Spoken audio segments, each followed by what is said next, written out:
Welcome to the Hawks Nest live stream show. My name is Brandon Kane, and I do appreciate you as ever for tuning on in. Guess who's back? Guess who's back? Oh, yes. Happy day, happy day. A legend returns to the Seattle Seahawks. A future Hall of Famer. Best middle linebacker we've ever had in our history.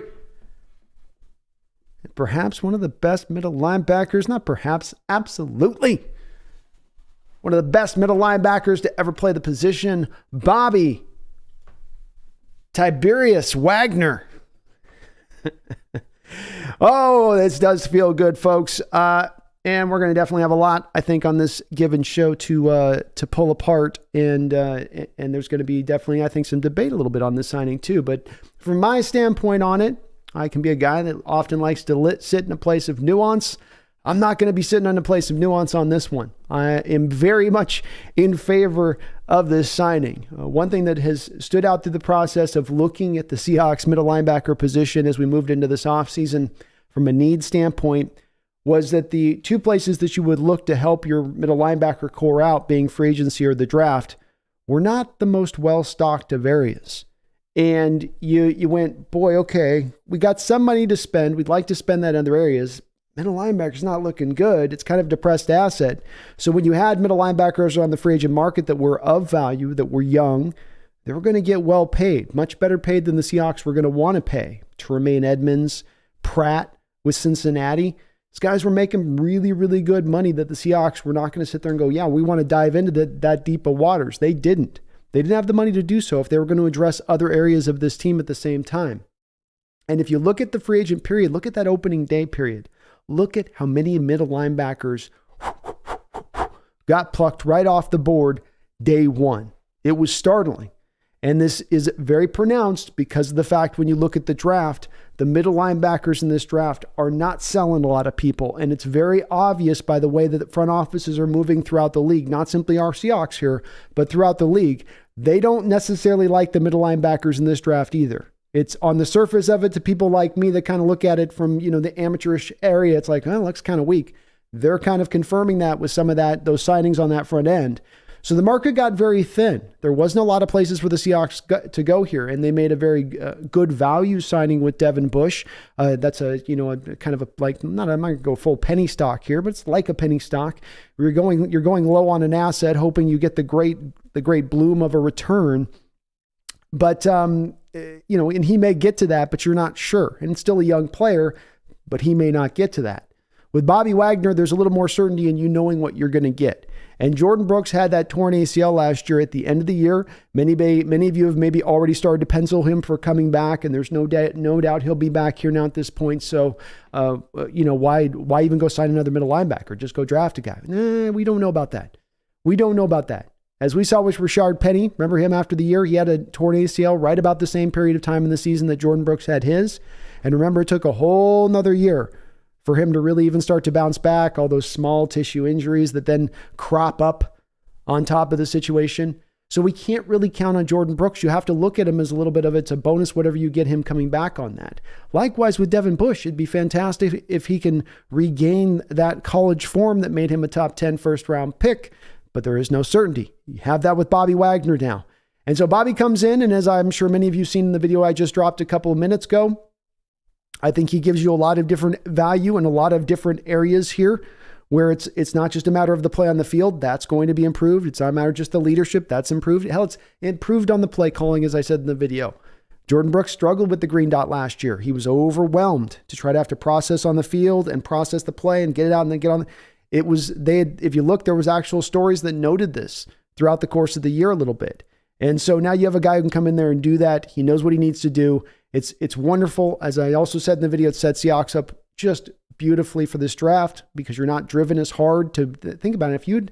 So I said in the video, if you had gone in this draft now, had to go take two middle linebackers in the top 4 picks, think of how that is on the surface of this now, is that you're taking now two middle linebackers in one of the weakest positions in a draft out of need. Not a good look, right? Not the way you'd want to go into a draft, especially if at the head of your strategy is we're going to operate from BPA. We're not going to be driven by need. And now they don't have to be. Now they can look at it and go Devin, and we got Devin and Bobby, and we got Jordan Brooks as our backup coming through the ranks behind, and Radigan. And certainly they're going to want to get a middle linebacker in this draft at some point, but you're not driven early to do so because of the need to do so. There's a little bit of a narrative surrounding Bobby Wagner that I've got to say that I find a little bothersome to a degree. I can get where people come from on a certain standpoint here, but I think it's getting a little bit to a point of being grossly overstated. And that is that Bobby is this player that he was, that he is somehow so much more reduced in capacity versus what he was when he was in his prime. I went back and watched the All-22, but I didn't watch every single game of Bobby last year with the Rams. But as we were preparing for free agency, I went back and took a very strong, long look at the guy. And yeah, he's not as fast as he once was, but the instincts, right? Those skills that as you get older allow you to be a bit of a step ahead versus other players who might be playing your position who might be younger and faster, allows you to be faster than them because they take that extra second to process and then, okay, now I'll go. Whereas you can just go, and you're already moving forward. You're already getting to the spot. And when you watch Bobby with the Rams last year, watch him pre-snap. Always a couple steps going, cheating into the direction where he needs to go, and he's going to the right direction he's cheating towards. He's right in his pre-snap assessment. Why? Because he's been in the league forever. You ain't going to trick Bobby Wagner. You're not going to show him an offensive formation he hasn't seen 100 million times. So this whole theory here that, and the way you hear people, some people have talked about him, it's like he would have been the equivalent of a 50 graded linebacker in this sport last year. It's like, you guys look, notice PFF's got him at 90, best graded linebacker in the sport. And then this is where the people come in who will like at times support PFF, but at this moment will conveniently now throw PFF completely out the window. Like, well, that's why PFF is BS. And I'll give people some room here. The PFF's got a margin for error here. But I'll give you 10 points. I'll give you 10. You want to take 10 off his score and go, okay, it was 80, not 90. Well, that's still vastly superior as a player to what we got from the position of anybody else who played middle linebacker for us last year and anybody who was en route to probably play for us at the position this year. This is another nice part of this part is that you're also now making this team a little more closer to getting a little more closer now to getting itself to a place of really, truly competing into next year. You guys know with me, I've been a little reticent with this offseason where it's a little sugar, a little salt. I like the moves, support the moves. I see the moves with a little more of a long track view in mind, maybe a little bit more of a to the horizon line kind of view. With there still being some capability within them, with some room here in what they could do to still kind of drive this forward a little bit more. And this is a move that's a little bit driving it forward a little bit more, and I'm talking about for next season. Because the moves that indicate to me early in this offseason been like, well, it's a little more of these are moves we're just going to, that long range view, even if next year we're still kind of competing, but we're not going all in. We're not taking all the chips and saying center of the stack, center of the table. We're going, well, we'll wait this out. But now there's a little bit more now, okay. A little more now maybe of a push towards saying, no, well, there's going to be a going for it here this next year. This isn't lip service. This isn't public relations. This isn't, appearances sake. So I know that that's going to be something that comes out of this will be a little bit of this is all just maybe a little bit of public relations, or this is just to, satiate the fans. I don't really look at it as that. There wasn't a lot of middle linebackers on the open market. There's some good guys out here. There's a couple of good guys in this draft, but it's few and far between.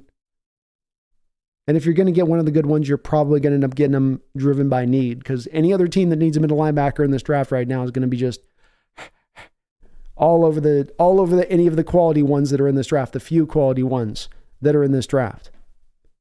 So you didn't have the magical solution where it should have just been with this linebacker who would have saved the day and been almighty and 25 years old and just about to be a Pro Bowler. So Hawks had their opportunity to do that with maybe a Raekwon Smith trade. They didn't do it. So now we're in the situation of the true reality of what is. And that is you don't have a lot of great middle linebackers out there, neither in the free agency or the draft. You got a legend coming off a really still strong season. A guy that, by the way, fits into the defense. You don't have to question that because he played in the exact same defense last year. Played in a 3-4, so we don't have to wonder about that. Well, he's always played in a 4-3. Can he play in 3? Yes, he can. And if anything, maybe the Rams showed you a couple new little tricks of the trade you can utilize with Bobby Wagner. And I'm talking about blitzing, baby. I'm talking about Bobby Blitzen. We're changing his last name. No more Bobby Wagner. I'm not gonna say they're gonna do that, but that would be a beautiful thing if they did decide to go that route with him and just turn him loose next year in that respect of things. Because as we've seen throughout his career, he's a very efficient blitzer. He's been a very good blitzer, but we all know that that's not been a bedrock of Coach Carroll's defenses. So I hope you're excited about this. I'm not trying to get people falsely hyped. You guys know with me in this offseason, I think, the proof's in the pudding. I've been a pretty hey, I like the moves. I'm not picking any of the moves apart, but they do seem moves of just a little conservative nature to them, a little of not taking any big, huge risks. Yes, the Draymond Jones signings was the biggest signing in Seahawks free agent history, right? It was.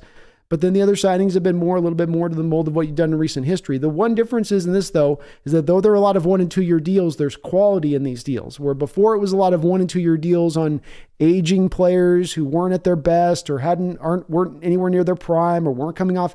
Ben Semeoa, Bruce Irvin, B.J. Finney, Jaron Reed, not necessarily coming off the greatest seasons. Greg Olsen at $7.5 million. Some of these deals are just what? You're not doing that this offseason. And as I said, it's not been a home run, but little by little here now, Schneider is putting this together in a way where you go through this draft, you operate from BPA, you potentially now bring in guys that are really ready to play and some upper level talents at that. They maybe are a little bit ready to, you hopefully get their development a little bit quicker. That's going to be a fundamental part of this upcoming season's potential success as far as being an elite team, being a team that can push to get to the conference championship or even, dare I say, beyond that. But I love the move. This has gotten me legitimately happy and excited. I don't operate from nostalgia. I'm a pretty non guy in that realm. I really think this move just is simply a fantastic move because of the fact that this is going to help the defense, help this team. And instead of looking at next year a little bit more from that viewpoint of, okay, I got to make my peace with a little bit of the fact that we might be just kind of that playoff team one and done-ish, to now maybe I can start to dream. Now I can start to think big, and that makes me happy. It's not just on this one signing of it, but it's an indicator with this one signing, because I don't think this is necessarily now it. I know the whole thing, we don't have any cap space. I get all that. But this is a little bit more now of an indicator of, okay, well, what right now for this upcoming? This is a 1-year deal. There's a bit of that in this. So as I've said with this, we can't ever come to our, my last thoughts on this, we can't ever come to our ultimate conclusions on free agency or an off season or anything until we get to the kind of the full breadth of it, through the whole process of it, wave 1, wave 2, wave 3 of free agency, all of the draft. And then where do we kind of stand? What are we really looking at right there? As opposed to kind of maybe coming to a determination after 3 or 4 days of free agency going, well, this sucked. They didn't do nothing, which I don't think many of you guys were doing. Everybody was pretty much on, we know we're going to be patient. Let's let this play out. But wonderful move, John Schneider here. Well played off season so far. And I can't wait to see what you do for the draft. Thank you guys for tuning in tonight. Please do hit that like button if you could for me. I would really appreciate it. And again, I hope you guys are all doing well. I want to thank Mark Sanchez. He put $50 donation over on the video I just uploaded over on the other side of it. So Mark Sanchez, you are awesome, brother, for that dono. I really do appreciate it. Wonderful support as always from you, man. And thank you so very much. Robbie Red says, we're here soon. What's up? Nitro Hawk, hello. hello. Rain in the Cut, hello. Empower Code, Punk 91, Bobby's home. It's a great day to be a 12. Bobby's home. Should never have gone in the first place, Punk 91. The release last year didn't make a whole lot of sense. It was all coming on the heels of right as you were trading Russell Wilson. You had Bobby Wagner extend the olive branch in a press conference last year at the end of the year saying, I'm willing to restructure. It's very rare you hear athletes saying, hey, I'll restructure. I want to stay here. Let's kind of try to come to a common ground deal. But instead, Seattle was just kind of, let's cut bait. And it didn't feel good. And then you heard about him not necessarily calling him. It's good to hear that the fences have been mended here on top of bringing him back as a player. But you could kind of understand the Russell move. It was maybe time to go. It was you need to let him go be free. He's being restricted here. He needs to go be free. He needs to go be that bright shining star somewhere else. So, but Bobby was like, no, you didn't want to let Bobby go. You're like, no, I get I'm not at prime point, but even Bobby last year, the year before he left here, was still at a rating, still at a level of play that, again, better than what we had last year. We don't have some of the guys waiting in the wings that are just these, super players that are just like, we can't get an opportunity because Bobby's out there. You're like, no, these guys showed you last year in Bard and Brooks. They are what they are. And neither of those two guys, Bard might be a little bit better in a 4-3 defense as a middle linebacker, so he's got a different potential trajectory there. But Brooks is what he is in this defense, even if he comes back off the ACL.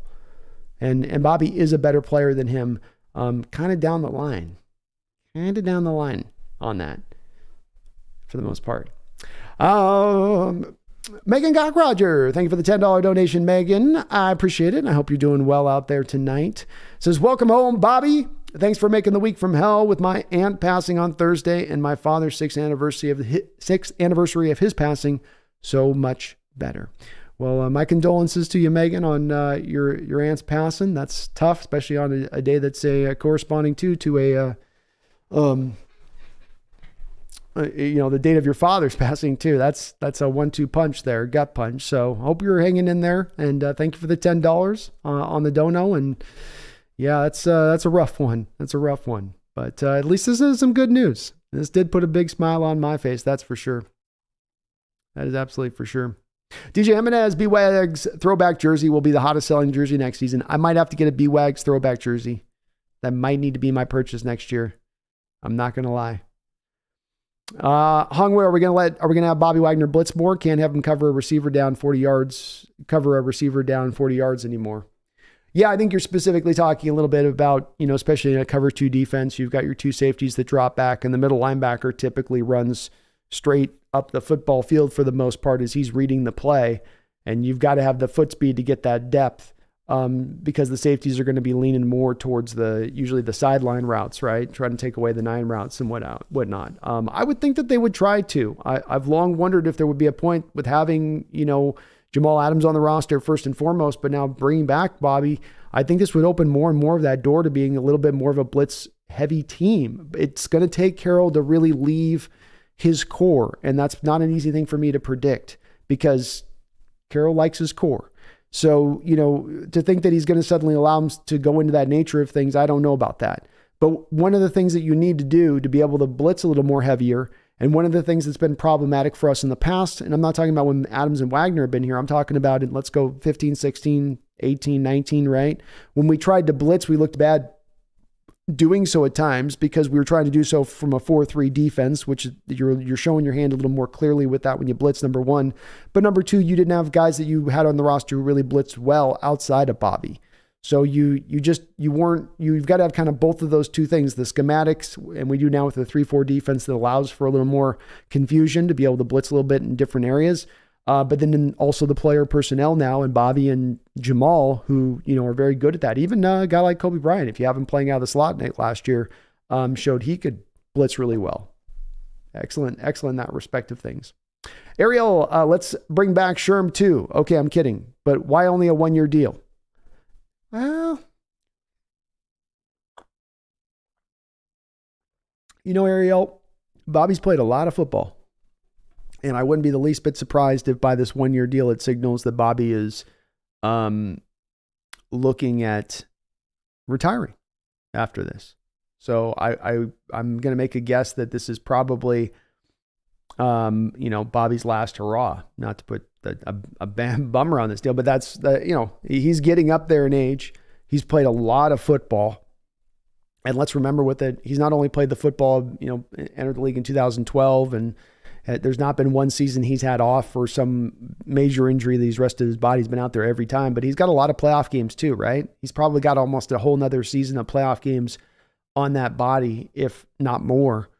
And so I would reckon to guess that, he's probably pretty beaten up at this point for as far as that goes, and just a little bit of like, okay, maybe, but or maybe he's thinking I'm going to hit the market next year and there'll be a more vibrant market for me, and I'll keep showing what I can do what I do, or I'll just take this 1 year at a time. It could be any one of those three things, but my gut instinct is it's probably his last hurrah. Havara.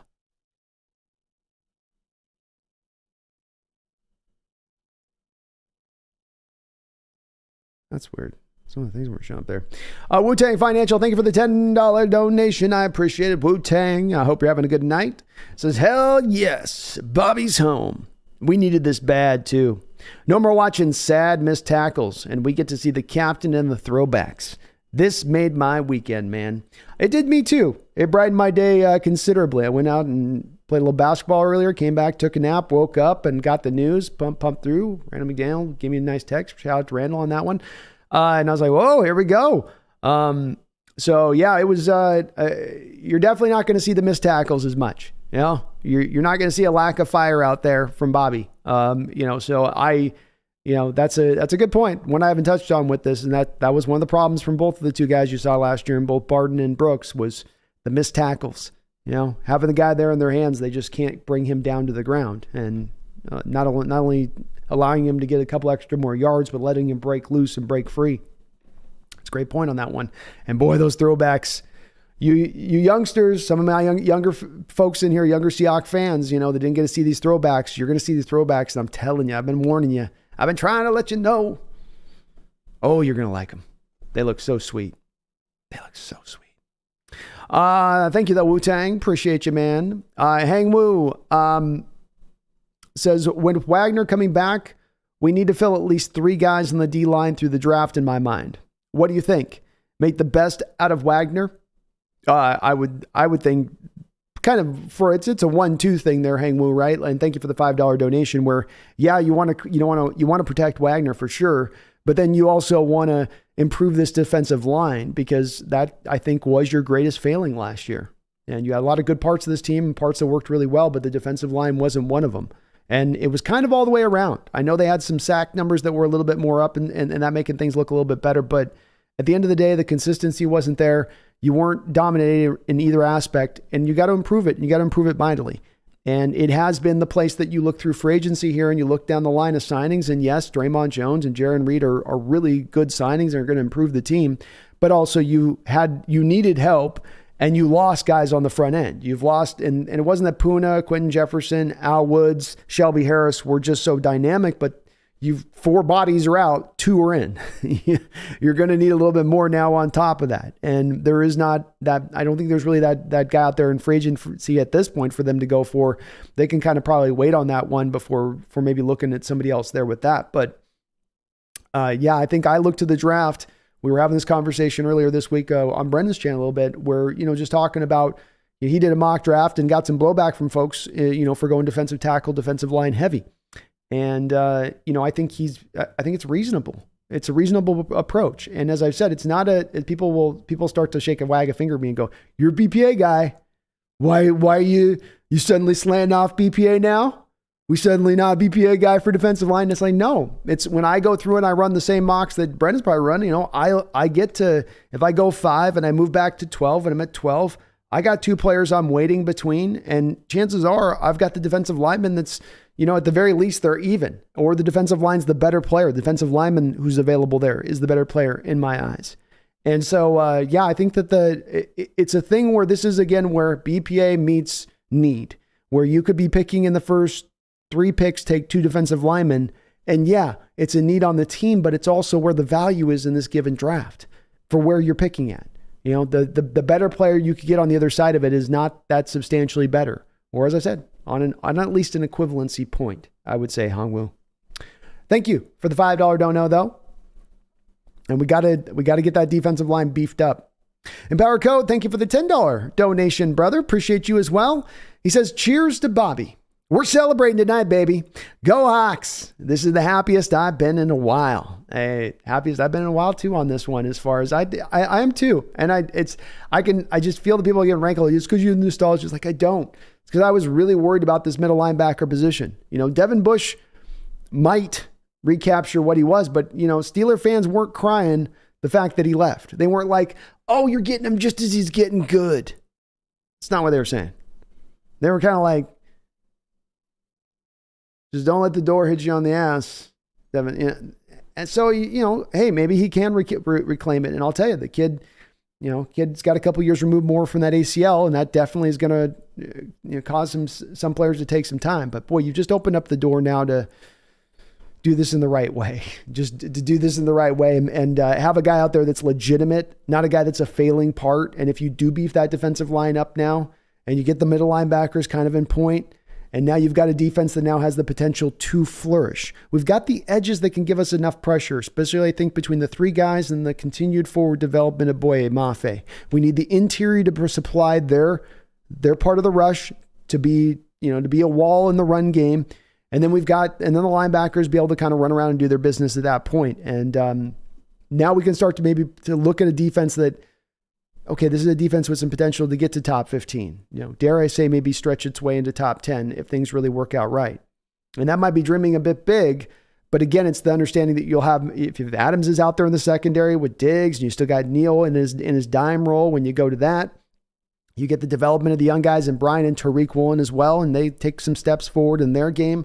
Okay, well, now you can start to see it, but it's all hinging around that front seven being better. And you could have gone this draft and gotten the defensive lineman and only brought in here Devin Bush in and then tried to draft a linebacker and even a good one in the second round or a couple of them, but you still didn't necessarily get the substantially better play out of the middle linebacker position from what it was last year, even though you got the defensive line upgrade, and then hence the defense doesn't take as mighty a step forward in its overall production for this next year. That's why I kind of that's how I get down the line from my thinking on this, of this moves you a little more into a contender-like mode because you've rounded out the depth, you've gotten better at the position, you've added a leadership guy at the center of that they need, I think, in that front seven, especially if you got those young guys down there. He's going to be down there needing to do that Lofa Tatupu butt tapping stuff. You guys remember Lofa Tatupu? He'd always be tapping guys' butts pre-play, moving them into a different gap, because Lofa was like mind melding it on the field. He was like reading the force and stuff. So he'd just be like, wide zone, strong side. And he'd be tapping those guys' butts, getting them to move an extra step or two. And then the guys would shoot the gap and they'd be right there to make the play. And Lofa didn't make the play, but he was the butt tapping guy, getting them into the right spot to get him to go and hit that spot. And if they had been that half yard over here, the lineman gets their seal block. It's one of those little itty bitty tiny details within the course of a football game that there's not a stat for it. There's not a butt tapping stat. I hope there's not. That'd be weird. But there's not. But that's one of the things he gives you that's one of those unquantifiable things on a football field. I'm glad to hear you're happy, though, Empower. I am a happy man myself, man. I am as well. Just my opinion. Thank you for the $5 donation. Says, do you think Brooks plays outside again, or will they give Bush a whack? I think it's going to be a competition out there, just my opinion. Jordan Brooks has been allowed over the last 3 years, if you really think about this now, for the most part, Jordan Brooks has basically been handed the position of starting as he's been handed. And specifically because of his first round status. So let's go backwards a little bit on this to where, when he's the starting will there over the last 2 years, he becomes the starting will because he couldn't overtake. I don't think he wasn't overtaken right when he was here, but he goes to the will. He's got Barton pushing him. Barton's not pushing him at will. Barton showed you in the Viking game a couple years ago he can't play will linebacker, just like he can't play Sam linebacker in a 4-3. So he's out there. He's all you got. You're hoping he can take the steps forward. He's a first-round pick, but he's not exactly necessarily earning his way out there. And I know he's got the tackle numbers and that stuff from a couple of years ago, but that was really built on a defense that was, for the most part, failing through a lot of the season. And so they're playing a lot of extra plays on the field, and so that's why he stacked those tackle numbers up. And he's really not good in coverage. So now you've got a guy with Bush who's legit competition for him at that point. And I think Bush last year, even with his grade from PFF, had a better grade than Brooks did last year with us. So you might have a guy that's 5% better of a player than Brooks, but you're also getting the insurance if Brooks takes some time to come back off that ACL. He can take that time, and you're not going to have to try to rush him back onto the football field. But I think that he stays. Bobby obviously is going to man the strong side middle linebacker position here. It's really two middle linebackers in this role, just my opinion, because you're not going to have Brooks playing. I will say Brooks in his junior year at Texas Tech did play some outside linebacker. He's really small though. Like to get him coming out off that edge. I mean, you got a guy that doesn't have the arm length or size at all, but he did do it. He looked pretty good at Texas Tech doing it. But of course, just my opinion, you were having him play the will before in a 4-3, where there's not a will in the 3-4 defense. It's two middle linebackers essentially. You know, you got a weak side middle Mike and you got a strong side Mike, I guess. But you'd have him run weak side Mike, and then Bobby runs strong side, I would think. But that's not as big a flip as it is when you're talking Will to Mike duties in a 4-3, in my opinion. But maybe they try that outside OL, you know. I say it didn't look bad coming off the edge. He is small, though. He is small. Thanks for all the donations, you guys. I appreciate it. George Brady says, now let's get Russell Wilson back. I don't think that's happening. Thomas says,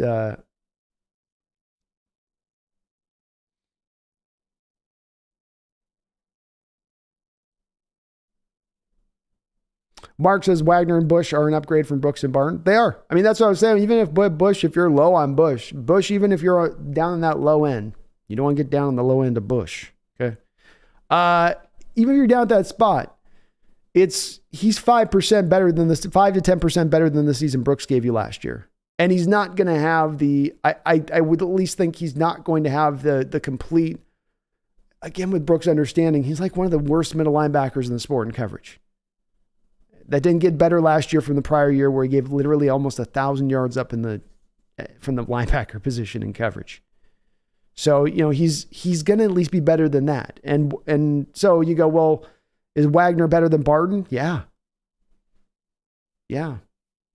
And for the total of Barton's season last year or the total of Wagner and what he gives you in a season, yeah, he is better.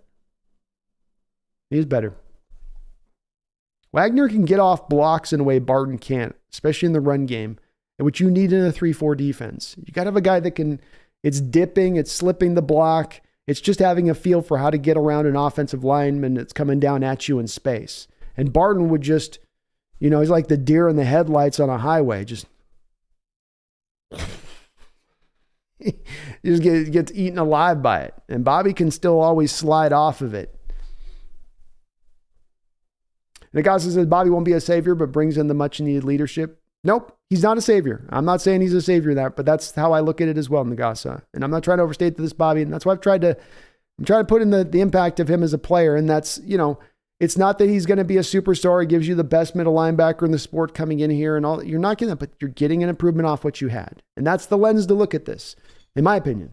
I could be off on this, but my view on this is it's really about improving positions. Do you improve the defensive line this year? Do you improve the linebacking core? If you do both of those things with the secondary, if Jamal comes back in the fray on this, with Julian Love coming back in that secondary, some insurance along with Ryan Neal, does that then make this defense overall better next year? And if this defense can be better a little bit overall next year, and the offense takes even another step forward as well, they get better at center, if they get better at right guard, they get a little more deeper, can you then be better as a team overall next year? Can that then take the upside of what we look at for the team and their outlook next year a little bit higher? It's a little bit of, I guess, the question at hand, and one that's not going to be answered at this point right now, of course. We've got to see the total of all these signings because, in my opinion, Augusta, these will be more about you stacking this up bit by bit more than it being big chunks bringing you up there. You know, it's this monster player and this monster player and that. It's more just this a little bit good, this a little bit good, this a little bit good, and a little bit more good in here, a little benefit in here that's going to help. And you still get to the same height of the chunks. You just take a few more pieces to get up there. Micah YT says, Hawks, Twitter's about 64 with this signing, shaking my head. I saw it when we were leading into free agency and some of the talk about Bobby, and I'm sure there's going to be plenty of the talk in here in the chat from some folks that are the very anti-it. And I kind of get where they're coming from. I do, where, you have an aging player, that's a risk. But again, it's a 1 year, $7 million. 1 year, $7 million. So it's not a multi-year deal on an aging player. It's for all intents and purposes a prove-it deal. It's fairly, team-friendly, dare I say. He's going to be on the football field. He's going to be better than what you had. And it's like, well, what's the other pathway to improvement, I guess, from these folks that are anti? That's been my thing with it is I go, okay, let me step in the shoes of the anti-Wagner folks for a second. Let's try to, I don't like this.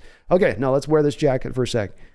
I'm anti-Wagner coming back. All right, I'm anti-Wagner coming back. Okay. How am I getting better at middle linebacker next year?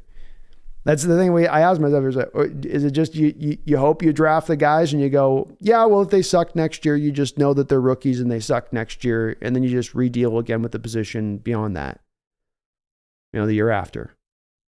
I guess I see that approach a little bit, but if you have an opportunity here to do a couple of extra steps to take this team a little bit more further next year, to give you a chance to be in the dance, okay? To give you a chance to be in the dance. I'm not talking about making a front runner or Super Bowl. I'm just saying you got a wide open NFC. You got a division with 2 teams for all intents and purposes tanking next year. It's the worst thing in the world to bring back a 1-year, $7 million Bobby deal when there's not another good option for next year and good performance, when you very well could need 2 guys. Devin Bush ain't up to snuff. If Jordan Brooks can't get back on time, you might need 2. I don't think this still stops them from drafting a guy in the second round. I just think that now when they draft a guy, they get to do so from a standpoint of not reaching. Because if you're reaching, someone's teaching. But you're not going to be reaching. Instead, you're going to be grabbing for value. You'll be taking Deion Henley at the end of the second round going, how is this guy still here at the end of the second round? Instead of at 20 or the first second round pick. Little things within that, in my opinion.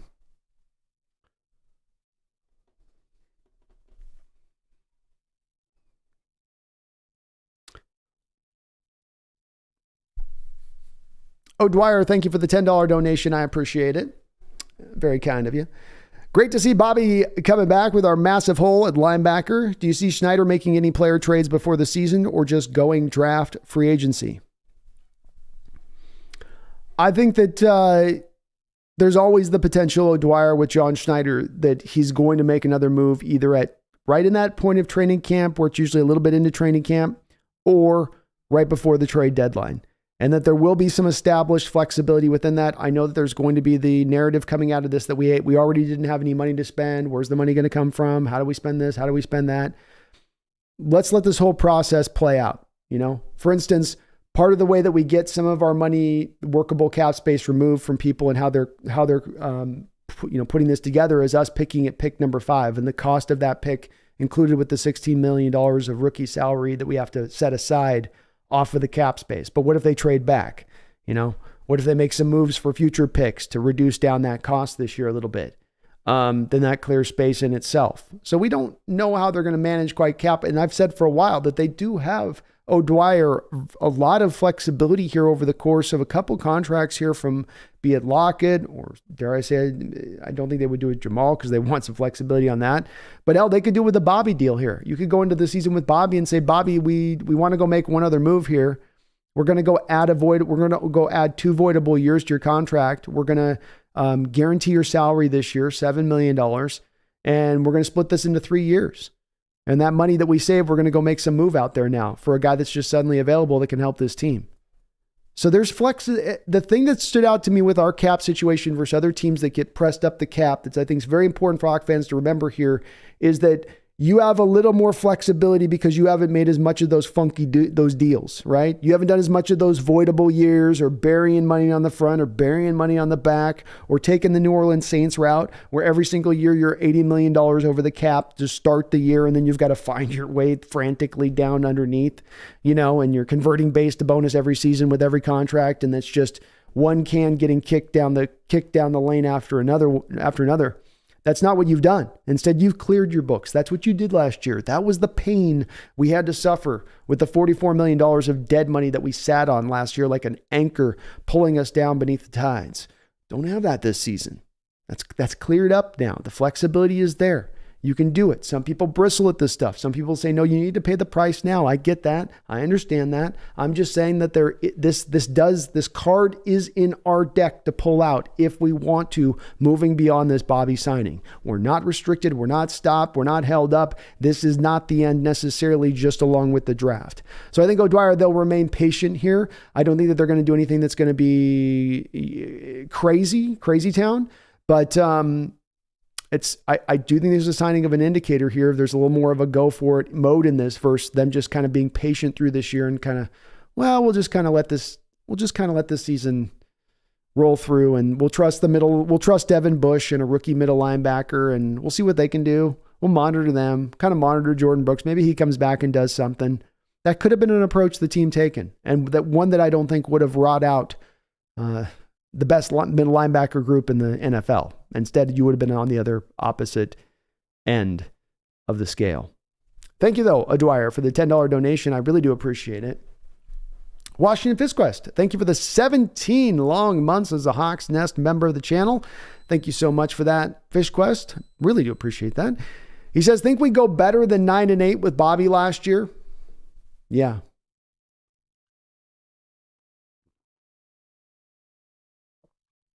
I don't know if Bobby significantly improves you in coverage necessarily. I do think he's probably a little better in coverage than what we had last year, but let's just say we don't get a lot in coverage. I do think he's at the very least equivalent to what you got a coverage last year, and he would have been a better run stuffer.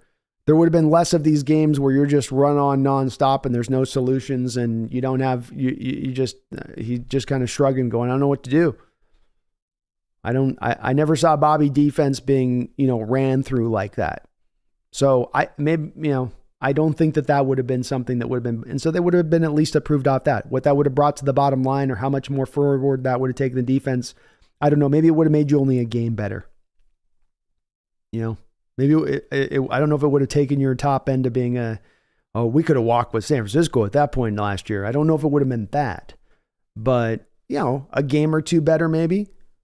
Yeah. Can you maybe squeeze out the Carolina Raider game at home instead of losing those games because you just can't stop the run?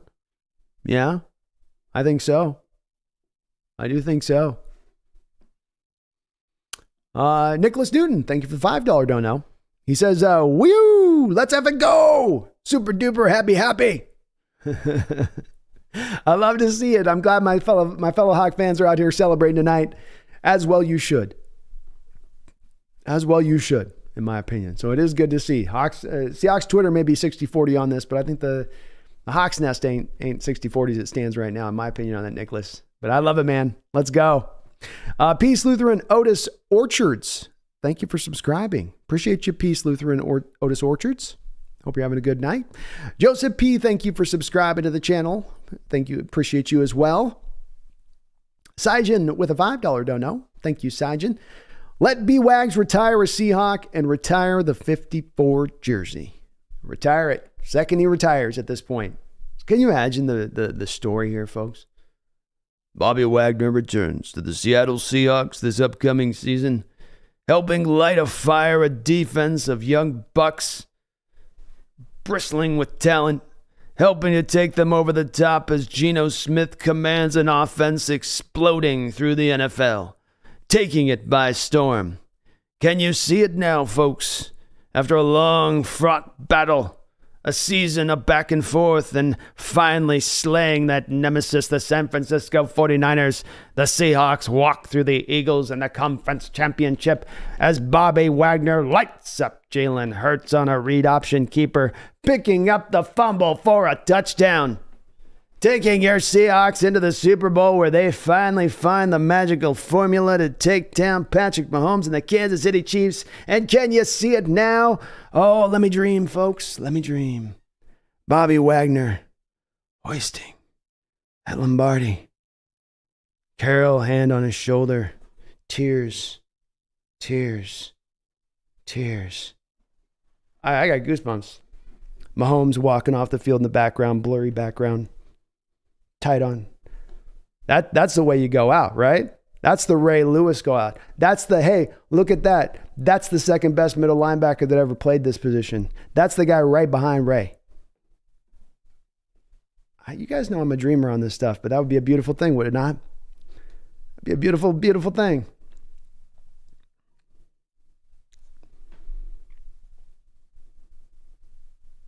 Soon says, well, some think Bobby may not return from based on 2021 play.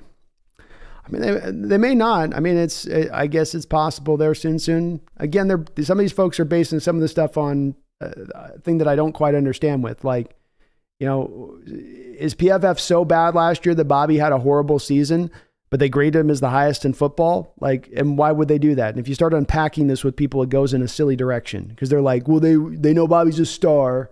And so they want to, make him look good. And really? They weren't interested in making him look good the prior year in Seattle at 71, which even with a 71 PFF grade would have still been better than both Barton and Brooks by a mile last year. Or maybe not by a mile with Brooks, but Barton, but at least by a good margin, So even if he gives us 2021 season next year, that's still better than what you got, than the other two guys or what you kind of had due to be rolling next year. I mean, that's better than Devin Bush's season last year. Stoney Baker says, will we address the elephant in the room, nose tackle? I think absolutely. I think that's the place that's very likely in this upcoming draft early for you to go after. So yeah, you're going to be all over it in this draft. No doubt about it. There's a chance they bring back Al Woods a little bit too, to help out the ranks and draft a guy in addition, but Mazi Smith, Keanu Benton. Yeah. You're definitely gonna probably get a couple of them in this draft. Go back and maybe get like a Keandre Coburn or something later in the draft on top of that. Good news is that, Stoney, there's a lot of good nose tackles in this draft. Not star quotient, but just good, solid guys. I think when we played Bobby in space too much in Seattle, Rams showed a blueprint how to use him. They did indeed.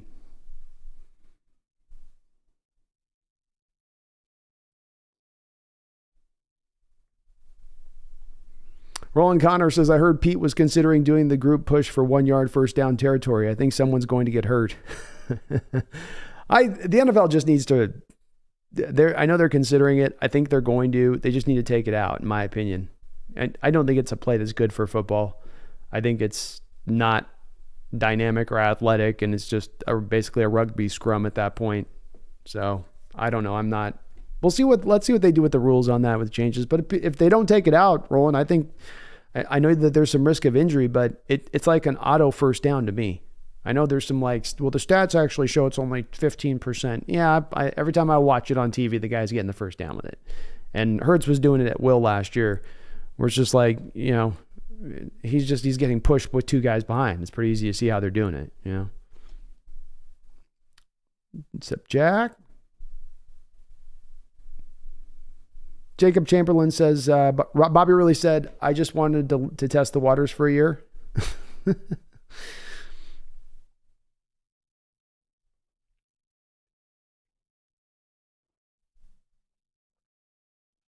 Don Burr says, good pickup, was hoping Detroit would have gone Bobby. Definitely think your Detroit Lions are going to be looking middle linebacker this upcoming draft. But you brought back Anazoli, and you have that kid out of Oklahoma State that played all right for you last year. So you guys are in a similar place. One of the reasons you guys are positioned really well coming forward too. You're not going to be driven to have to reach for a guy.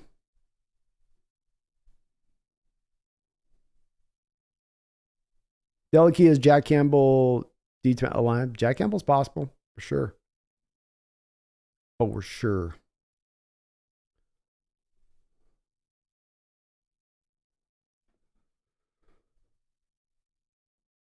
Joke is yeah, I don't know about JSN for us at 20. Joke, I've seen a few people put that out there too. I'm not sure though. Makes some sense, I guess.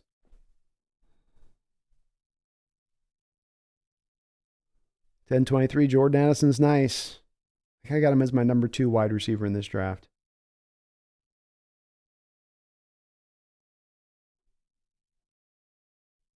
And Jonathan Magana, yeah, I think you do go. Mazi Smith's more important to go than middle linebacker early now. And that's one of the nice things with this. Mazi is by far the best nose tackle in this draft. And, you pick him up at that point, knowing you don't have to go linebacker instead. This is one of the benefits of maybe Bobby at that point. And I'm going to be talking about it when Mazi's picked. That, signing Bobby then allows this of you then, rather than having to go with Campbell or Deion Henley there instead, which is probably going to be showing up in my next mock, I would reckon. 12th Man for Life says, for all the moves we have made, one thing is certain. Pete is fed up with getting busted up in the run game every week. It was hurting his pride, 12th Man. That just goes to, toughness and your, how much do you want it?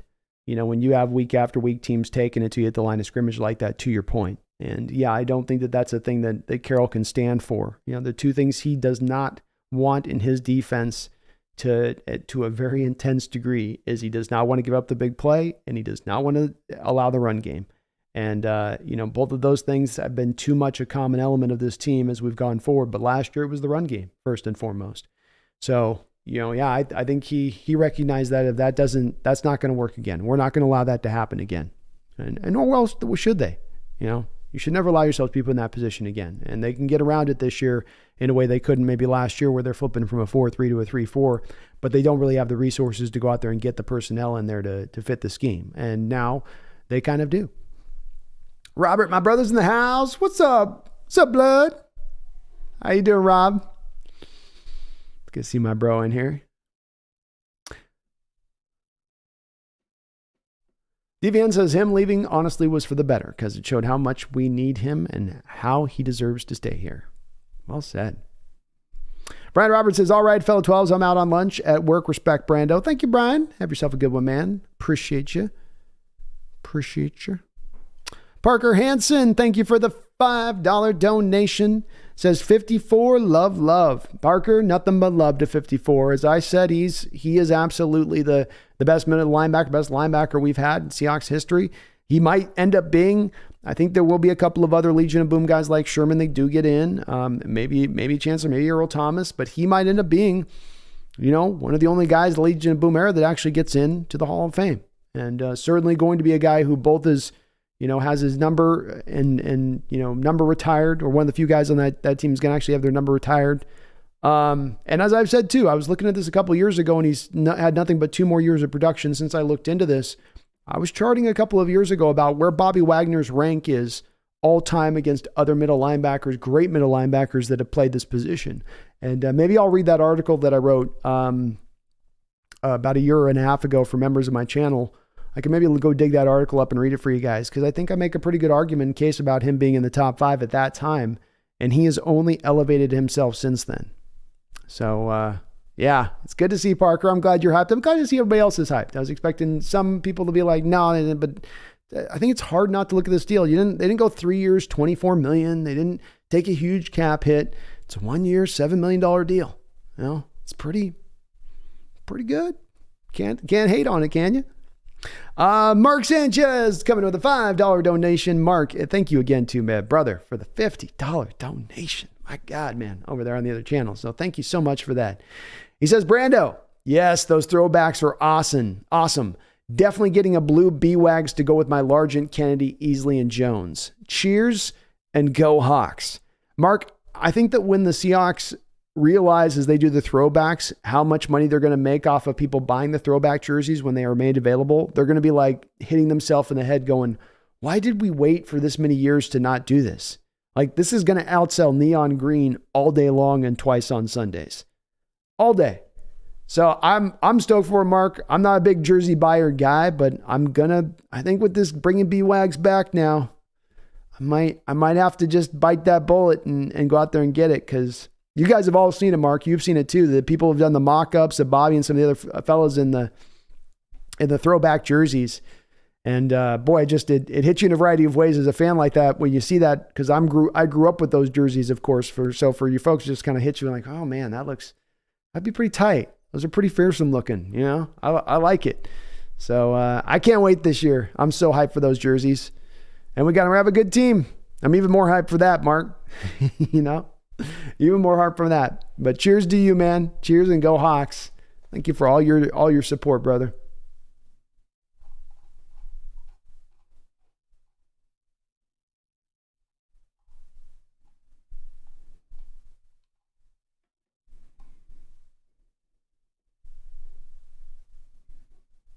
Sean Hines says, Hawks Nest, are there any nose tackle free agents available that we can afford, or is the more oil FA draft need? Sean, there's not really anybody out there. It's from the start, it's another one of those positions that's just really, really thin. And you kind of go through and you go, okay, Ooh, I don't like this guy. You can go grab a guy. You might spend a couple $1 million on a guy. It might be a name that you're familiar, like a Linval Joseph, right, Sean? But he's 34 years old. You know, when we went through, and me and Brendan were looking at this week, we went through the names of the guys that were there, and you just kind of kept going through all of them going, well, no, I don't really want, that guy's not really going to offer a whole lot. I don't see how he improves things all that much. They can get a guy that might be a name you've heard of, but chances are it's a guy that's over the hill at this point if they're picking him up here in this process. And there hasn't been a lot of guys that got paid either, if you look at the nose tackles on the open market either, that have gotten like big money. It's just pretty, it's kind of thin. It's kind of thin right now, Sean. It's like the middle linebacker a little bit. Luckily, the draft is a little bit better for some. Is it better at nose tackle in this draft? Maybe not. It's probably equivalent with the middle linebacker in the draft. Sean, it's kind of both, right? For agency, middle linebacker sucks. Draft kind of sucks. Kind of. And nose tackle, free agency kind of sucks for it. And draft kind of sucks for it.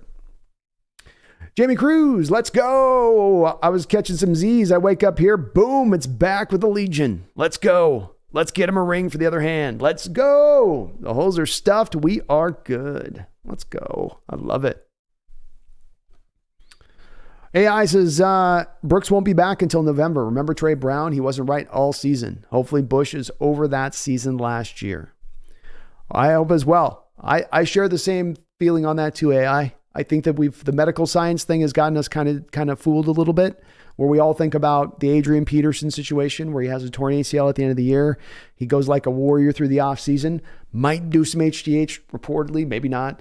Bounces back the next year, 100, on another MVP-like campaign the very next season. Everybody's like, well, medical science is caught up. That's it. We know. Now, if you get the injury, you're going to just come right back the next year, 100%.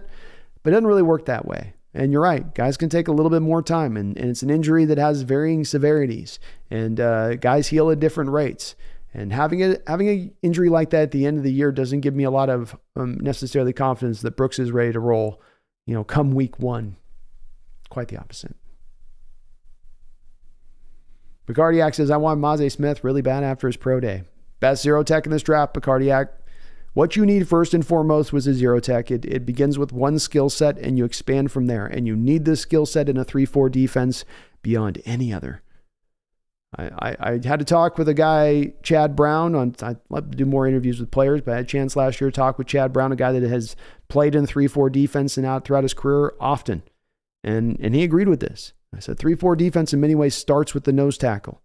And what you need with that first and foremost skill is the guy that can stop the run, who can be the immovable wall, who can take on a double team attack and say, no, ye shall not pass. And that's what Mazi Smith is. That's what he gives you. And he'll be a good pro in that respect of things. If I missed your question, we have a lot of people in the chat tonight, so just pop it back through. I'm a little behind in the chat, so I'll catch up here, but just want to let you guys know on that. Bacardiac, I like Tajay Spears a lot too in this draft. And like you said, very twitchy, very elusive in open spaces, able to basically break a tackle without you laying a hand on him. He's got one of those kind of players. Fun guy. Dirty says, we re-signed Bobby. We did.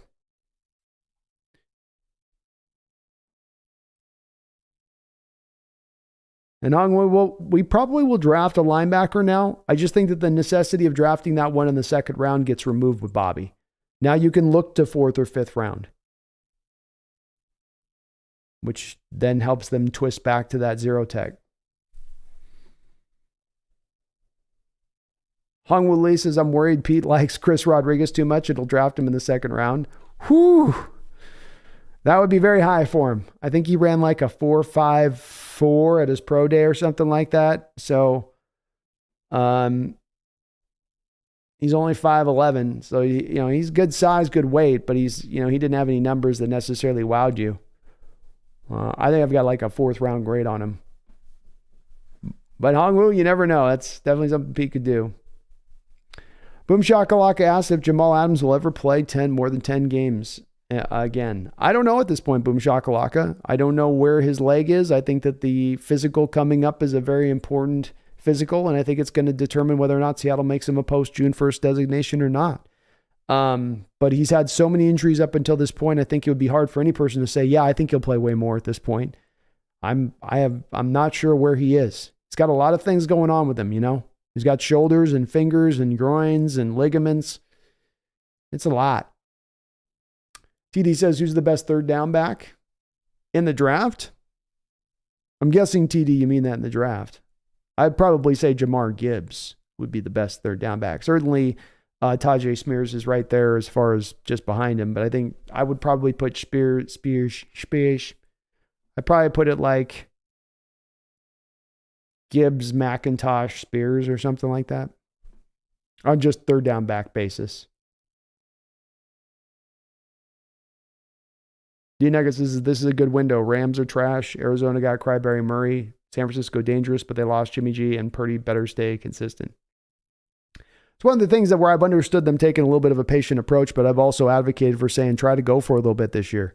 With it being so wide open as it is, this isn't the worst of times to strike. And San Francisco certainly is still going to be a very much a juggernaut team to deal with here, but the rest of the NFC, who do you got to deal with really that you're all that worried about? You know? Go for it. Jimmy says Bobby better because he's a vet. He knows the way through traffic. We need Bobby. He's the heart of the Legion of Boom that are created here in the great Pacific Northwest. He's so smart on reading offenses. He definitely can read offenses, no doubt.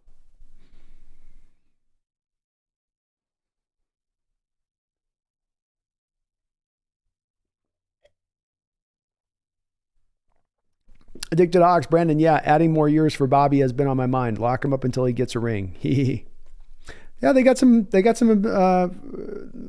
go a couple of ways with that. If they want to add a couple of years to this deal, convert base to bonus, they can do so. They can do a couple things now here, you know. Pat Pena says, all the people who are celebrating Bobby's return literally wanted him gone 1 year ago. Not me, Pat. Good news is with me, unlike most people, who say this stuff, Pat, where you're right. There are those people that might reverse course. You can go back with me and actually see the day where Bobby gets released and me talking about it. And I definitely wasn't in a point of wanting him gone last year. I wanted them to try to renegotiate with him. Mark says, hi all. Brandon, with all the Seahawks Pro Day selfies, do you think they are messing with us or hinting? It's just a smoke screen, Mark. You know, I think that they're certainly willing to potentially take a quarterback there at 5. And if they took a quarterback there at 5, I would be a little surprised. But I don't think that I would be necessarily just blown away. It's a possibility here. There's we've talked all the reasons as to why it makes sense. So they very well could have one guy that they simply have narrowed in on here, Mark, but they're going to want to look and show interest in all the players. You don't know how the draft is going to play out. We all think we know, okay, the Panthers are going to go CJ Stroud, the Texans are going to go with Young, then that'll just take Levis probably to Indianapolis, and then you got, Carolina, does Arizona trade out? I think we don't know for sure which way that really rolls. That's not necessarily locked in. And so you could find a draft being very much with a couple of different moves at the top of the draft being changed in a major way. So you want to be on your toes for having all that due diligence type of work done where you've met with the guys, you know how they think and you know how they do what they do. But you also want to appear as interested as possible for all these teams. Because if you are sitting there at 5 and a team is in love with one of these guys, you want it to appear that you're absolutely head over heels, that there's no doubt about it you're going to take a quarterback. You don't want the teams believing they'll pass on him because they're going to get a player here for this, and then we can try to trade with Detroit or we can try to trade with the Raiders. We can get and not have to give up quite as much then to move up. So you want them thinking you're frothing at the mouth for every one of those quarterbacks. Because that's the kind of trade that will drive somebody moving up into your spot, will be for a quarterback. So it's more to mark just that smoke screen, I think, at the forefront of this.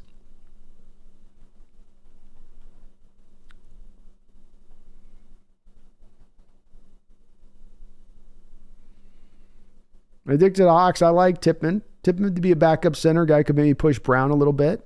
I like that. Brandon Moody. This season, Seahawks are getting the believe in the dream delayed pay performance-based pay flexibility from players. I think that's special about the morale.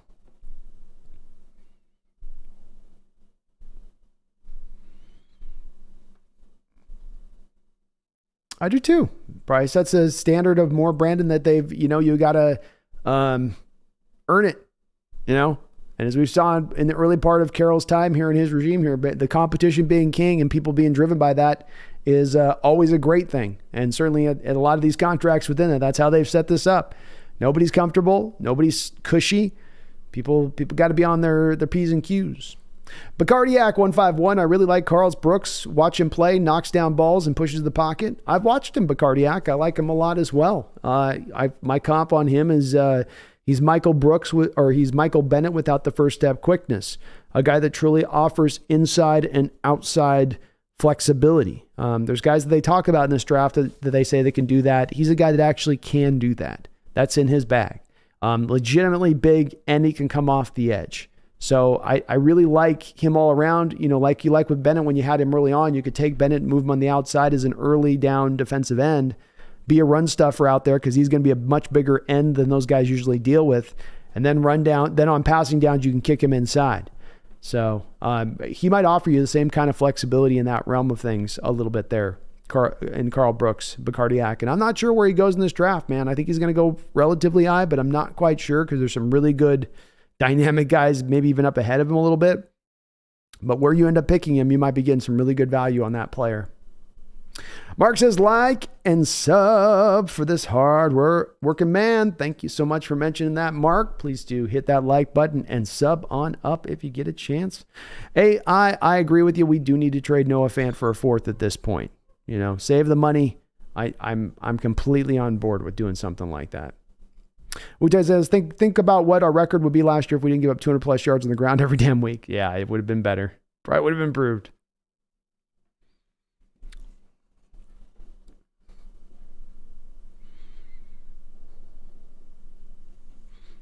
Bacardiac asks if John Michael Schmidt is strong enough to play in the NFL. I like his technique, but can he help push the pocket? Yeah, he's got great play strength. I think with him, to me, he's a bear who will wrestle you. I don't worry about him necessarily pushing guys. I think with him, the worry, especially with his testing numbers, can he move in space? Can he get to the second level? On tape, he can. But from a testing number standpoint, there's some worries there because it's not as quite as twitchy as you would like from the position, especially within our particular scheme.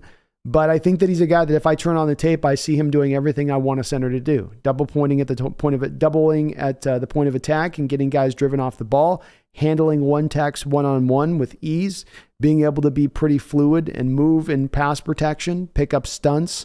It seems like he handles a lot of line calls, if I remember correctly, on his tape. So I think he's a pretty clean prospect. Now, the one thing with him is that there's just maybe not as big a ceiling on this guy, Bacardiac. So I think that this is one of those things where the floor of him is he comes in, steps in, gives you a mighty upgrade over what you've had at the position in recent years, but yet he doesn't necessarily offer this super high-end ceiling to where he'll eventually be some star at the position. And I think there's value in that. But there's certainly a little bit of a limit to him a little bit there. Sajin says, Hawks Nest, well said, brother. Thank you, Sajin. Appreciate it, brother.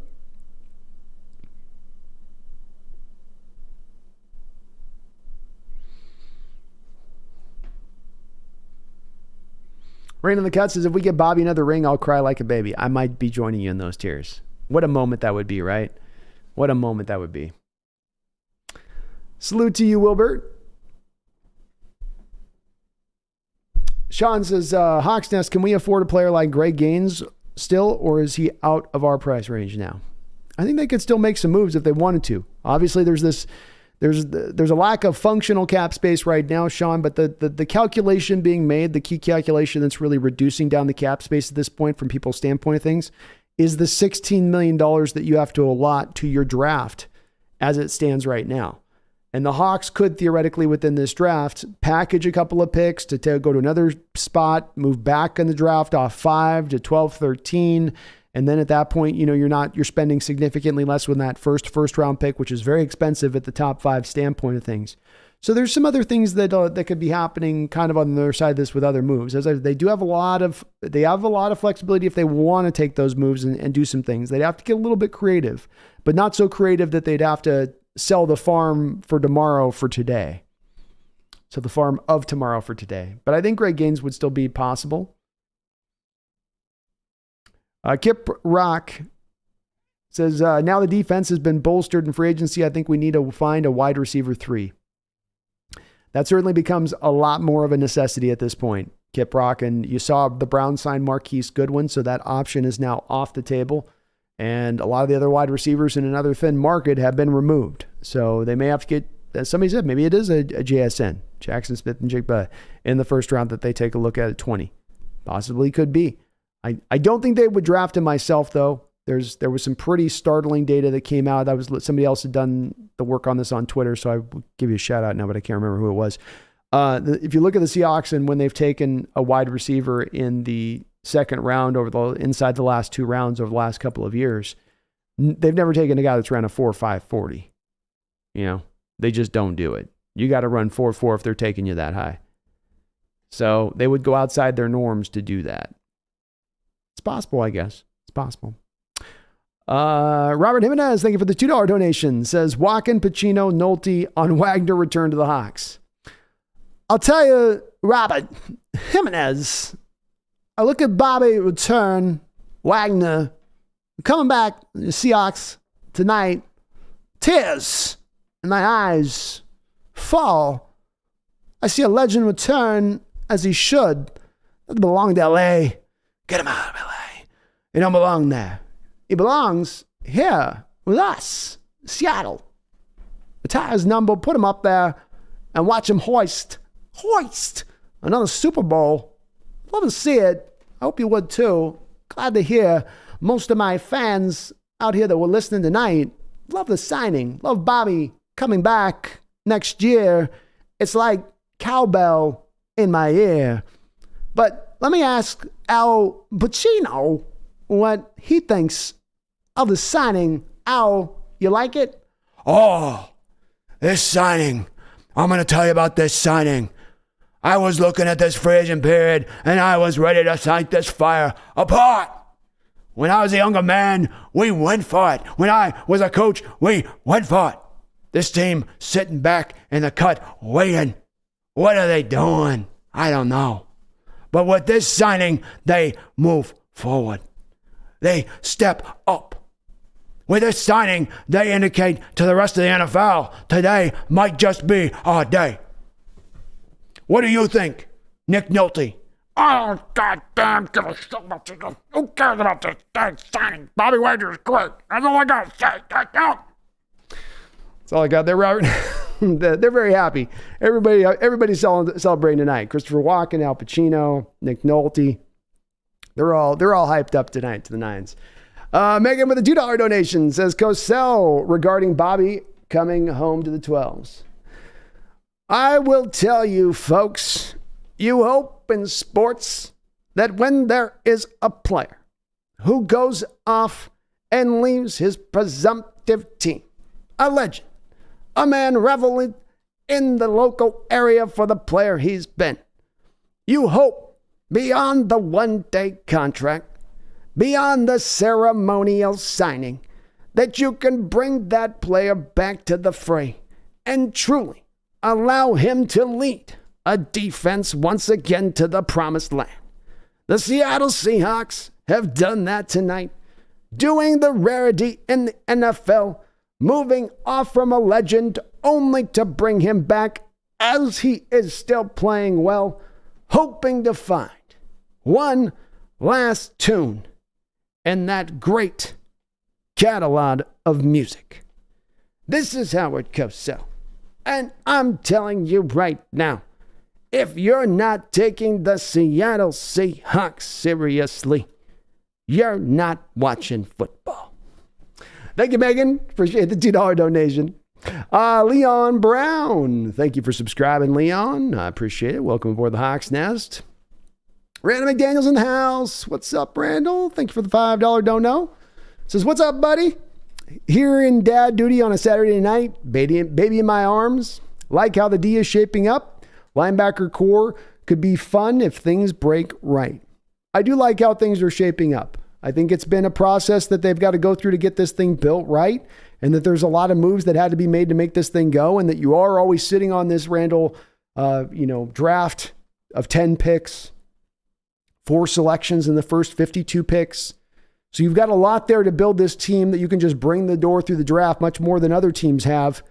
But you've got to do more than that, and that would be accomplished here in free agency. And Draymond Jones is an improvement. Jaron Reed's an improvement. Julian Reed gives you insurance, and he can give you an improvement at a couple potential positions at this point.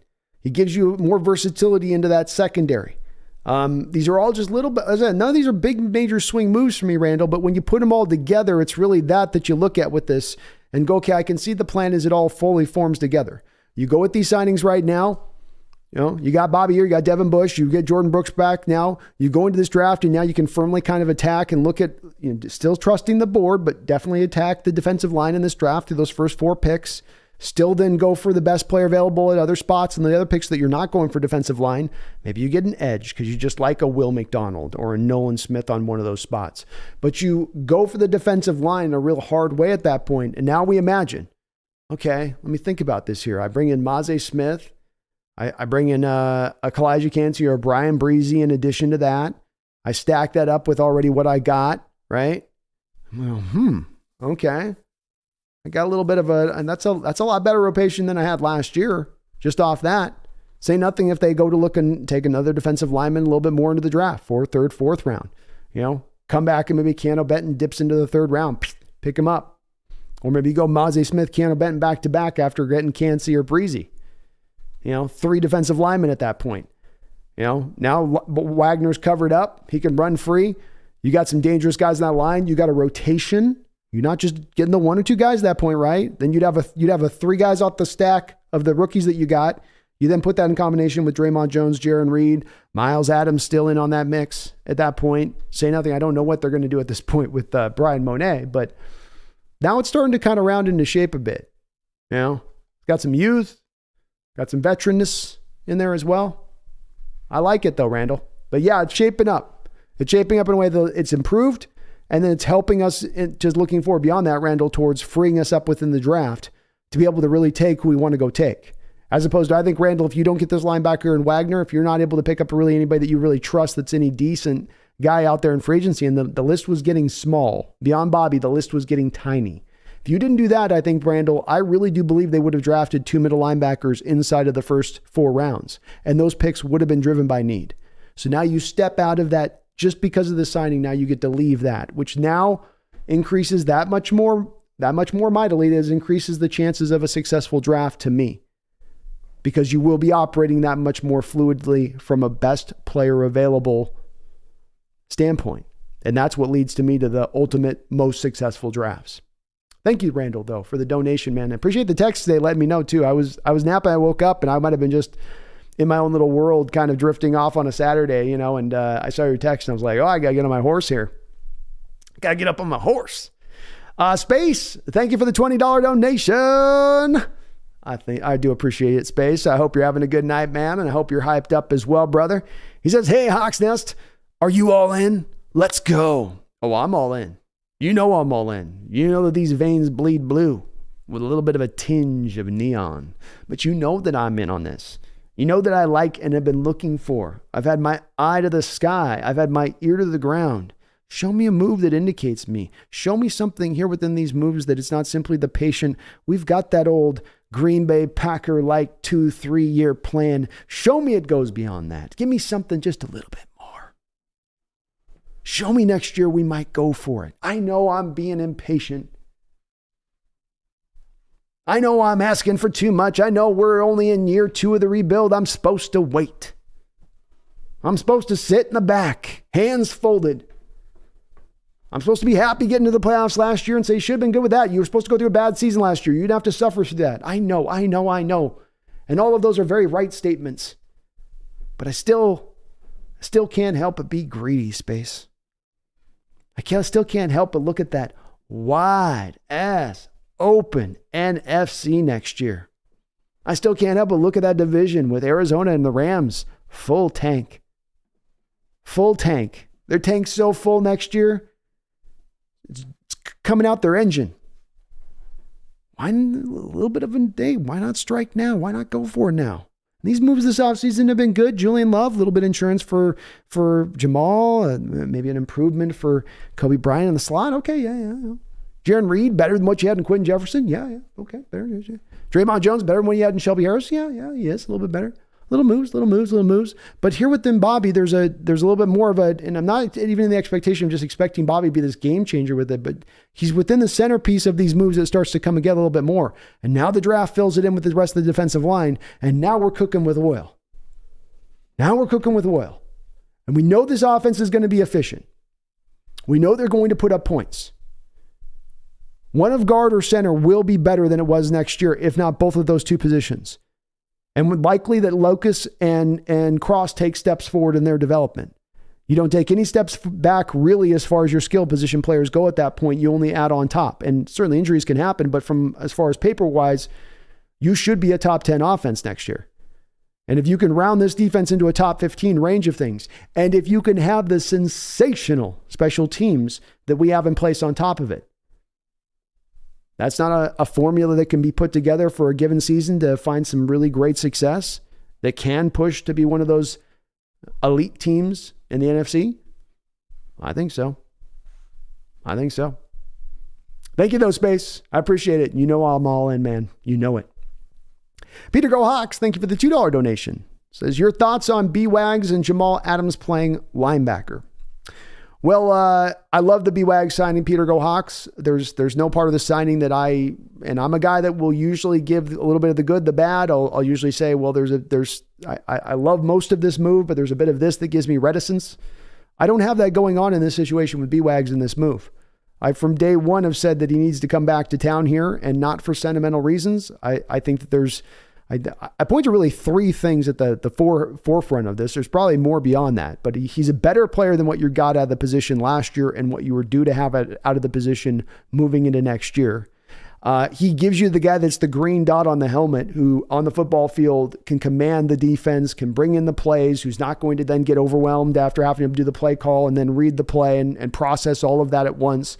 He can do that. He's done that. And then he gives you the leadership. He gives you the C on his jersey. We're behind the scenes when the film's not rolling, the things that we can't see. He's the guy back there helping those guys out, helping them know this is how you be a pro. Let me, as a Hall of Famer, as a Super Bowl winner, let me show you how to do it.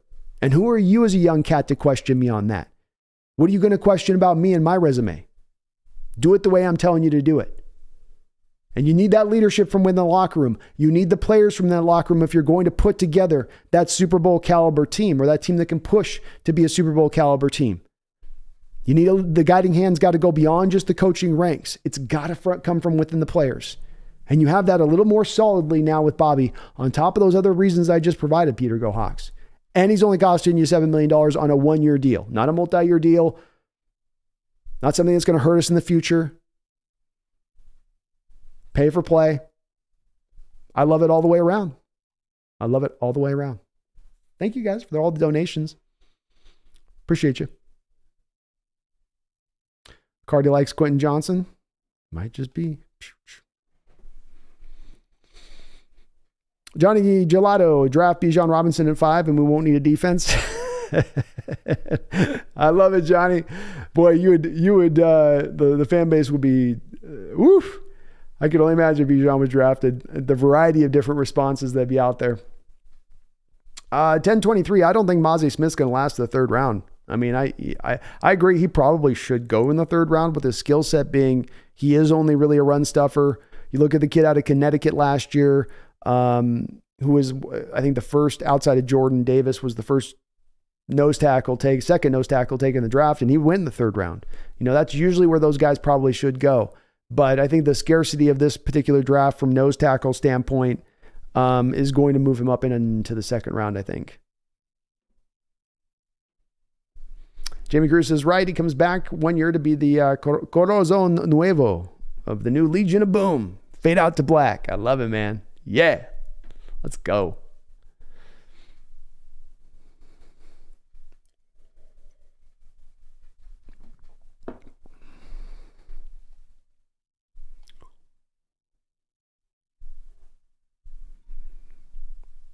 Johnny Gelato says best case scenario, Commanders or Raiders trade up to 3 and grab a quarterback, and we grab Will Anderson. I think that's very much a possibility here, Johnny. It's very possible.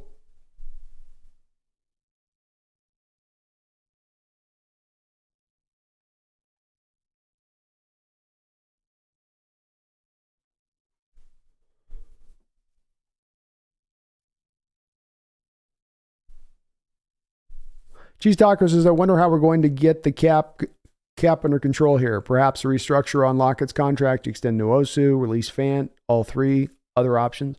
You could do those 3. I mean, those sit at the forefront. I mean, those are the ones that make, those are the easiest moves to make right now on the surface of things. You could convert Quandre Diggs base to bonus if you wanted to. I don't think they're likely to, but you could, theoretically on that, do that. So there's a couple of other spots that they could still move with. Yeah. I mean, I think they could functionally, reasonably create, they could probably create like another $17, $18 million in cap space with some moves. They'd have to be very aggressive with it, but all 3 of those would probably bring about something like that, Cheese Taco.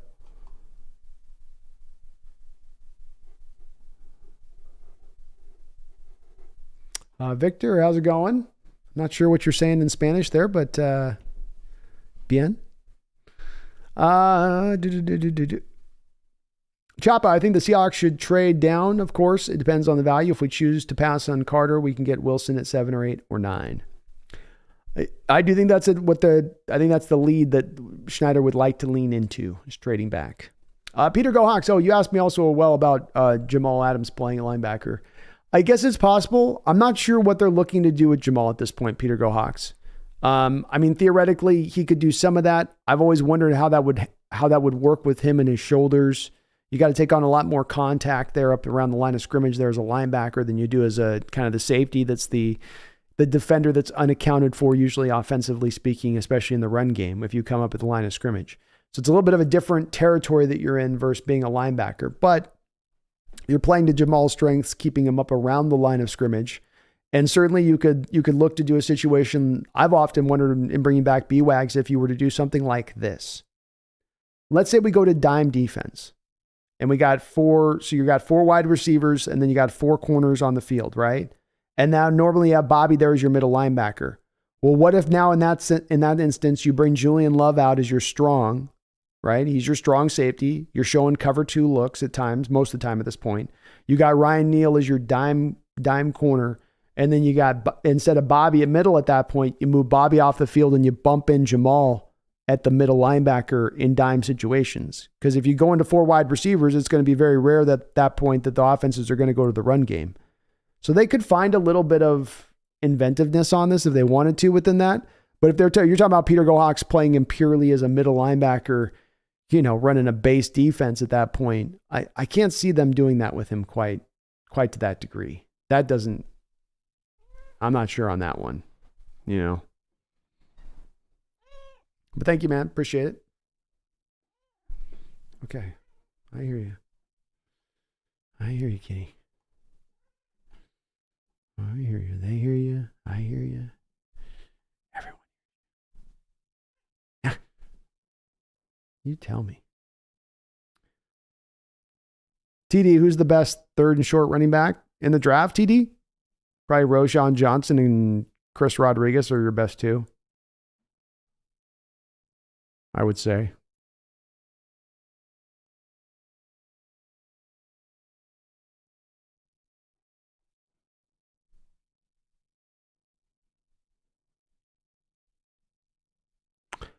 James Valva says, I'm not here to black pill. I think the future is bright, but it's not here yet. It's delusional to think it is.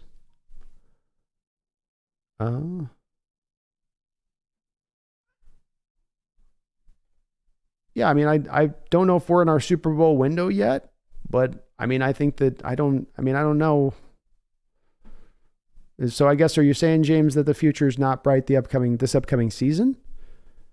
Like, are you expecting a bad year this upcoming year?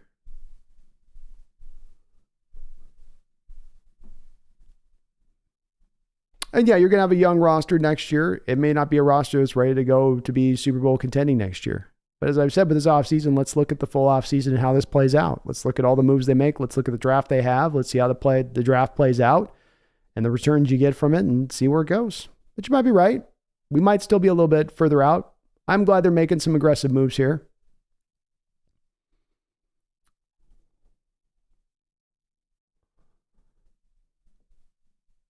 Greg, where would you draft Bwagz Smith? Would you trade back to like 26 to get an extra second and take him there?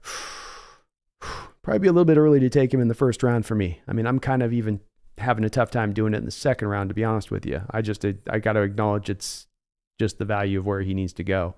You probably got to take him with your first, second round pick at this point, if he lasts that long. But I'd have a hard time taking him in the first round because he just doesn't give you a lot of pass rush.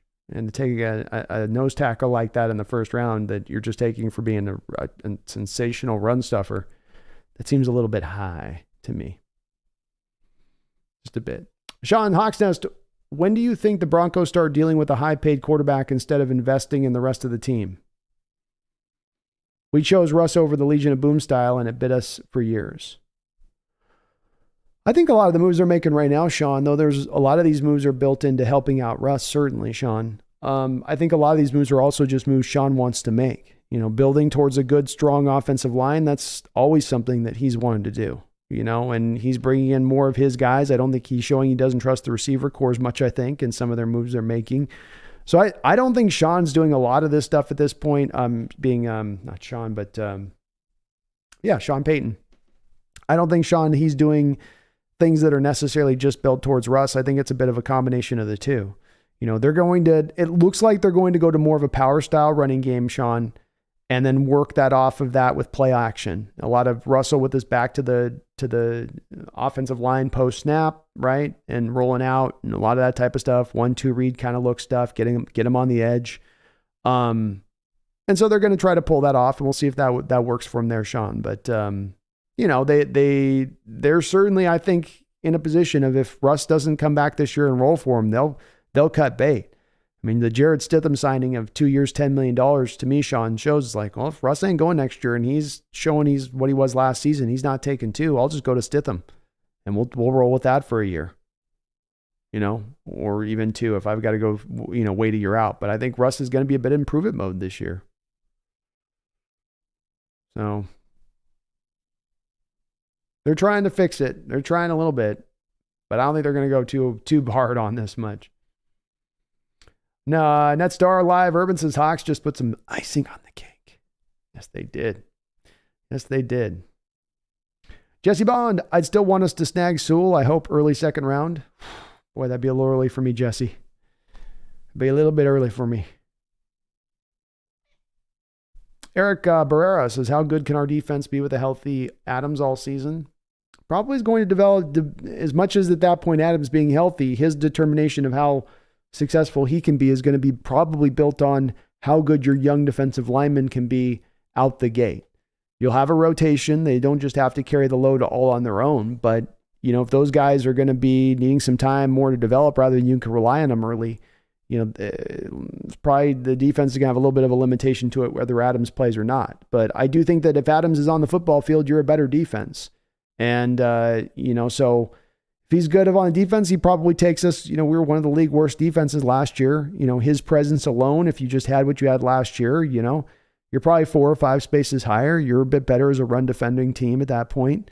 Certainly having both him and Bobby make you a lot better as a run defending squad at that point, I would think. So a little bit, but it's also like healthy all season. Is he like New York Jets Adams at that point, Eric, you know?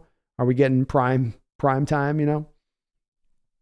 AI, Bijan Robinson is Debo Samuel. I agree. I think you could use him like that. I really do.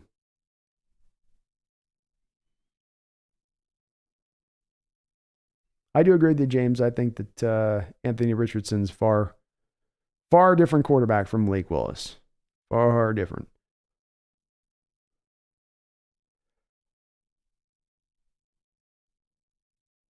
Don Steeler says Bobby will also work as a pretty amazing captain. Someone like Carter would likely be set on the right path if we draft him. Certainly you'd think would help, don't you, on that? I would.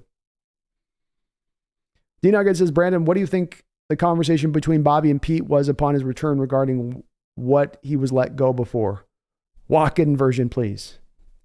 I'm going to put the walk-in up for just now for a moment, but because that's a hard one to do. What do I think the conversation was between Bobby and Pete? Pete probably said, I didn't want to let you go. I think Pete probably said I lost a little bit of power in the room last year with John getting a little bit of that back. And John wanted to last year turn everything over and clear out money and try to get the cap back to a right spot and get us turned around, and things were kind of bleeding, and we wanted to stem the bleeding, stem the tide. And we were already moving off Russ.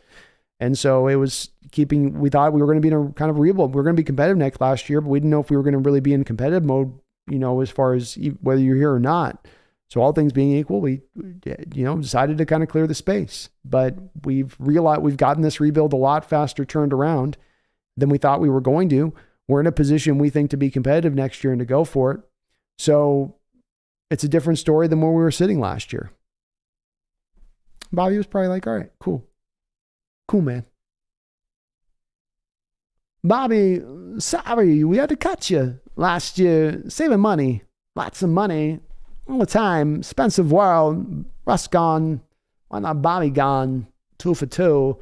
Double your savings. That's all I'm saying.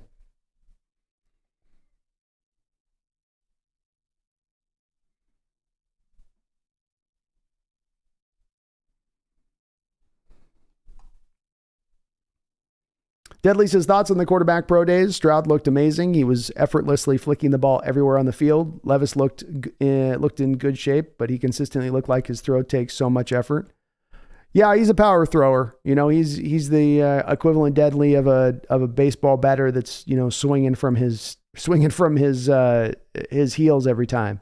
And the thing that I think Levis really needs to improve on, above some of the decision making and dealing with pressure and not playing so wild, is he's got to learn how to layer the ball a little bit more.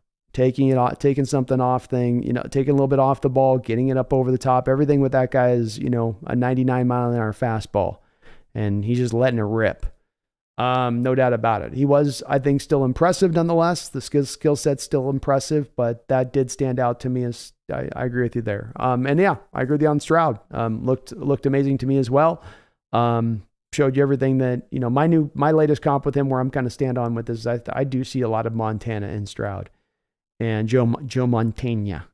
And I think he's going to go number 1. There was a comment that Josh McCown, the quarterback coach for Carolina, was with them there on the pro day. They were standing close, and they got like a hot mic near those guys. And he was like talking to them about finding a basketball court when they were in Carolina. And he's talking to CJ, and he says, when you live in Carolina, we'll find a court to like shoot a game of horse or whatever. He's going to Carolina. I just think there's no doubt about it.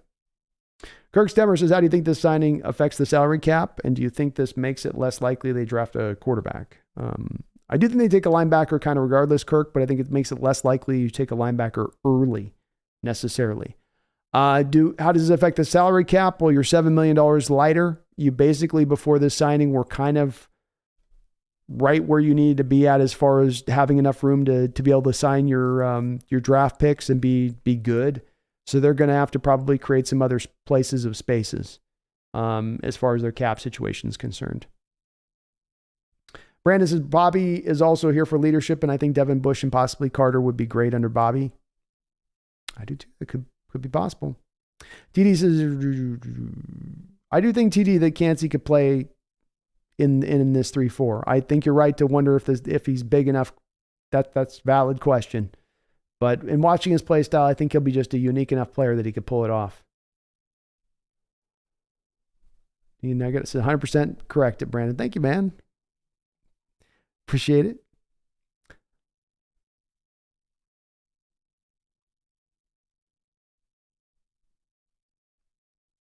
Cheese Taco has been a member of the Hawks Nest for 5 months. Thank you, Cheese Taco, for that long-time support. So just wanted to stop in and say, let's effing go with Bobby. Go Hawks, and have a good night. B.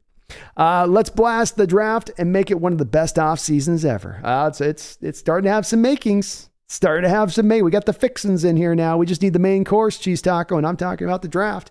But I also say let's effing go on this signing. I'm going to get hyped. I'm not going to, just keep it in perspective. I don't want no perspective right now. I'm hyped about this. I love this signing. I like where the team's headed, where this thing's going. It's good to see. It encourages me quite a bit on this signing. And I don't think that they're done quite yet. Here necessarily. But thank you, Cheese Taco. Appreciate that long-time support of the channel too. And have yourself a great night, man. Adrian X, thank you for the $2 donation. Says Pumpkin came through. So can you say thank you for her? They say thank you. She says, hey. They say thank you. He says, yeah. She says, hey. Hey. Hey. She's very happy about the Bobby signing. She's a big Wagner fan. Huge. Peter Go Hawks with a $2 donation. Thank you, Peter. Says, with number 54 signing, how does that affect our draft now? Well, as I was saying just below there on that Peter Go Hawks, I think it does mean now that you probably do look to still take a middle linebacker, but probably a little bit later on in the draft. You're not as impelled or feel the need to go and do that right in the first. It's the sacred 4 picks I'm looking at here, folks. So those 2 first rounders, the 2 second rounders, those are our sacred picks. We need to get the juice from those picks. And you could have gotten the juice from a middle linebacker there if you have to go there that high, but this doesn't mean that you have to go do that. So what it does is it allows you to lean more further into this draft, Peter Go Hawks. If you were already maybe being able to start to lean this way with this draft, now you can kind of lean even a little bit more. You can, if you got the recliner, you're going back a little bit further with that recliner, meaning now you have a little bit more openness to being able to really truly take the best player available on the board rather than being driven by need, which I think would have been the reality if you don't do this signing of Bwagz. And I think from a worst case scenario standpoint, where I've sit on this is I think that would have meant taking 2 linebackers in the first 4 rounds, which would have been entirely driven by need at that point. So that's the main real direct way, Peter, that it affects the draft to me, and kind of the only way, but it's a major one. Because as we learned last year, and as John Schneider has referenced many different times this offseason, what led to their success last year, why last year's draft went in such a different way than any other drafts in recent memory, was because they operated from a best player available standpoint. Because as John said, they just trusted their board. They just took the best guy that was up there on their board. That's what leads to draft successes. Sometimes it just isn't that complicated. And this is one of those cases. So it's going to free him up, I think, in that way there, Peter. It will. Thank you, though, man. I appreciate your donation and your support. Right in the cut. Thank you for the $5 donation. Says, Bwagz is back, baby. Woo! Bwagz is back. Let's go. Let's go, Rain. Appreciate you, brother. Thank you for the dono. Adrian X with another $2 donation. Thank you, Adrian X. Says, I think our team will be more improved regardless. I do too. This is a playoff team as it stood right last season. You get better from a center standpoint, get better from a guard standpoint, bring back everybody else essentially, absent maybe a running back or 2, which you then add in the draft, and your offense takes a little step forward. I'm not talking about, now they're a top 3 offense. Just a little step forward. And you got a defense that was more in kind of the back end of defenses in the NFL last year. But with these signings that you make now, bringing Bobby back into the fold, getting the draft pick capital you have to utilize, now can they get themselves to a top 15 state? And if I put that formula together of a top 10 offense and a top 10 offense, a top 15 defense, and I have maybe a top 3, not one of the best special teams unit in all of football, what does that equal? What does those equal signs bear out to in a weakened NFC, in a weakened NFC West? How does that math add up? And I think it means improvement to me, Adrian X. It does mean improvement to me too, which should logically raise the top end of this team. Thank you, though, for the donation. D Nugget, thank you for the $2 donation. Says, okay, that deserves a dono. Great stream tonight. Hey, thank you, D Nugget. I really do appreciate it, man. Thank you so much for the support. I'm sure it was a conversation that went kind of like that, because you could hear Coach Carroll in the press conference when they were announcing the Bobby Wagner release or the situation regarding that release, how he was really, you could tell it was something, just the body language was like, I didn't want to really do this. I kind of got twisted to do this a little bit. It's like it was a Johnny move, But thank you, D Nugget. Appreciate you. Yeah, Pumpkin's getting active. She can tell I'm hyped tonight. She's like, I want to be hyped. I want to be hyped too. Yeah, I know.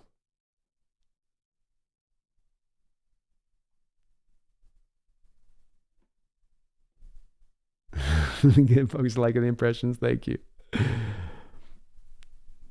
They're saying the walking is gold. I'm happy about tonight. It's so wonderful. Bobby, come back. He did.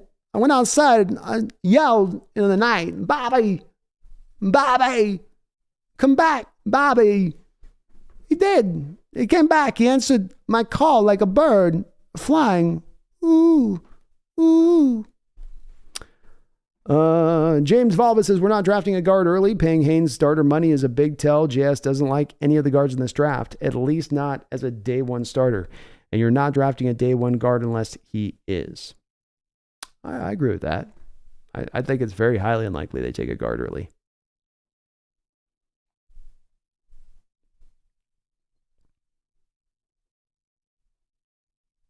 Yeah, 10-23, I don't think Carter lasts to 20. He's not getting out of the top 10. Sean, HawksNest, we draft Tyler Lockett with a pick we got from the Saints in the Max Unger Jimmy Graham trade. Did we? Is that how that was?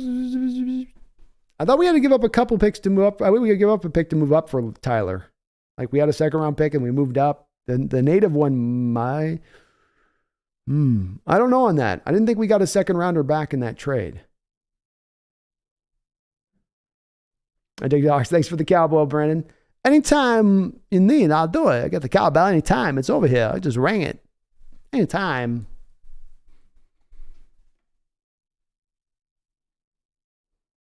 Megan says, love Cassell. Knew he'd be pleased. Howard Cassell is very pleased. Football, at the end of the day, is a romanticized sport about fans loving their players and loving their team. No greater story than a man who's laid it on the line, bore it out, broken his body in order to imbue himself upon the fan base. Jack Maloney, so what's good, Hawks Nest? I'm a somewhat new NFL fan going into my first draft. I have no idea what I should be looking for. What would be a successful draft in your opinion? And it's very much why I lean so much in this way and fashion of things, Jack, is I think that it's a beautiful thing that can both be complex, but also very simple at the same time. And you'll often hear me reference this with the three letters BPA, best player available. And what often happens here, Jack, is that teams will tell you this is their strategy, this is their methodology, this is their approach, that we only draft best player available. It drives our whole process every single draft. But when you really get down to the nitty gritty, and when you look at how these teams draft every single year, and you really pull it apart, you find so many drafts that are riddled with teams simply trying, Jack, to address their needs. You know, this pick was for that right guard they need starter, and this pick is for that thing that they need to start, and then that pick is for this other starter they have. There's no pick that they're making that they're stacked up already at a position. You can see the telltale signs of a draft that is bred upon reaching for need, Jack. Because that's the two places you operate from within a draft. You either operate from BPA or you operate from need. And so even for someone new to the sport as you are, like you say, if you operate from a standpoint of taking the players that are simply just the best player on your board and you don't overthink but what do we need on the team here and there? And then what's this? Simply take the best guy up on the board and go with that. That will lead you to a successful draft if you're doing that pick in and pick out. And obviously the most beautiful thing, Jack, is when BPA can meet need. That is obviously the ideal. That is the unusual. But that would be you have a given pick that you're able to select. That's the one. That's the Charles Cross pick last year, Jack, right? You take Charles Cross, number 9 overall. Yeah, that was a pick you needed with Dwayne Brown gone. You needed a left tackle, but it was also BPA. That was also the number 1 player that you had available on the board at that point, just on your pure board, on regardless of position, just your number 1 guy that was there. Wu-Tang, this team could be nasty next year if this draft goes right. A lot will hinge on that, admittedly so. It will be hinging on young guys coming in and performing. But you got 10 picks in this draft. You got 4 selections in the first 52 picks. You've got the ability to make that kind of impact from this particular draft. Mr. Turtle Hats, what are my thoughts on tight end Darnell Washington? Where would you want to get him?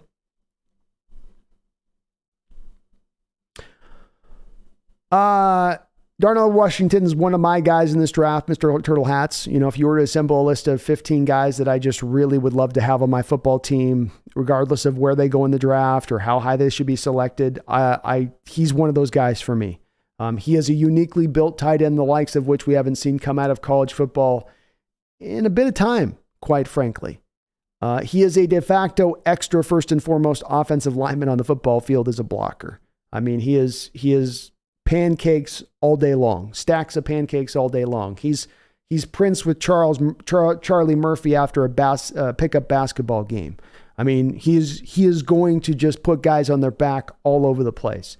Then he's absolutely huge, and his catch radius is ridiculous. So when he raises up and goes up to catch a football, he's essentially sometimes seeming like he's raising high enough to be at the top of a basketball backboard.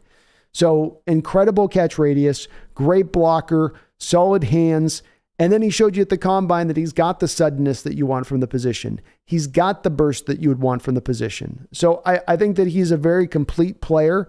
I think that his production wasn't as great as you would want from a guy that you might put a first round grade on, but that's explained by the fact that Georgia had so many guys to throw to, including a future first round tight end also on the Georgia roster as it stands right now, a guy that'll actually end up being probably picked higher than Washington's going to be picked in this draft. I would love to be able to pick up Washington in the second round, Mr. Turtle Hats. But even to think about picking Washington, you first have to do something about Noah Fant. You'd have to move Noah Fant to take Washington. You're not going to carry 4 tight ends. I also don't think Washington's going to be available early in the second round. I think Cowboys are circling around Washington with their first round pick. Now that they've got their receiver in Brandon Cooks, now I think they go for the tight end in Washington. I think they're and if not them, there's going to be a team, I think, in the late first round that probably jumps on him. His skill set is too unique. Jack says, my second question is, now that I know the NHL draft this year is stacked, but what grade would this set of players compare to the rest? My second question is that I know the NHL draft this year is stacked, but what grade would players compared to the rest? You might have to rephrase that question, Jack Maloney. I'm not sure what you mean by that on your question. So let me just reread back, Jack, kind of what it says. My second question is that I know the NHL draft this year is stacked, but what grade would this set of players compare to the rest? So I'm not sure what you kind of mean in that question with the NHL reference. Sorry.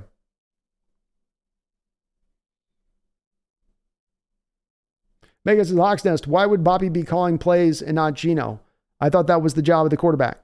There's play calling going on both the offense and the defensive side of the ball, Megan. So defensive, both the essentially the guy that wears the green dot helmet is the guy that has the headset on defense, and then you have the quarterback has the headset on offense. So only 2 players can have the headset, and he gets the play. So Megan, just like offense, double Y, XL, 2Y stick banana on 2, right? Defensively, you'd have a bear claw 6-4 over, cover 3 or whatever. I don't know, whatever their verbiage would be on that. But yeah, there's also defensive plays within this too, Megan, where you're going to call defensive plays given on a given call. But last year, Megan, Jordan Brooks was having a problem with that. He was, it's a number one, those play calls can be like a lot that you have to say, right? It isn't usually you're just going to be like, bear claw over maple, and everybody's like, oh, I know what my individual, squeeze bear right, double 2X conundrum at left, and then you get that out, then you got to get in spot, then you got to get lined up, then you got to read the play. It's a little bit much for some guys. It's a wee bit much for some.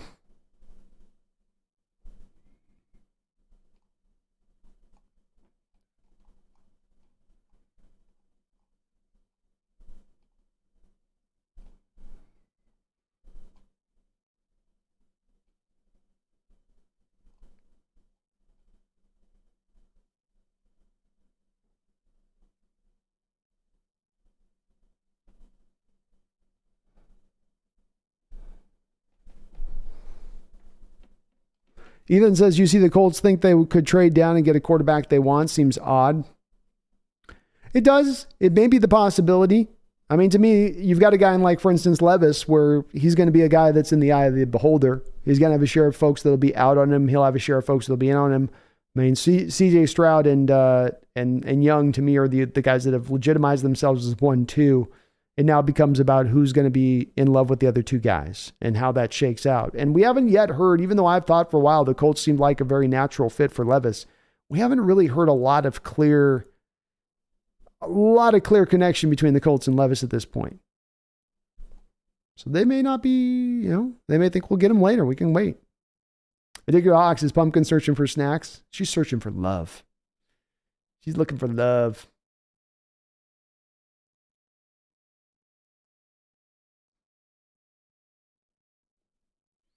James says, if you're going to draft based on what the players want and the fans, for that matter, want, things are going to get real ugly fast. Agreed. Yeah. That's why I say BPA. BPA.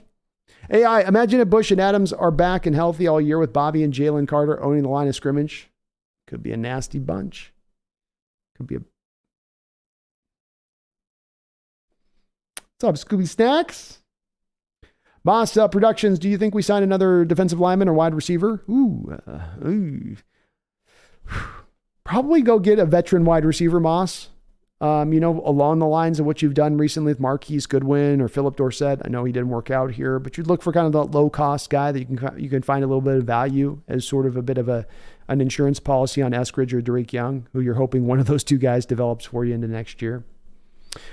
James says, yes, I'm expecting that we are 2 years away from a real Super Bowl run, which puts it outside of the Bobby window. So bringing him back only stunts our ability to move forward. I guess if you're seeing it from that standpoint of it, then that would stunt it. I don't see it myself from that standpoint, but I get it, James.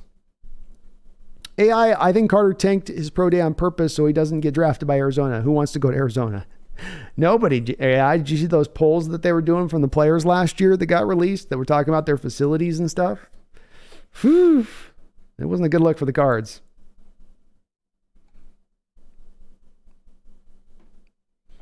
I gotta say, James, I don't know about the stunted thing. If he helps the development of young guys there, if you go draft a middle linebacker and he helps to bring that guy along this year, in addition to this, if he helps to bring along and show guys on the defense, their young cats, how to be better pros, and he gets them more helps them, and even just a marginal way along in their further development, even if you are right, and you are 2 years away at that point to getting to that Super Bowl, and that there's no chance you can compete this year, he still has then brought value to that future team at that point. The only way that he stunts it is if there's some player that you miss out on or think there's some game changer that you could have gotten other than Bobby. And I'm not sure that's necessarily proven out to be the case or will be proven out to be the case. I guess we'll track it and see. But, this middle linebacker class, James, is undoubtedly one of the weaker positional groups in the entire draft. And that's not my opinion. That's fairly consensus as far as that being looked at in that way. So there's not necessarily some fundamental beautiful answer at middle linebacker to have been found in this draft, nor was there really a guy in free agency unless you wanted to pay $20 million a year, or whatever Tremaine Edmonds got or Pratt got, to bring a guy in like that. I don't know about the stunt thing. I can get where you're coming from on the 2 years away, but stunting, like holding back, I don't know.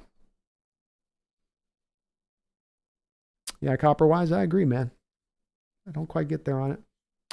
But I understand where you're coming from. You're looking at it that we're 2 years away. I get that. That makes sense. Josh West, now Seattle has to restructure some contracts. I'm sure they will.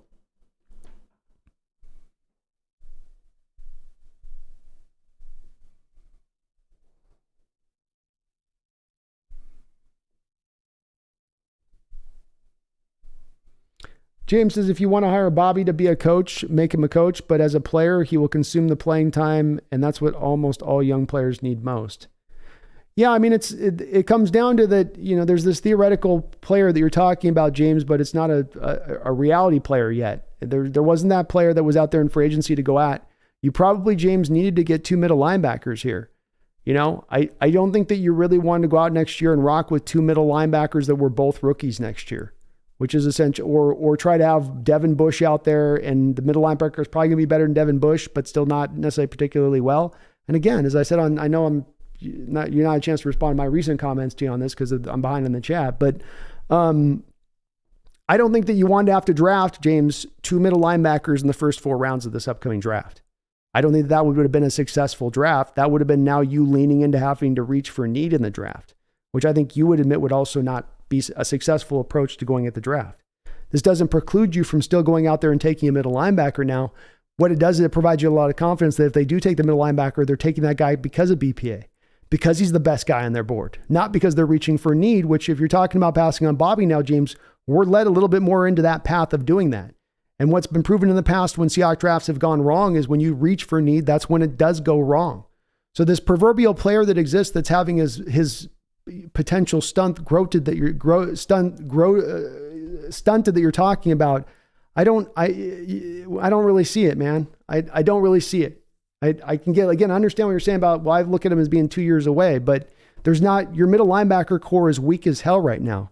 Brooks has no guarantee to be coming forward into next year. And certainly I think you'd admit he's better than Brooks. I don't think Brooks has got another whole hell of a lot of step in his development he's taking forward at this point in his career. He kind of is what he is. You lost Barton, so you needed to get a couple of bodies on deck here for next season. And going with 2 rookies that you reached in a draft to get because of need doesn't seem like a way more successful approach to having Bobby here, maybe taking the best guy you have on the board in a particular spot and letting him bring that guy along. I don't know, man. I can't quite see it that way, but I appreciate where you're coming from.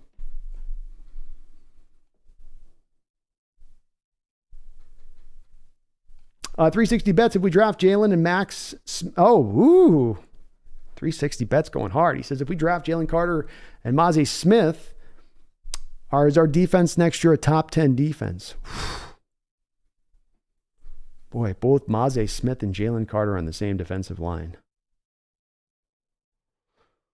It's certainly a couple young guys, but they may not be ready to be quite there yet. 360 bets, but who have potential to eventually drive you to getting there. So it all is going to be dependent on where they are in their development point. But they both have the talent level and the ability level to take a defense that they're coming in as these supporting parts to what you already kind of have at that point. Certainly they could help elevate it to that spot, but it's very hard to predict when we're talking about rookies. There's such a fluctuation in play on them.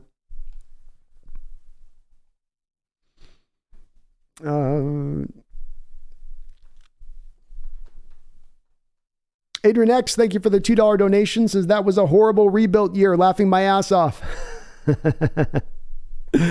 Yeah, lots of success, wasn't it, Adrian X? Lots of success on that one. I love it. Thank you, Adrian X, for all the donations. Ryan Anderson, appreciate the $2 donation. Says, do you see an Adams cut coming? Well, when I originally saw the Julian Love signing, I was a little reticent to believe that it was simply Seahawks are now going to start running cover 3 looks all over the place. And this is just an opportunity to move Adams into the box. I took it as Ryan that it was more likely that they didn't have a lot of confidence that he's going to necessarily be up to scratch on the injury by the time the season starts, and that this gives them insurance for that. And you look at now they're spending, I think, $34 million this year of their cap is going to be dedicated to the safety position alone this upcoming season, which by far is the most in the NFL. So there's a lot of indicators, signs pointing to the potential of this, Ryan. I mean, I was kind of walking this through earlier this week in my mind on this of if I'm John Schneider and I go into this physical that Jamal's going to be taking very soon, and I walk into the physical and he's at 90%, and the doctors look at me and they go, he might be at 100% by the time of the season. He might. And we don't know, even if he's at 100% at that point, if he's really going to be at the maximum ability to run his fastest and to be his quickest and to be sudden. Is he going to have all the bounce back in his step? We're not sure. And if Schneider's looking at potentially punting a year of Jamal Adams at this point, or saving the cap hit, spreading it out over 2 years, I think that that's going to be more where he leans into on it. So I think, Ryan, this is all going to be based upon what the physical tells John Schneider. And he'll take it from there. But if it's not a good physical, I don't think they're just going to just sit and just hope and pray the thing eventually becomes right to good. Because even if he bounces back, even if he gets on the field, Ryan, right? he still has this big injury history with you. It's no guarantee that there's not another injury coming in to be sustained. I think that's my feeling on it. Dragon Master, thank you for subscribing to the channel. Dragon Master, welcome aboard the Hawks Nest. Chase Stern, thank you for the $10 donation. Very kind of you, Chase. He says, I told you we were still signing Bobby. Now to draft Carter and Simpson. And bringing back Bobby also allows them to give a proper farewell this time instead of the way he ended it last time. I hated that. I hated it too. Guy didn't even get a call from the front office at the time they're releasing him. Just kind of had to learn it by pretty much like Twitter, I think is the story I had heard from that. So certainly you get to, mend those fences in the way that ended, Chase, which is a beautiful, wonderful thing in itself. And yeah, you bring in, Carter's going to have a lot of, he certainly has a lot of controversy surrounding him. But if you bring in Carter and you're getting the player of Carter that you had last year in that Georgia defense, and that's what you're bringing in as a prospect to play in your defense now, and you're bringing in Simpson on top of that, maybe you get Maze Smith again then in the second round.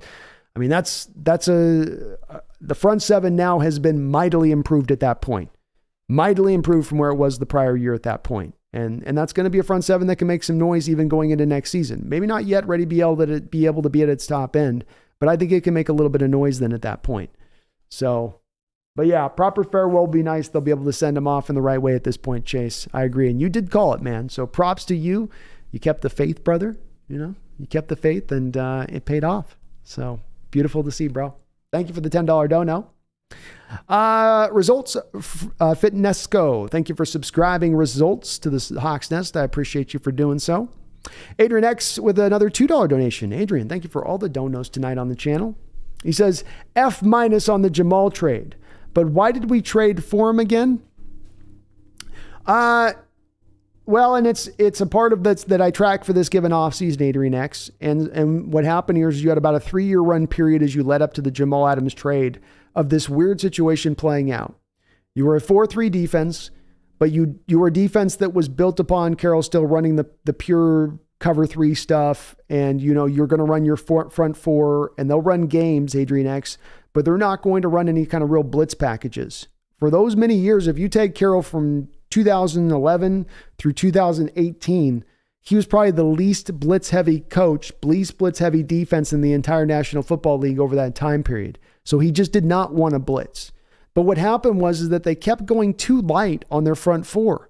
They kept going with this just good enough policy when it came to their front 4. Some of this was that you're paying the quarterback and other places and you couldn't afford to pay everything and everybody. But some of this also was just bad drafts, bad moves, bad picks, guys that didn't develop, LJ Colliers and Rasheem Greens and everything in between. And you were left in a place where, you didn't have the talent on the defensive line to get it done. And then you would get into this training camp and you had gone through your off season where you'd done this just enough stuff, Adrian X, and then you get to training camp and you go, my God, we don't have enough pass rush. And then you have to go make some crazy move to try to then augment it and supplement. So the year before Jamal Adams, just to kind of give an example of this, you did this with the Jadeveon Clowney trade. You'd gone into that prior off season, you signed Ziggy Ansah, you drafted LJ Collier, and you went, we're good. No, you weren't good, as we saw. They went, dear God, get Jadeveon in here. So then the next year you let Jadeveon go, right? You draft Darrell Taylor, you sign Benson Mayowa and Bruce Irvin, you go, good enough. Then you get into training camp, right? And you come to find, oh, that's not going to be good enough. Darrell Taylor's not even going to play this year. So then what do? You look around the league and you go, God, there's not really a pass rusher we can go get. Well, Jamal Adams is available. He can blitz really well. And then you go out there and then you make the trade for Jamal Adams, bringing him in at that point, Adrian X. And what was surprising about that was Jamal Adams was blitzing at about a 6% rate with the New York Jets. And that was with a guy in the New York Jets that was one of the highest blitzing defensive coordinators in the entire league. He comes here, and in that first year when he set the league record, this is one of the reasons that whole league record of sacks thing, it's cool. It's a good record, but he was also being blitzed at a 13% rate that year. Double the highest rate of his career there with the New York Jets. So he's getting a lot of swings to get those sacks. But they were doing so because they needed him to generate the pressure because they didn't have the pressure coming from anyone else on the defensive line. And so it's again, where does that trade come from? It comes from desperation. Why was the desperation caused? Because you didn't, on a yearly basis, going back for 3 or 4 years, properly address your defensive line to get guys that could go up and have high pass rush win rates across the board. That's why it kind of failed at the front of it, Adrian X. Joshua says that's epic encore. Thank you, guys.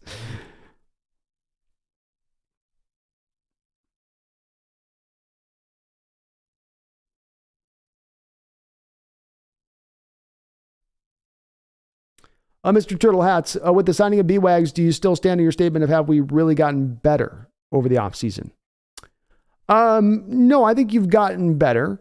I think that you, even before the signing, had gotten a little better, but I think that with the losses you had, there was a little bit of an equivalency there. But you are starting to move the needle more in the favor of now getting better. You are. I think Evan Brown's going to be a better player for you at center than what you got out of Austin Blythe. So you're improved there. I think Phil Haynes, at the very least, gives you no drop off there at the position. So offensively speaking, we're talking about at that point, Marquise Goodwin's impact, Travis Homer's impact, and Rashad Penny's impact that you have to essentially replace or get better than as far as your returns go. That's not a lot to have to get over the top of with this draft coming up. Defensively speaking, you've lost a lot of defensive linemen, but Draymond Jones, Jaron Reed, there's more to be done there, obviously, but I'm anticipating that in the draft. Bobby and Devin Bush is better than what you had at the middle linebacker position prior. And now your safety position / at least the slot with Kobe Bryant is also improved. So yeah, you've probably improved 3 position groups. You've stayed the same mostly across the board beyond that. And then you have a little bit more room to do. There's more stuff to be done. Hold on, my cat's going after. All right. Leave her alone. Leave her alone. So, yeah, you're at a point now where you're probably a little bit better. You're a little bit better than where you ended out the season at this point. Come on, baby. Come up here. Stop messing with your sister. Mark, thank you for mentioning that. Please, folks, if you do like what you're listening to right now, and if you haven't already, please do hit that like button for me and sub on up if you're not already as well. I would really appreciate it.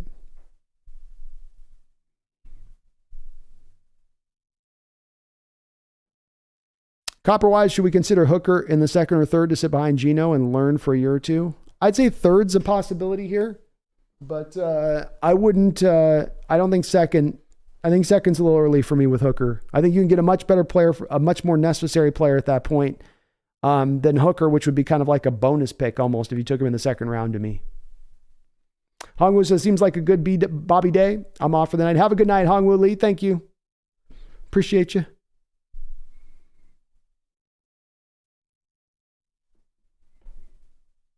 Space says, do you have any floor space or a couch? I do not have any floor space in my house. I brought my couch in, but it's like jammed in the back corner of the room.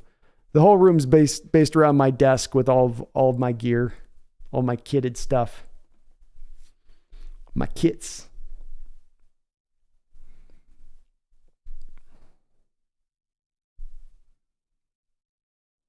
Why do I says now we go out and draft Jack Campbell and let him learn from a future Hall of Famer? Not the worst setup for a young linebacker, is it? Why do I? Oh, I get to learn from what's maybe the second best middle linebacker of all time. I think I can find my way within that. David Yang says Rob Stanton has a hard on for Will Levis at number 5. Man, he wants a quarterback at pick number 5. I have a feeling it will be defense. Well, to Rob's credit on that, David, he's been pretty consistent on Will. And, he was one of the first, along with me. I was right there with him on this one. He might have got a little ahead of me on this one, but he's been a guy that's been banging the drum for Levis for a while too. So he was certainly out ahead of him on that one. And look, Levis makes some sense. David, he does make some sense. It's not at the forefront of the picks that I would necessarily make there in that position, but if you took him, I would understand it. The Hawks have given themselves room to get out from under this Geno deal within 1 year, saying now they get out from under it in 2 years. And a guy like Levis is a guy that I could definitely see John Schneider falling in love with. If he's got a type, I could definitely see Levis being that kind of type. Blonde with long legs. Addicted Hawks. Brandon, does our defense make any scheme changes to maximize Woolen's special talents? They've talked about trying to play more man, Addicted Hawks. But even when they talk about playing man, it's a little bit of a misnomer because they're talking about like cover 3 man match most of the time. They're not talking about pure man, which I don't think they'll ever run man, but even if they ran some man match stuff, that's at least a little more funner than the cover 3 stuff and gives him an opportunity to actually jump routes, especially when he sees it. I think the main improvement that it comes from Tariq beyond, technique stuff getting cleaner is recognizing stuff easier and faster, and then being able to jump those kind of routes and be in a position to then really cause some problems at that point. James Valva says, got to head out. Love you, Hawks Nest. Glad you're happy about Bobby. Hope it works out better than I think. I appreciate your perspective on this too, James. I agree with you on some of the stuff with this, and some we don't. But you know what, Aubrey? I always appreciate you here on the channel, and I understand where you're coming from. And if it does take a couple of years, I get that with it. I don't think this does depress Bobby, but I do appreciate where you're coming from on it, man. I do. And you could be proven out to be very on point with this when it's all said and done, David Yang says, feeling they might trade for a player or two for the draft picks. They might do it, David. They might. I agree. I think it's on the table right now as a possibility for me, certainly. Megan Gockroger with the $5 donation. Thank you, Megan. I appreciate it. She says, okay, B in the 12s. Thank you for distracting me today. I really appreciate it more than you will ever know. Well, Megan, thank you for the $5 donation. You have my condolences out to you, hon. I hope you're doing okay out there and not getting too low on your side of it. It's always tough dealing with loss, and again, especially dealing with loss right when it's coming around the time of year that and you had one of the biggest losses of your life on. So tough stuff, but glad to always be that place you can come to here on that side of it. And I hope you're doing okay on your end of it, and have yourself a great night. Appreciate you. Adrian X with $2 donation says, edge, defensive end, outside linebacker, defensive tackle, and nose tackle. Could you explain the differences? Edge would be an outside linebacker to me. This is kind of on this one, more my personal definitions here, Adrian X. An edge would be an outside linebacker in a 3-4 defense playing the wide 9 technique most of the time, is how I would consider that. The wide 9 technique being essentially outside the shoulder of the tackles on the edge. Defensive end to me is, I think a defensive end and an edge are kind of the same thing, Adrian X. Really at the end of the day, it's kind of semantics. They're essentially the same thing. I'm giving you my personal, how I look at it. So edge is both a defensive end, outside linebacker. Those are both edges. Edges means edge of your defensive line, essentially. So they both operate as that same thing, Adrian X. And what you use edge as is when you're trying to find a relation between defensive end and outside linebackers, statistically matching them up, just simply being able to call them both edges is a way to kind of put them into the same category in order to sort of match them up, apples for apples, so to speak, and sort of, get a measuring stick, I guess, of the player as much as anything else. So they are edges, essentially. I shouldn't say edge for me is a wide 9. Edge is defensive end or an outside linebacker. Outside linebacker is the wide 9. So that is your guy outside the outside shoulder of the tackle on either side of the line of scrimmage. Your defensive end is going to be your guy he can align out into a wide 9 as a defensive end, but a defensive end is going to be within a 4-3, is going to be hand in the dirt, essentially. Is what I would say with the defensive end. He's a hand in the dirt, and he's operating everywhere from 5 technique to 4 inside. He can be aligned in a lot of different places, but he's essentially going to be aligned with his hand in the dirt over the defensive end. He might be on the inside shoulder of the defensive end, but he's not usually going to be aligned up in like a 3-tech spot that you'd have a defensive tackle. So, that's I know I'm kind of being muddled on this a little bit. Defensive tackle is going to be inside. So you're aligned over a guard or a center, hand in the dirt again. The difference between a nose tackle and defensive tackle would be a nose tackle is going to be heads up over the top. Well, not always heads up, but a nose tackle is going to be in one of 2 places. They'll either be a 1 tech or a 0 tech. So if they're a 1 tech, They're going to be aligned with their hand in the dirt between a center and a guard, strong side of the offensive formation. And the strong side of the offensive formation, of course, is dictated by essentially, which side did they have the most of the personnel and where's the tight end aligned. That's usually the easy indicator to tell you where the strong side of the formation is at. So they're going to be aligned between the center and the guard as a one tech, or they could be a nose tackle or a zero tech where they're aligned specifically over the top of the center. That's technically also that's also a nose tackle. So a nose tackle can be a zero or a one tech, right? But a defensive tackle can be a one tech, a three tech, a zero tech. So it's sort of like your edge, how your edge is a defensive end or an outside linebacker. Defensive tackle is a nose tackle, essentially. Defensive tackle is the generalization of all of the defensive tackle positions, essentially. But within those non-specifics, there lies the three tech, whose weak side of the formation heads up over the top of the guard most of the time, the left guard, right, for the offense. That tends to be where his spot is at. One tech, like I said, in between center and guard, and then zero tech right over the top of the center. And there's some more alignments in there. You could have 3-eye, right? 3 inside shoulder, of the guard. So there's a lot within that. But you've got to, what I think throws you off with that is some of those mean all of those things. Other those things mean just specific things. Hopefully I might have muddled that up a little bit, Adrian. So I'm sorry, Adrian XA, if I did that on that one. Furlack has been a member of the channel for 12 long months. Thank you, Furlack, for that long time support of the Hawks Nest. He says, so happy Bobby is back. And I know it's unrealistic, but I would be amazed if we could get CJ Stroud and Nolan Smith. Draft is highly, highly unpredictable, and there's still a month to go here between now and the draft. Who knows what happens inside of that time period? It'd be a hell of a draft to come out of this with CJ Stroud.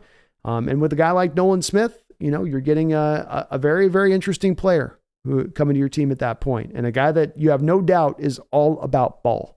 You want guys that are all in. You want guys that are making football their life. That's what Nolan Smith is. That's the kind of cat that he is. So, you're getting two solid guys in the building if you're bringing those two guys in. But yeah, I don't know if it's likely. I think at this point to me, CJ Stroud goes number one to me for lack. I just can't. I keep trying to wrap my head around how he doesn't go number one. And I just can't see it. I think he fits to what Frank Reich tends to like at the quarterback position. The pocket passer aspect of him, I think, will very much appeal to Frank Reich. I think it's that all day. I think it's that all day long. Thank you for lack. Appreciate you.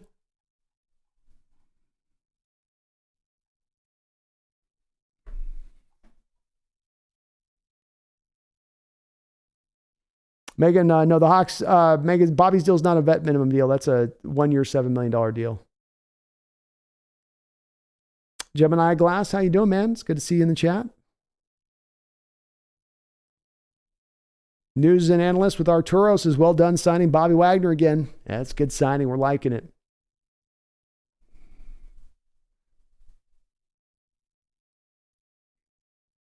I do indeed.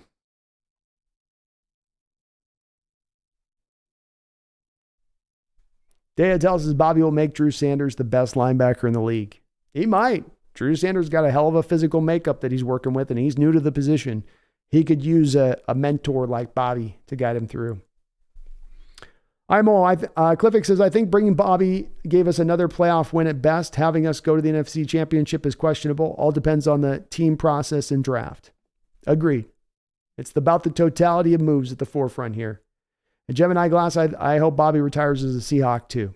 I have a feeling this might be his kind of his final last dance, so to speak.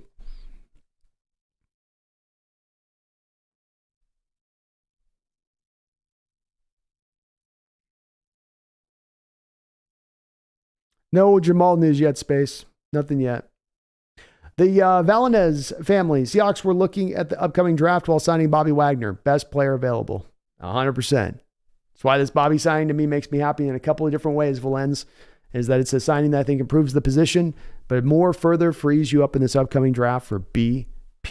I might get a tattoo that just says BPA right above my heart. Chronos 109 says, I love Jamal, but the mojo fused his finger. But the mofo fused his fingers and then broke said fused finger not even 3 weeks later. Like his injury luck is 10 times worse than Penny. and maybe even growing even worse. But yeah, he just had a brutal run of luck. It ain't his fault. Just it's tough. Gemini Glass, there's really not going to be a way to trade Jamal. I don't know if he'd pass a physical at this point, and I don't think there'd be a whole lot of teams that would value him all that much at this point because of the injury situation. Sorry, 1 second here, Phil.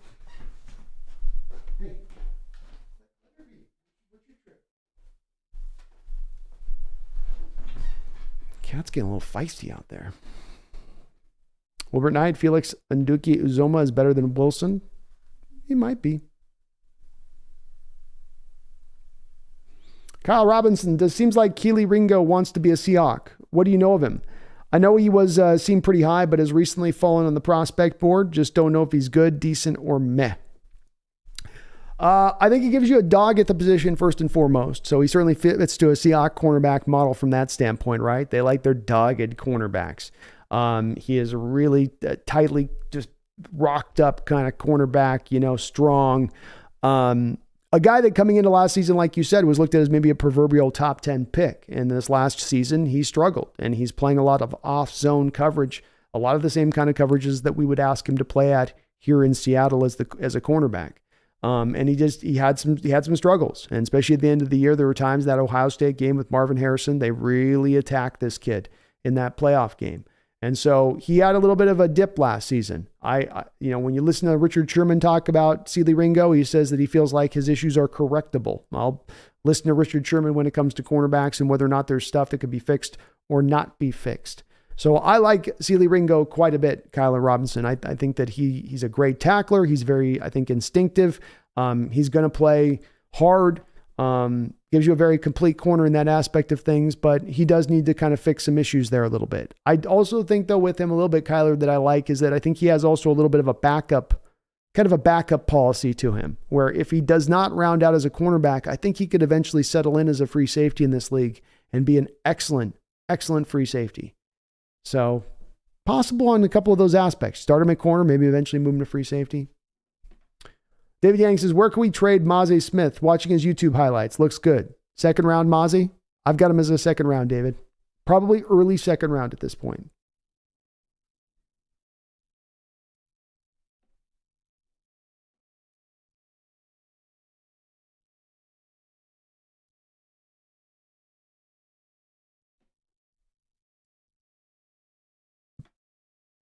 Dayatel, I like Wilbert Center too.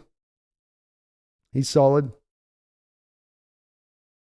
You're canceled from society. Jamal can't tackle, huh? Jamal can tackle. That's one of his plus attributes. Maybe you respond to somebody else in the chat. Sorry if I.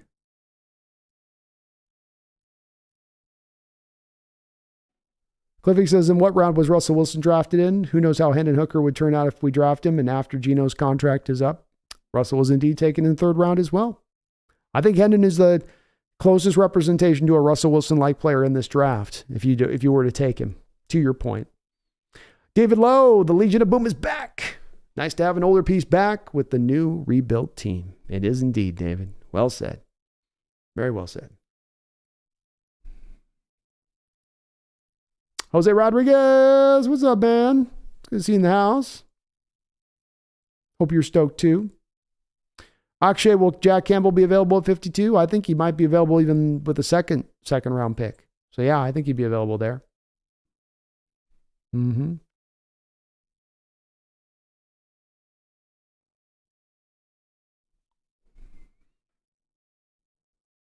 In utero, if Schneider drafts quarterback early at 5, I'll trust it and be excited. Me too, in utero. Me too. Jonathan says, I like JL Skinner, but too many needs elsewhere. Yeah, it's probably not likely to happen now with Skinner at this point, bringing in Julian Love. Erickson, if Jamal plays, either stays healthy or just is available in the playoffs, that's when we need him most. We just need him to get healthy one way or the other, One way or the other, get him healthy.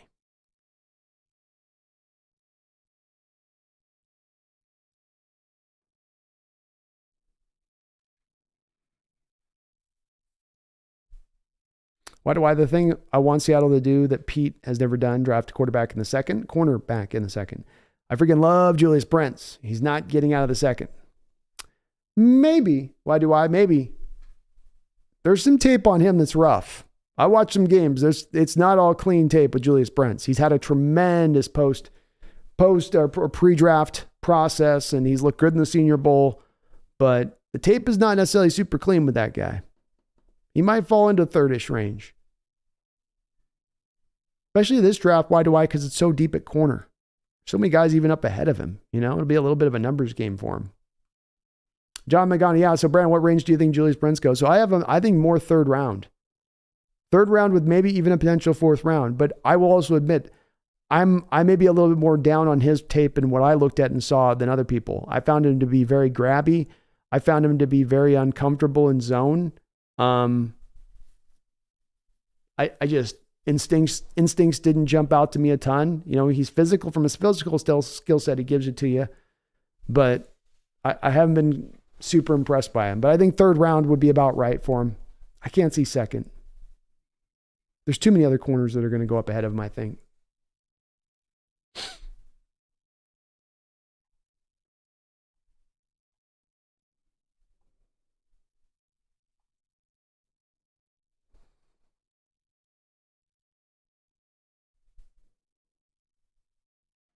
Addicted Hawk says, Brandon, yeah, maybe man match will help Tariq. Can't wait to see his sophomore year. I think certainly in some of those routes he jumped last year for interceptions, I wouldn't be surprised Addicted to Hawks if those were man match routes where he was taking an opportunity to jump it. And I think the more he gets comfortable, the more he'll feel comfortable to take those jump of those routes.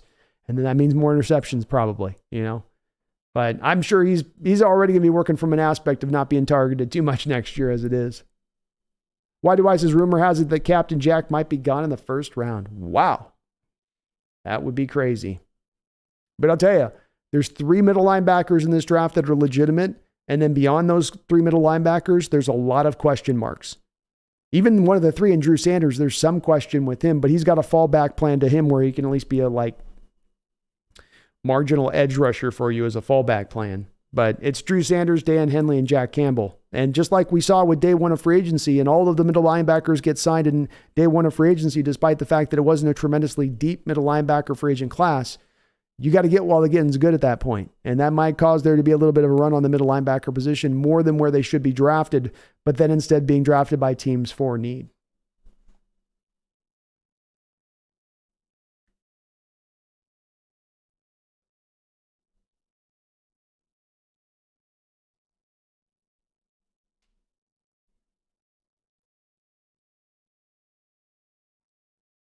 Jonathan Magana, I'm worried about the outside corner depth. We're okay there right now. You got Tariq. You've got with Julian Love here now. You've got another guy to bounce to the outside in Kobe Bryant. You have Mike Jackson coming back, Trey Brown coming back. I mean, you're okay. You could definitely add another body, but it ain't bad.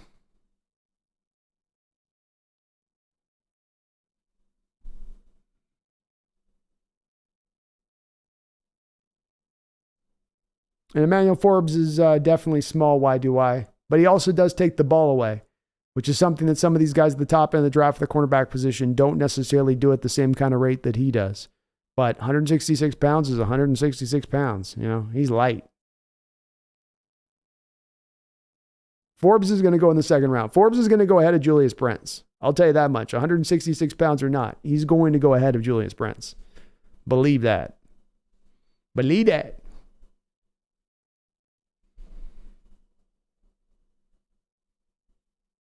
Akshay Sanders is a bust, jack of all trades, master of none. Such players never making the NFL. Well, remember though, Akshay, he just moved to middle linebacker last season at Arkansas. He had only been playing edge at Alabama. So, I mean, isn't there some more room for him to maybe develop from the middle point at that spot if he's only been there for a year? Akshay says, I think a good scout will have Jack as the first linebacker. I could see it. News and analysis with Arturo. I'm hella stoked for the season. You should be, man. Especially after a move like this. Mike McGee, how's it going? What's up, Milwaukee?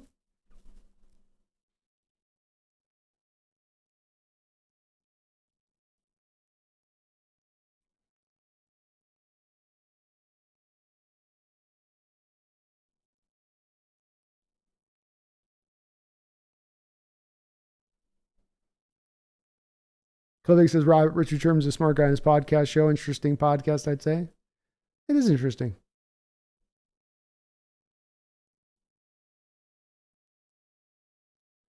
Space, yeah, the weather does suck, man. I thought we were going to get spring earlier out here in Spokane. We got like a 61-degree day the other day. I was like, here it comes. Early spring. Nothing better than early spring. Sadly, we're right back into kind of Wintersville here a little bit.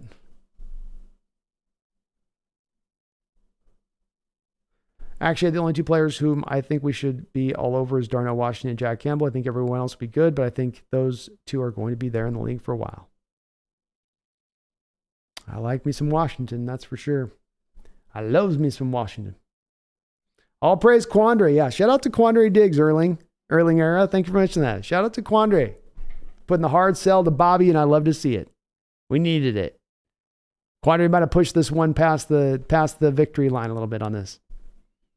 JDM, I hope Boye turns it up this year as well. I think he's going to be one of those guys who takes a big step forward this year in his development. I do. Taker610, thank you for the $2 donation. Says, would the Colts draft Richardson? They're not showing their hand. I mean, the Texans have kind of done some subtleties to show you they like Young. Certainly, I think that you've seen from the Panthers that they're clearly leaning towards either one of C.J. Stroud or Anthony Richardson, according to reports. This does leave the Colts in a place where they've been a little bit quiet. And if you've looked at the Colts, you also will notice that they have freed up some cap space here. And there's a part of me that wonders if maybe if the Indianapolis Colts aren't looking at the situation where there's a particular quarterback that they really do like and value if they are picking, but they also recognize the fact that if that quarterback doesn't fall to them, the right one, that they might go out there and make the Lamar trade instead.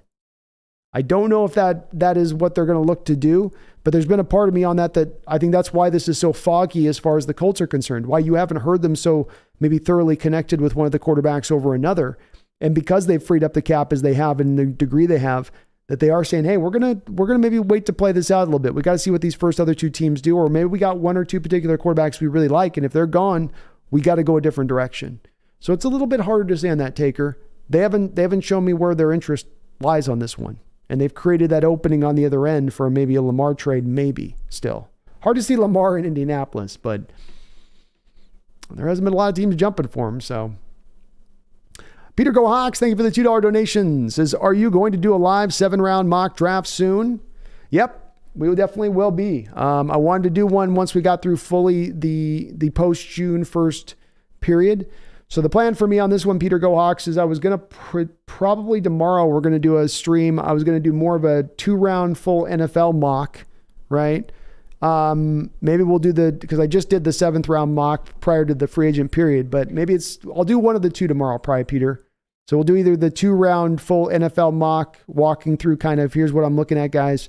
And then we'll do a 7-round mock for the Seahawks here. One of the two, and if not, whichever one I don't do on tomorrow's show, Peter will probably do on Wednesday. So on the flip side, as they say. But yeah, you're right. We're about due to do one. I want to do one more 7th round mock, and then another one right before the draft. So I've kind of got that plan, but maybe we'll do 3. You know, you can never have too many mock drafts, can you? You can never have too many. You know. Jonathan says, was hoping to sign DJ Shark. He got signed. Yeah, he was a quality player. That's another kind of fun asset out there that wasn't going to cost a lot. Somebody else jumped on him, though, but I would have been okay with that. And JDM, I do think Mafe is going to definitely turn it up. Taker610, Peter Yo Hawks, thank you for your guys' donations. All your guys' long-time support on the channel, too. Wicked Garden says, yeah, I think Brent's falls to the 3rd. Too stiff. Great measurables in combine, though. Agreed. And a great Senior Bowl. He balled out at the Senior Bowl. He looked great on the one-on-ones. I mean, he looked so much more comfortable at the Senior Bowl than he looks on tape. It was really striking to me. You know, both him and Adewari were the two guys that looked like different players at the Senior Bowl than what they looked like on tape. But do you lean to the Senior Bowl stuff or do you lean on the tape? That's the tough call there a little bit. As we've learned with LJ Collier, you can go wrong if you lean too much on the Senior Bowl type stuff. And I agree, Jonathan. I think a wide receiver in 3rd, 4th rounds where you got to go with that. I do. Clivic says, what round does Dan Henley get drafted in? I didn't see any mock drafts lately. Well, if we're in rumors that Jack Campbell's going to go in the 1st round, then Dan Henley absolutely, positively, 100% will go in the 2nd round. Because it's him and Drew Sanders, and then you're talking about guys that all kind of fall into a collection of late 3rd, 4th round guys at that point. There's definitely a drop-off of that opening group of middle linebacker talent to the next group. So probably 2nd. I should put Simpson in there too, I guess, on that. Wicked Garden, show me where Trenton Simpson can take 300-pound blockers and shed them. He's basically Jordan Brooks, a run and chase tackler. That's probably a fair assessment. He wasn't as comfortable inside this year. He gives you a little bit of a bigger sized guy than Jordan does. And he is a little bit newer to the inside, I think. But I think there's some fair assessment within that. I forgot about Simpson. I got to put Simpson in that same crew. I said 3 guys. I keep forgetting about Simpson. He's in that group too. So it's 4. Why do I says, I sure hope Brents falls for the shows I've watched. I'm not sure he will. Here's to hoping. We'll see, man. We'll see on that. And I'll give you, he's had a great pre-draft processes like he has, where you test great, and you do great at the Senior Bowl, and you interview well. Like, that's worth something. That's worth something that can drive you up the board.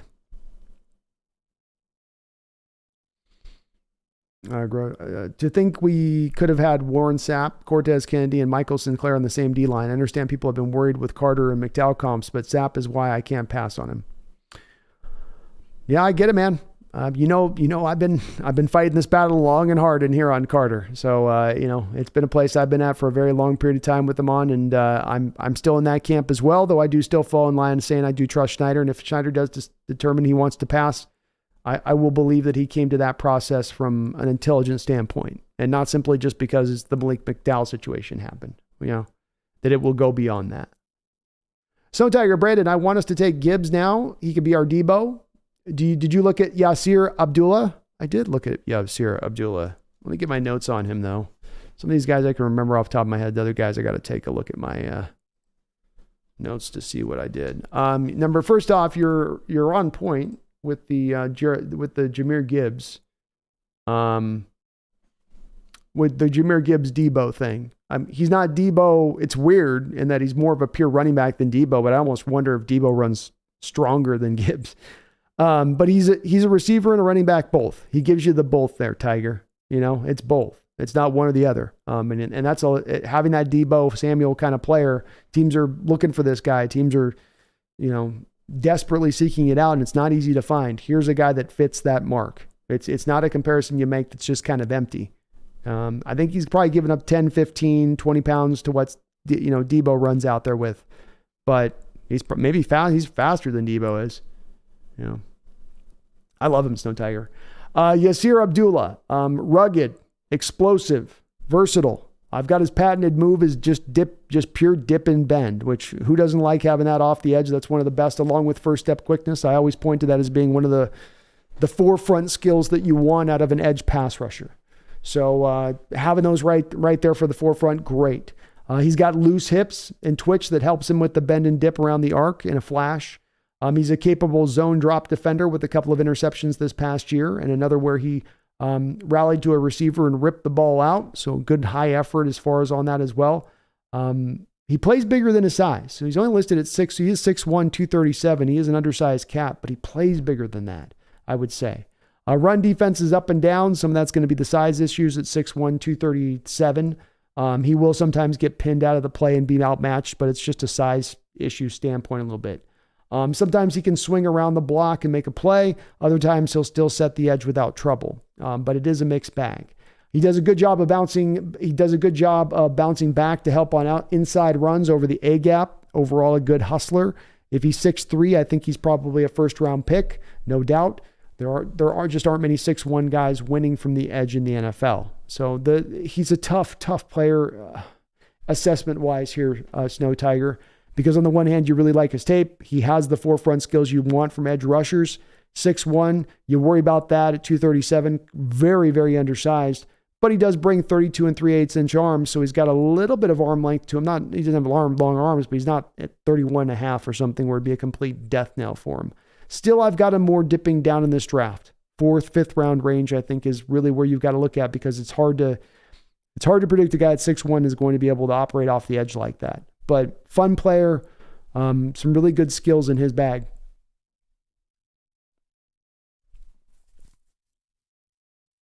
Wicked Garden says, compare the tape of Campbell and Simpson. You realize who the top dog is. Definitely Campbell's a better middle linebacker at this point, Wicked. I do think Simpson was just being moved to really the pure inside role this year. So there was probably a little bit of growing pains there with Simpson because of that. The prior year, Simpson was doing a lot more edge stuff and just sort of roaming around the defense, kind of playing that playmaker role. This year, they tried to fit him more into that box kind of role, middle linebacker. You're right. The film is not as good as Campbell from within playing that this year. I have a little bit of hope, though, with him that he's new to the position and that he will maybe progress a little bit more there. I do think as well, Campbell's a little bit more of the finished product. You know, you're going to get a guy with more of the high floor. I'm not as quite certain about the high ceiling stuff with Campbell. He might be a really solid middle linebacker in the sport. I don't know if I see necessarily the star potential where you hear people saying like, well, it's Brute, you know, Brian Urlacher 2.0. I can't quite get to that spot of it with him. But he should be a very solid pro and a fairly safe pick. Wick Garden Sanders needs to gain 15 pounds and shed blocks. He's another guy who does need to improve. But again, another guy just new to the position last year. Just arrived.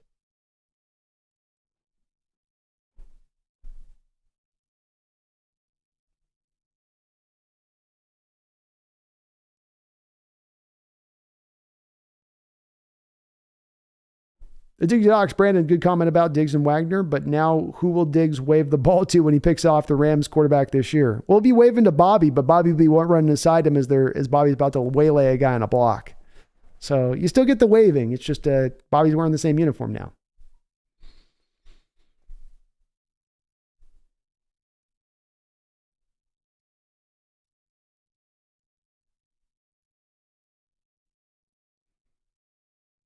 Spectre7, thank you for the 17 long months as a Hawks Nest member. I appreciate it.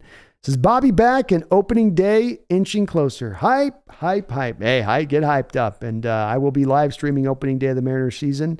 Probably trying to be streaming both the first couple days of that. So I'll be there on my Crow's Nest channel. If you're not subscribed, get subscribed if you want some baseball coverage. Whitey White says, I would be okay with Seattle using day 2, day 3 picks for running backs. Roshan Johnson, Sean Tucker, Israel Abakanda. Give me any 2 of those. I'm with you on that. Why do I? I'm 100% with you on that. HB says, for some reason, I thought I'd be happier about Bobby coming home. There wasn't many better options, though, even in the draft. There wasn't. You got to make the best of what a situation is, you know, not what you like it to be, but what it actually is.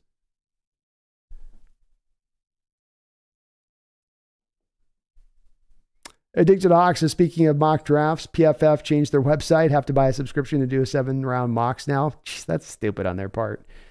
But I get it. They're trying to get their money. Oh, they just changed that up. I was running a 7th-round mock the other day. Crazy. Clevick says, what do you see us doing at 5? I didn't see your other live show the other day. I know it was about Jalen Carter's pro day. I think I see us at this point probably trying to trade back Cliffick. I think that Jalen Carter certainly is going to be a potential possibility there because he is 100% going to slide you there. So then it becomes about Cliffick, not a matter of does he fit your defense. It's not about is he a good enough player. It all then becomes about his character and his background report, a report we don't have access to. So I don't think we can make the determination about whether or not they're truly passing on Carter as of yet. I mean, it's probably likely they would pass on him, but then that would put at the forefront, I would think, Cliffick, that they would try an attempt to trade back first and foremost. If they're not able to trade back and they just have to purely pick at number 5, I guess Tyree Wilson would be the selection. I don't say that, though, with a lot of confidence at this point. Bronze Man Sachs says, I hope Jordan Brooks recovers and rebounds with Bwagz. That'd be good to see. Now you've given him a little bit of extra time if he needs it. That's the good part here, Bronze. He had that injury at the end of last year, so now he gets a little bit more time to kind of get over it, just a little bit.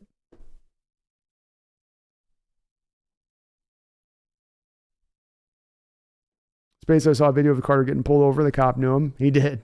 Yeah, it was pretty funny.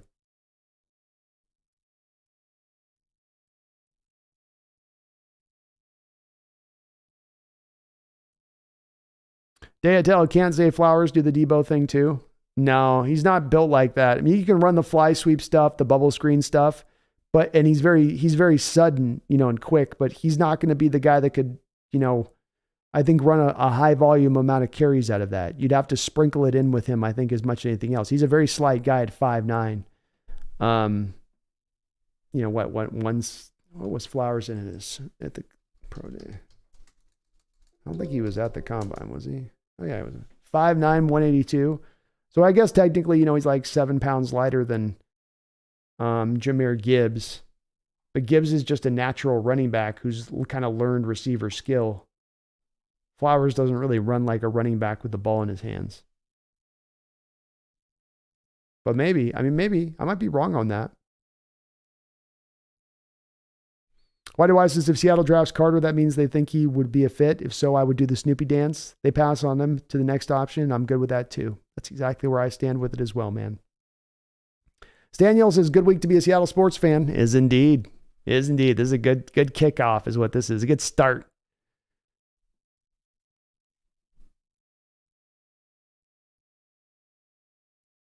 Yeah, Wilbert Knight, I don't know if Carter goes late in the first round. I'm not sure that he gets past top 10. We'll see, though.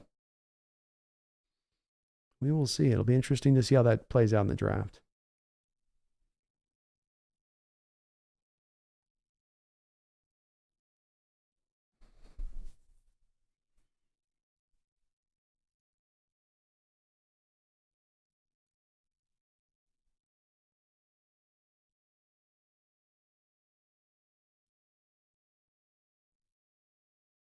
So Tiger says, yes, Brandon, we need hybrid players like Gibbs, Washington. Good summary on Abdullah. Do you think Abdullah is also like a hybrid linebacker? I don't know if he could play the middle. I don't know if he could do that. But there's been some guys in league history, Tiger at 6'1", that can work off the edge, and he does when you have the dip and bend, because some guys will have a dip, some guys will have bend, some guys don't have both, or the first step quickness. And in his case, I want to say that he tested good too.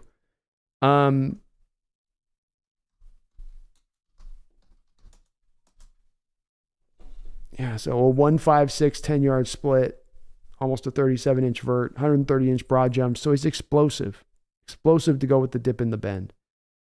Loose hips. He's giving you really all the skills, Snow Tiger, you want preeminently from your pass rusher at the forefront. But that 6'1", how does that work into it? How does that lack of 2 inches then? It's like it's almost like the Cansey thing. If Cansey had 2 inches longer arms, there'd be no doubt he'd be the pick for us at number 5. If Yatsir was 2 inches taller, be no doubt that in my opinion he'd probably be a fringe first round pick, probably a second round pick.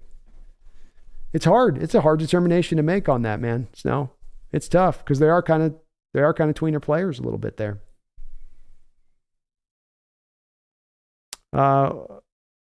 Winning for fans says, do you think we'll use a heavy load of nickel as well with the addition of Julian Love?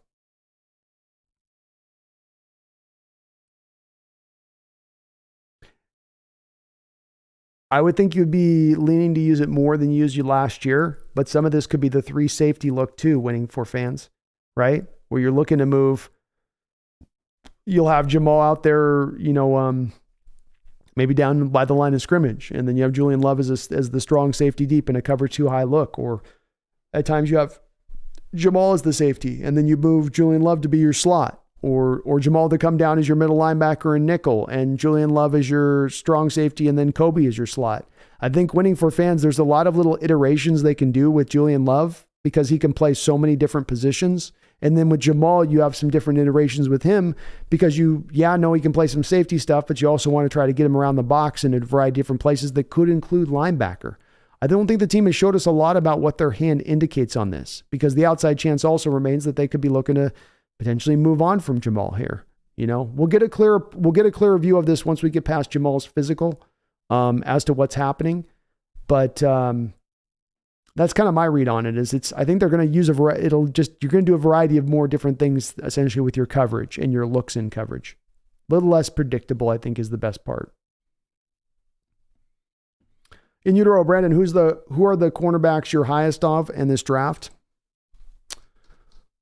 My number one cornerback would definitely be not Rodriguez. My number one cornerback would be Gonzalez, Christian Gonzalez. My number 2 would be Devin Witherspoon. Then I would go Joey Porter Jr. Probably Cam Smith, Sealy, Ringo would be my pecking order at the top. Those are I think Gonzalez, Cam Smith, Witherspoon, Porter, and Ringo are probably your first round guys. But Gonzalez is the most well-rounded, tested great, tapes clean as hell, played a lot of football. Really good. If Joey Porter could catch the football, he might be a little bit higher. Still a first rounder, but my man's got mid-ovens for hands. Randy Wagner, good night, Hawks Nest. Good night, Brandon. Thank you for the dedication, and go Hawks. Well, thank you. You have a great night. I appreciate you. Oh my God, Will McDonald, my boy, great testing. Shows he's the athlete he looks to be. Now 245 after the flu. He will have no issue getting up to 250, 255. Von Miller, same athlete. Watch when he's an outside linebacker.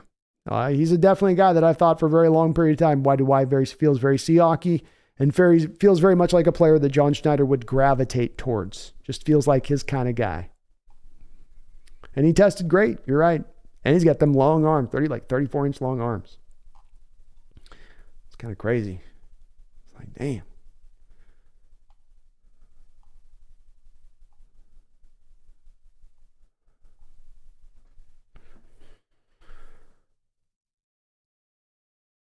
TGC Nave, thoughts on drafting Addison or Jackson Smith and Jigba at 20? I think both of them make sense at that point from a value standpoint. I think Addison gives you a little more potential to also be able to play outside. Jackson Smith and Jigba is only going to be a slot guy. If you look at John Schneider and Coach Carroll over the last 12 years and taking receivers in the second round, guys everywhere from Lockett to Paul Richardson to Golden Tate, to obviously DK Metcalf. They've never taken a guy that's run over 4 or 5 in the first 2 rounds. And JSN just ran a 4.5 plus 40 on that fast Ohio State track, by the way. Now, Ohio State track, you got to take away like 2/100ths of a second or something off their time or add 2/100ths of a second because it's so notable for being such a fast track surface. But he is a great slot. He will only be at the next level. I do not like necessarily taking a receiver in the first round who will only be a slot at the next level, TGC, but this is the new modern price of doing business, I guess, in modern offenses. But they're both, that's both about the right value for where they probably will go in this draft. I would expect both of them to probably be first rounders when it's all said and done. Winning for fans, would I rather have Anderson or Carter at 5? Well, I'll build a little bit more into your question because I got to know that Carter's background check is clean enough to where, the racing, right? The conditioning issues, winning for fans. This isn't the tip of the iceberg with him, that it's just a little bit of a blip on his map. He's been that centerpiece guy in this defense. He's been everything that the coach was talking about as far as a generational talent. If I know that the character stuff is relatively clean, then I'll jump on Carter over Anderson even. But if there are those questionable issues there still lingering with Carter on my background evaluation check, I would lean more to Anderson.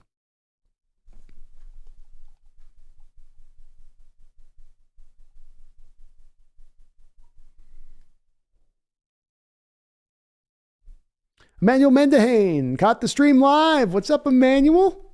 Bobby's back. Draft Will Anderson at 5, trade back if he isn't there, go receiver at 20, go guard and defensive tackle with the second round picks.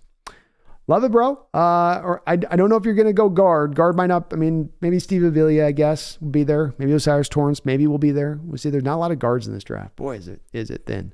But as I was just talking about with at 20 with Jackson Smith and Jigba or Jordan Addison there, Emmanuel, there's definitely the value of if you're talking about going BPA and you're at pick 20, there's a very good chance that it's a wide receiver that's the highest rated guy you have in your board picking there at 20.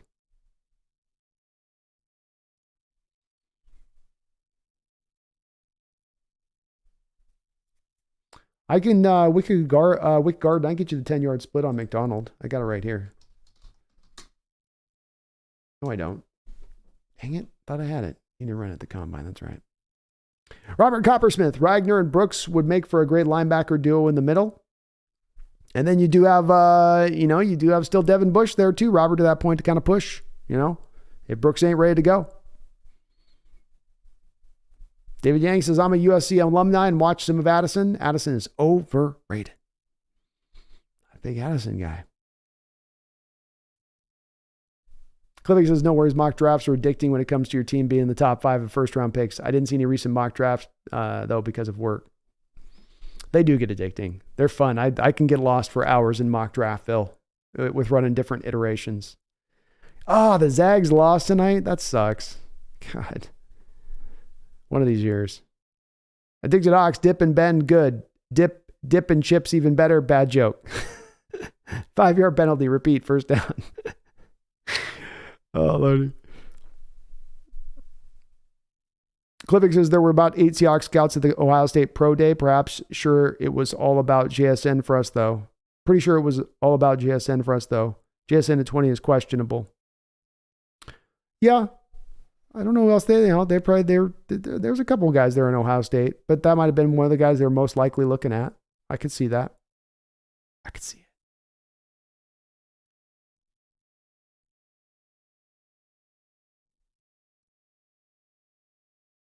Why do I 161 for McDonald? I think it's a little off of Vaughn. Vaughn was such a freak show. Why do I? But you're not, I mean, it's a pretty close comparison there. I mean, there's some rightful comparisons with McDonald on that, but Vaughn was definitely, he was the insane gear. I want to say he was like a low 1.5, 10-yard split guy. Something like that. Snow Tiger, good night, Hawks Nest and Brandon. I just wish other Hawk podcasters joined with Brandon and we could feast on watching more awesome content from Brandon. Well, I need to do a better job, Snow Tiger, reaching out to probably some of the other folks out there that do what they do with it. So I got to get on my horse with that a little bit more in my aspect of things, and I will try to, for sure. But thank you, man. Appreciate you. Cool Blaster, Seattle Sports Talk. Do you think the Hawks will be better this season than last season? I do, Cool Blaster. Yeah, I do. I think you're going to be improved as a team from a talent standpoint. Your first-year guys will take further steps forward. You're going to invigorate the roster with 10 picks in this upcoming draft. I think you've done fine this free agent period. So I put it all together and say, yes, you do go forward. Is it significant? I don't know at this point yet, but it is an improvement. It is moving forward. Mel, why do I says Mel Kifer had a mock with Will McDonald to Seattle at 8 after trading down? Fantastic option if that's what Seattle does. Very well could be possible. Why do I? That he goes that high. I could see him. He's a first rounder at this point. He's a first round on my board, and you could see him going up there. This draft's very hard to predict. It's very unpredictable right now. Michael Podakowski says, Brando, did you hear KJ say the reason our run game suffered in recent years was the lack of talent on the defensive line? No one commanding double teams means linemen would go straight for our linebackers. I didn't hear him say that, but I think that KJ is certainly a man he says that that's the case on this, then I ain't gonna question that, and that certainly adds up to me, Michael. You know, you drafted a lot of guys that you kept waiting on them to develop and get better on, and they just weren't. I mentioned LJ Collier, but you have your Rasheem Greens in there with that too. They went for some low end signings at times. They non-impactful players. It's been an issue. It's been an issue. Lack of development in there on the interior. So yeah, and I think last year you saw this on the brightest display, especially in the 3-4 defense, where second level blockers were getting down to both your two middle linebackers. So you didn't just have one second level guard getting to your one first middle linebacker. You had them both getting blocked up because everybody else was able to get singled up on that line. And so that tracks for me, Michael. That does track. Kelly, what's up, Kelly? Says, couldn't be happier. And Sherm posted a sweet message. Even DJ Reed said, go Bobby. Well, that's good to hear, Kelly. I know they know that he's in the right place. He's home. He's in his right spot. He's where he needs to be, Kelly. And not only that, he actually helps out this team on top of it, which is a beautiful, beautiful thing.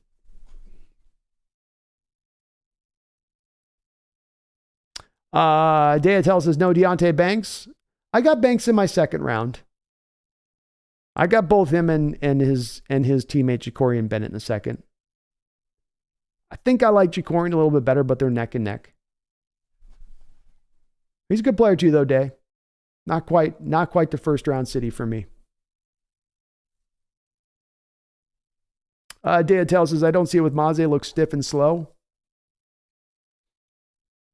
There might be some of that to his game. For me, it's that he's just an immovable force in the middle as much as anything else. Wicked Guard says, so PFF makes you subscribe to have a 3-round mock simulation now? What garbage? That is garbage on their part. So silly. Nobody's going to, how many more are they really going to generate in subscriptions off people versus people just going, well, I just won't use your mock. In utero, Hawks might draft DeJuan Jones and move Lucas to right guard. I can't see it. I can't see it in utero. I mean, I've heard people present that, but I don't quite understand it. I don't quite understand how people so easily think Lucas is going to work at right guard. Nor do I get why you'd want to move Lucas from right tackle after he just had a great season for you. Like he's an upper level right tackle. I mean, the thing I don't get with this in utero is why don't we move DeJuan Jones to right guard? Why does it got to be Lucas that moves at that point? Why not just pop DeJuan into right guard at that spot? He's probably got better right guard upside than Lucas does. Luke, has Jalen Carter become the man you should be an advocate for safe driving? Find the drive to make headlines in Seattle and become wiser and save lives off the field in supportive Seattle program. That'd be cool, man. I'd go with it.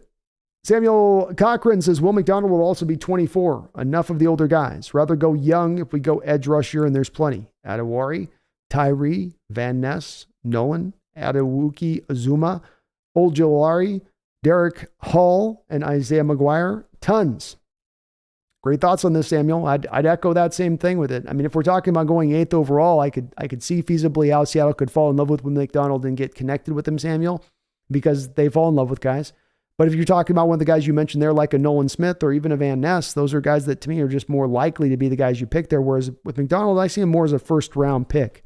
I don't see him quite in that spot of being a top 15 pick. But the 24 years of age has got to impact this. You're absolutely right about that. Jordan Clark, hey, Brandon, do you think the good drafting last year, the free agency so far this year, is still because of Pete losing some control over personnel decisions and John getting more of a say? I do think that the draft was definitely that, Jordan. I definitely think the draft, my instinct on that is yes for the draft. I'm uncertain if that's as much the case for free agency. I don't know how much sway Carroll was pushing on that in the past versus this year. So, but the draft did feel differently. I don't know if these free agent class feels super differently than what they've done in the past. Aside for going a little bit younger, I guess, in their signings rather than going older. And that might be indicative of the fact that Carroll's a little more out of it at that point.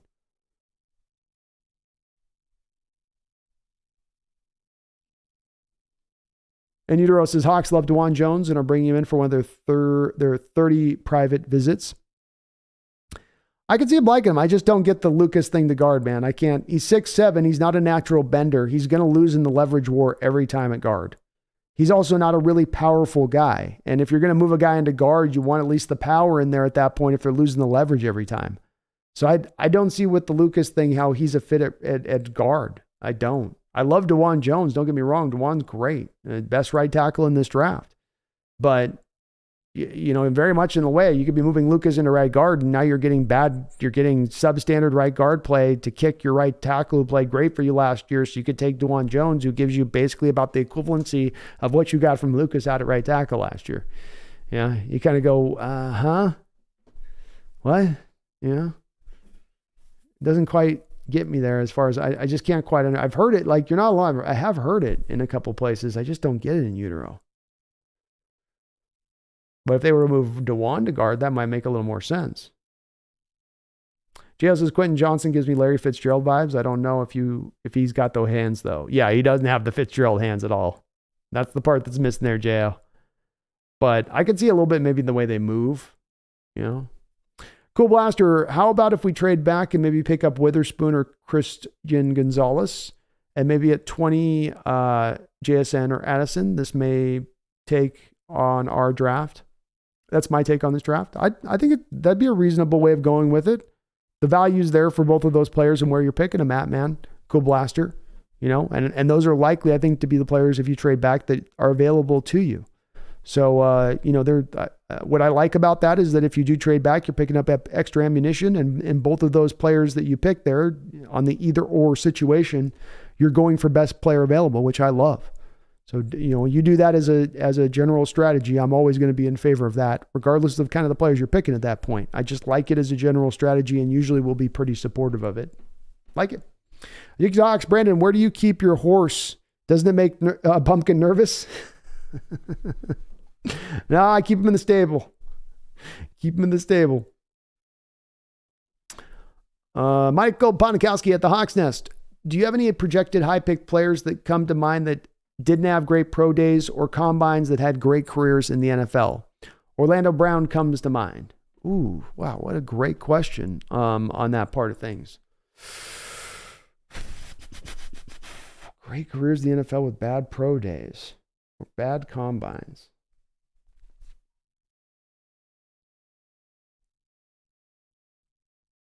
I think the kid out of Notre Dame last year, who had a really bad combine, people were like, well, should he even be a first rounder anywhere? He came back for the Ravens last year, and I thought he showed you why he was considered the best safety in the class overall. That one just stands out to me from last year, certainly. Who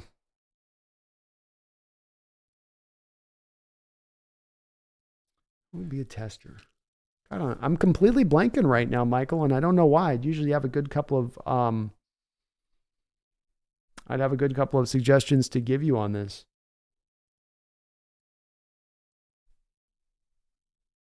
I don't think Creed Humphrey had the best of pro days, and how he measured out recently. So there's kind of another one that's recent. It's tough because all the years of pro days just kind of all end up forming together in my mind a little bit for whatever reason. I'll think about it. I'll think if there's some other names that pop up. So I'm sure there is some other guys I'm not thinking of. Samuel Cochran, Addison at 5? No. We can't do that. No way. And yeah, Samuel, I wouldn't do Hooker either, but I would do a third round, but not in the first couple. Not the first couple. Did we get Bobby asked the football fanatics? Yes, we did. Bobby's back. Bobby's back.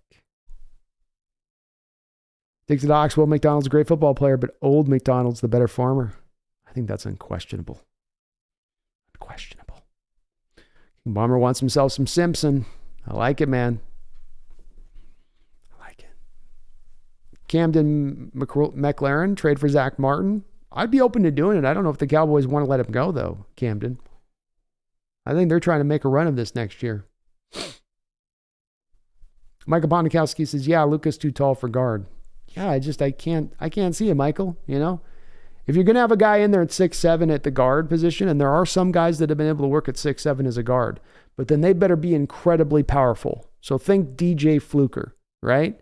Think like it doesn't matter if he loses the leverage war. He's so insanely powerful, he's still going to drive the guy off the line of scrimmage. And that's not Lucas's game. He's a technician more than he is just a pure power guy. He's got power in his game. He can pancake guys, but he does so from, kind of fundamentals and just technique as much as anything else. I don't think that he's going to be able to get away with that as much of the guard position against those naturally powerful guys inside. Why do I says, Brandon, you should know by now, opinions come from data with receipts. Vaughn was 10-yard split was 157. 3-cone, 406 3-cone, 6'7". Miller was 6'2", 246, 33-inch arms. The only thing Vaughn had better was a 40, 446. Okay. Well, I said 152, 157 is not that far off, For me being off the top of my head, why do I not looking it up, just pulling that one out? That wasn't far. I was fairly close with it. But I think in general shades, I just don't think he's like carbon copy Von Miller, right? That's the thing I would say. That's not McDonald. There's definitely some shades of each of their games with each of them, but I think Miller was a little bit of a different cat. Team Bomber, Cansey, and Carter. Whew, look out. Look out.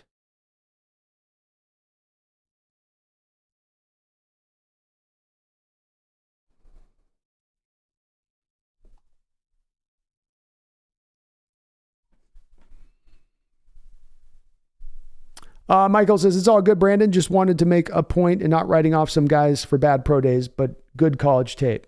Oh, that's a great point, though, Michael. I mean, and I got what you're kind of saying. I was trying to find some, but it's absolutely the valid point on it. And every player should be a little bit different. In my opinion on this too, Michael, every player should be different in how much value you're putting in their particular pro day or their combine or anything else. Some guys need to prove something to you in what they're seeing, like Jack Campbell. He needed to go out at the combine and show there was some explosiveness there. Show that in short areas he can get around quicker than sometimes the tape would sometimes seem to indicate, where there does look like a little bit of laboring on his part from getting from point A to point B. But it's all dependent. And it's certainly, at the end of the day, I will always say too, Michael, on top of this, it is the game tape that should hold the ultimate weight, the ultimate measure. The other stuff should be supplemental, not that that's the stuff we lean on, kind of wholly, so to speak. Joe Buller draft Mock later and reap the benefits of playing him every position on the offensive line. He can play them all.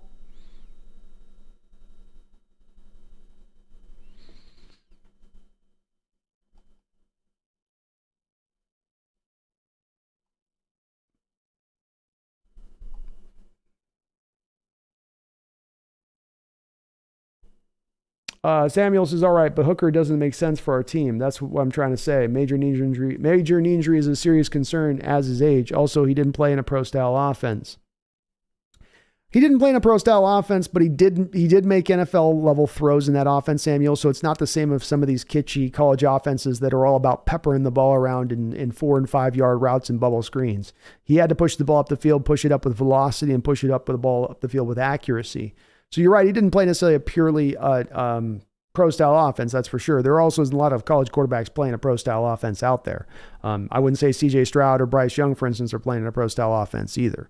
The knee injury is a problem and the age is a problem. But I think if you're talking about taking him in the 3rd round at that point, Samuel, and getting cheap club control over him over the next 4 years, as he's essentially going to go through the prime of his career at that point, it's not the worst of a flyer situation kind of pick to take on, right? It's not like you're doing I'm not saying 1st or 2nd. I'm saying you're taking him basically at that point. Let's remember, Samuel, with this, it's basically a late 3rd round pick at that point. You'd be taking Hendon Hooker. So, is he potentially worth it on that? Yeah. You only have Locke on a 1-year deal. You have a guy in Geno Smith at 32, going to be 33 years old, is not necessarily going to be here forever either necessarily.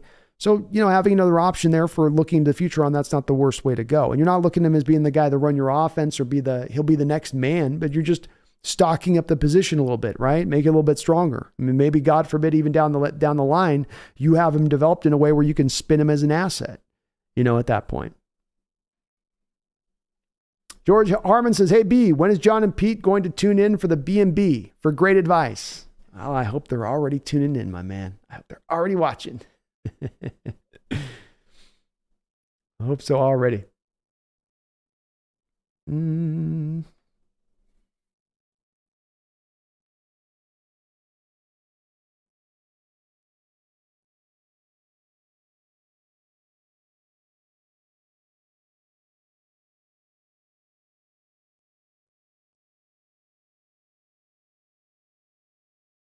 IOX and Y says Antonio Brown had a bad combine. Yeah, he didn't have the greatest, did he? I remember looking back at his combine stats going, oh, he didn't really light it up that much, did he? It wasn't much. Weston Baylor at Hawks Nest, what pick would you be comfortable taking DeJuan Jones at to play guard? I would take him at 20.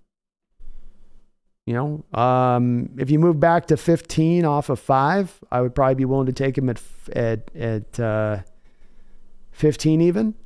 If the team feels like he can be that guard, he's a great prospect. People are falling in love with this kid. He's risen up as high as anybody through this evaluation process. Again, I'll say with this, I don't know if he's necessarily a pure guard on this at all. I'm just saying if it has to come down to between Lucas and him, I'd much rather be moving him. DeJuan Jones has no weakness of being beat off the edge with super explosive guys. Moving inside covers that totally. I have zero doubt that Seattle's talk will be about how he feels about going to right guard. Well, this starts to make a lot more sense to me. Why do I? Okay. This starts to add up to me a little more. You know what I mean? Because now you're building up your super offensive line, which I've always wanted to see here in Seattle.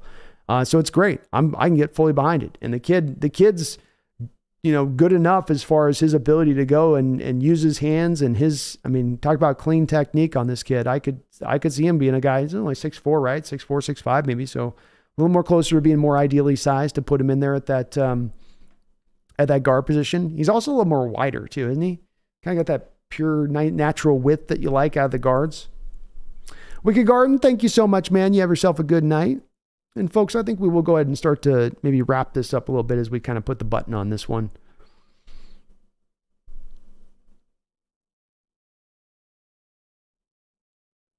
King Bomber says, while they've made some frustrating moves, the fact that we're in a really good situation right now with the picks and the players we have, we could be in the Super Bowl next year. You never know, man. Just takes a few things breaking in the right direction with the way that they built this up now. Just need some things breaking in the right direction. Could happen. Could happen.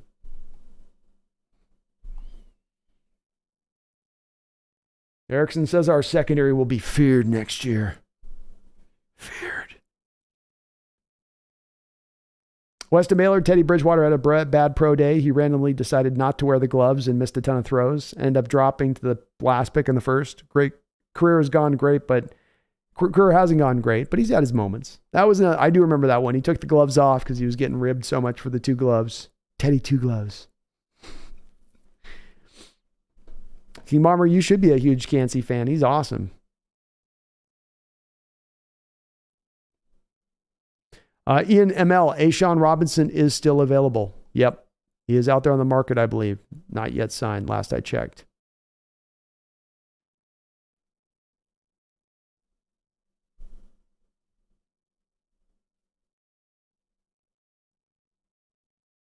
Could be right on that Addicted Ox. He might be the 2023 version of Michael Bennett. Cansey, that is.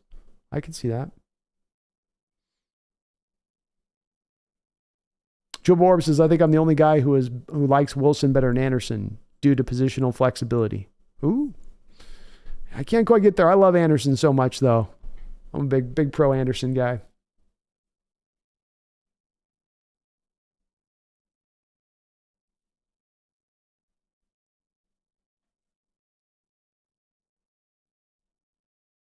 Why not saying McDonald's Von Miller, just athletic profile. He can explode and bend like him. Won't be Vaughn, but he can be a Vaughn type and still be great. He'll never be the run stuffer Vaughn is. No, that'll be the one place he can't get to. But I agree with you, man. I mean, he can still be a really fine player in this league. And as I was saying about Yasir Abdullah, everything I said about Yasir, you can certainly apply to Will McDonald. First step quickness, bend, dip, can round the arc as well as anybody else, and with him, it's stuff that with McDonald, it's all correctable stuff. It's not correctable stuff, but developmental stuff for him to get to his top end. You don't have to really fix anything. He just needs to learn how to use his hands better. He just needs more of a plan of attack in his pass rush game. It's not about with him anything physical profile based. So I like it. I like it, man. Bam Bam Cam, do you think they're going to draft for a quarterback? I don't think it's a likely thing to happen. I think bringing in Drew Lock back puts him in a position not to have to do that. It's possible they could do it, but I don't think that there's been anything that they've done in these moves that's led to you or I to think that's the direction they're looking to go at this point. I think it's, if anything, they've been showing we're going to go and pick to other places. That's the way this appears on the surface. Samuel Cochran, I'm with you on the Carter. You're probably not going to sell Megan on Carter, though. She's on the spot where she is on it, and I respect where she's coming from with it. It's a divisive topic, It's one where people stand on kind of one side or the other with this. I'm certainly still aligned where you are with it, though. There are plenty that are on her side with that, too, with it. Troy DeJour says, crossing my fingers for Carter Anderson.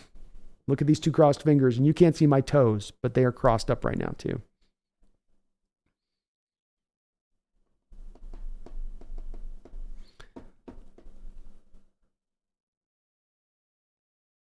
Why do I says, I totally understand why Seattle is looking at an offensive tackle for guard. The guards are bad this draft. Even Osiris is iffy. They are 100%. This is not a good draft for guards. It's part of why we say in general this draft's weak. When I talk about you don't like, not liking receiver, not liking middle linebacker, not really feeling guard. It's because it's a weak draft in general, and there's some positional groups that are just in trouble town. Trouble town.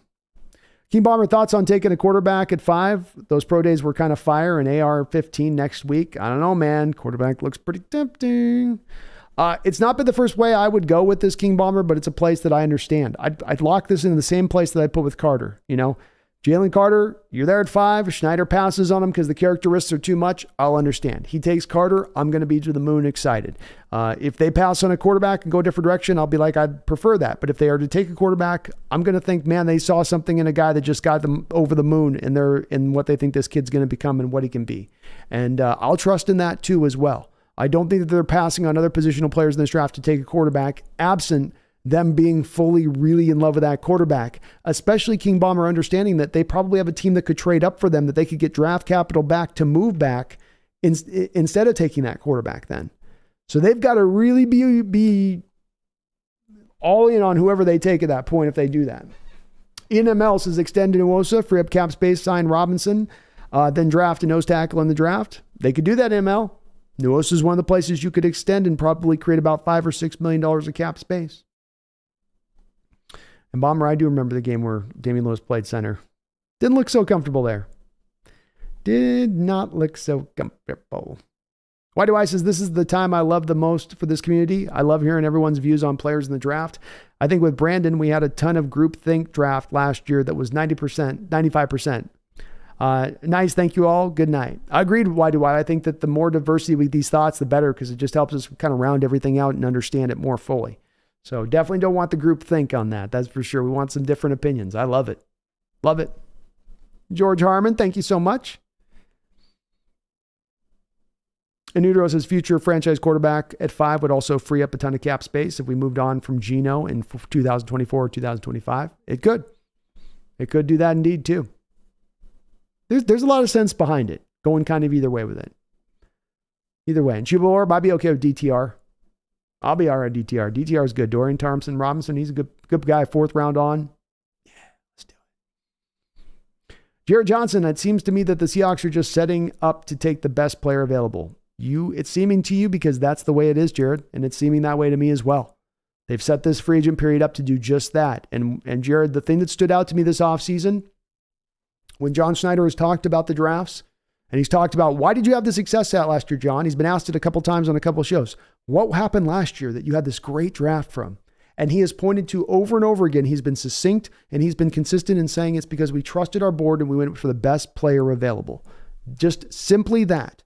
And I think they're going to try to seeing the success they had last year by being that hardcore about it. I think they're going to go right back to the same place this next offseason, Jared. George Harmon says to make sure when you have the talk and text, you don't have the Brandon in the background. I'll be filling that talk text up. Yeah, there's honestly a few things that could mess this up, King Bomber. It's looking good. Samuel, I am worried about Cansey's arm length.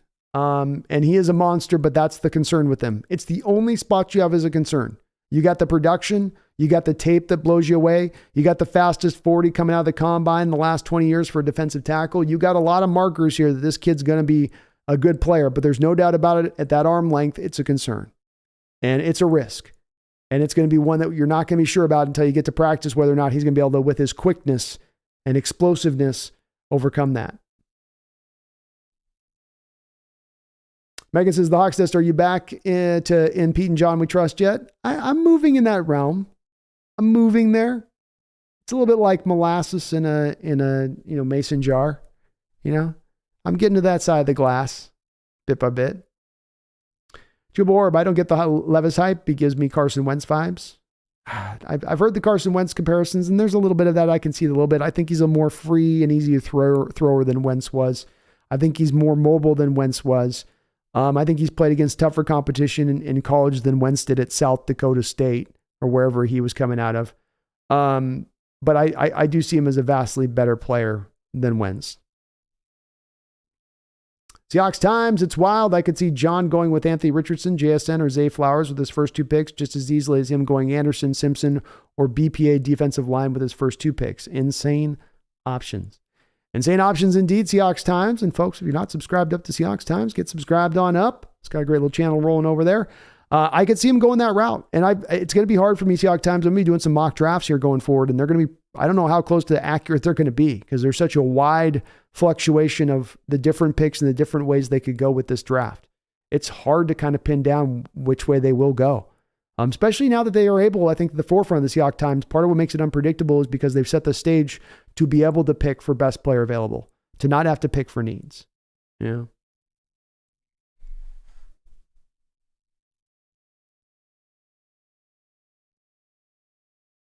Nick Guzman, I'm scared if we don't take Mozzie at 20, if we don't trade down and take him in the mid-20s, he won't be there at 37. It's possible. So the one thing hard for me on that, Nick, to kind of wrap through my head is that you don't normally see zero techs, nose tackles taken in the first round that don't necessarily give you a lot of pass rush. And he's great as a run defender, but he's not a pass rusher. So does that drive his value to be in the top 20, to be in the top 32 picks? That's hard for me to see that. Megan at the Hawks Nest, you know fully well I never left. Indeed, I know you've been there the whole time. I've been there the whole time, she says.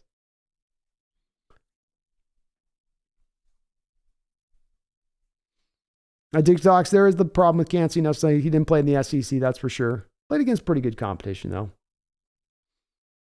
Do I think Anderson will be there at 20 space? No, Will Anderson won't be there at 20. No way. Megan says, and you know what I have to say to keep me here at 12 if we take who at 5. I do indeed. Nice work, Brando. Thank you, Erickson. And I think George Harmon will go ahead and, George, you're going to finish this off, I think, steady, strong, and right here with this big $20 donation to come on in here at the end of the show. So thank you for that donation, George. I really do appreciate it, and it's very kind of you, man. Hopefully I didn't mess up your talks-to-text speech too much on your end of it there. He says, I truly support the Hawks Nest, and I appreciate you being here. Thank you very much. Well, thank you, George. I really do appreciate the support here on the channel, man. And I love doing what I do. And days like this, it's an extra special bit of fun to cover the team and to talk about the team for kind of days like this and for where the team is going. There's a lot of fan bases that got to look at their team and they're stuck, or they don't have a lot to feel good about, or it's a dark future ahead of them. You're a Cardinals fan right now. Whoo! The future's looking kind of dark. Denver fan, you can talk yourself into Sean Payton being the Messiah there, but there's a lot of trash to wade through. The Broncos are going to have to be like Andy in the Shawshank Redemption getting out of the jail, just climbing through all of the tunnels of crap to get his way out to the other side. They might get there, but it's going to take a bit of time. We, on the other hand, we had ourselves a great year last year, got to the playoffs with $44 million of dead money, moving on from 2 of our captains from the prior year, starting 6 rookies across the board. Now we get to go into this offseason without that dead money on the books anymore, cleared. We get extra picks this season. We get the development of the young guys going forward. So much to feel so very excited about, and I can't wait for this upcoming year, and it's going to be good to see Mr. Bobby Wagner back in Seahawks colors, back in his pure colors, back in the right colors. That yellow didn't look good on Bobby. Come on now. That looked awful on Bobby. We're just gonna act like that just never happen. That never occurred. Okay? We're gonna put that in the back of our minds. That's out of our mind now. There was never a Bobby in a Rams uniform as far as I stand on this at this point. George, thank you for that $20 dono though, brother. You are awesome. Megan says, hopefully we'll feel better tomorrow. We'll try to bounce back tomorrow if we can, by the way, on the stream tomorrow. So I'll be trying to shoot for, if I can, 5 o'clock p.m. Pacific Standard Time. So it might be a shorter stream tomorrow because it's a long one tonight a little bit, but we will be back and better than ever tomorrow. Bad Cowboy Girl, thank you for subscribing to the channel. Bad Cowboy Girl, welcome aboard. Appreciate you for jumping on aboard. John Stillwell coming in with the $50 donation. My God, John, thank you so much for the $50 donation. You just dropped a $50 the other night on BNB. One of my patrons, one of the members of the channel, long member of the channel. John, brother, I support you and I appreciate you. I appreciate you. I'm twisting my words up a little bit at the end here. I appreciate you, brother, though. Thank you for the $50 donation. You're awesome for doing so. I hope you're beaming like I've been beaming all day at the news of the Bobby Wagner signing and feeling a little bit better about this team, a little bit better where we're going. John says, keep up the good work, Brandon. It is a good day to be a Hawks fan. It's a very good day. The world's just a little bit more right today. The world makes a little bit more sense. There's a little bit less chaos in this crazy world with Bobby Wagner back in the fray. And the team starts to come together. The plan starts to come together, right, John? We start to see how this works. The first few signings go, okay, you're releasing this guy, but picking up this guy, releasing that guy, but then picking up this guy. Wait, Julian Love is safety. You already got a bunch of safety. What is this? How's it? Plan's starting to we're starting to get this to mold a little bit more closer, right? Part of why we say we got to give it the full time for all of the free agent period to kind of round out to see where this is all going to kind of settle in at, so to speak. Look at the full totality of the signings, the full totality of the draft to really make the determination about what this offseason's been and where this team is going next year. John, you're amazing on your support on that, man. I got to go over and always a little bit behind with you on responding over there, Patreon. So I hope I'm not behind on messages over there on you, but thank you, man, for all you do to support the channel as you do.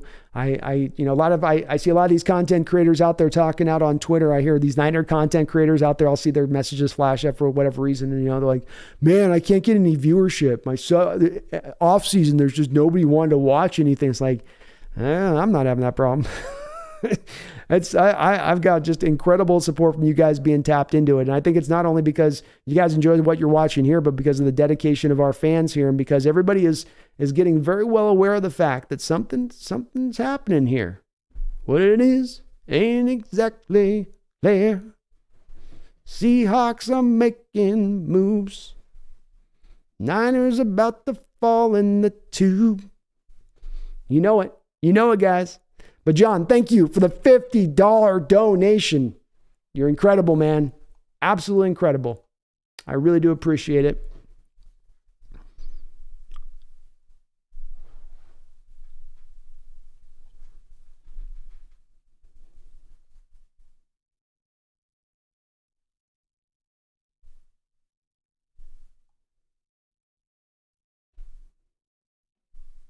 And Nero says, I'm going to lose my voice when Bobby runs onto the field again. I hope the whole stadium does.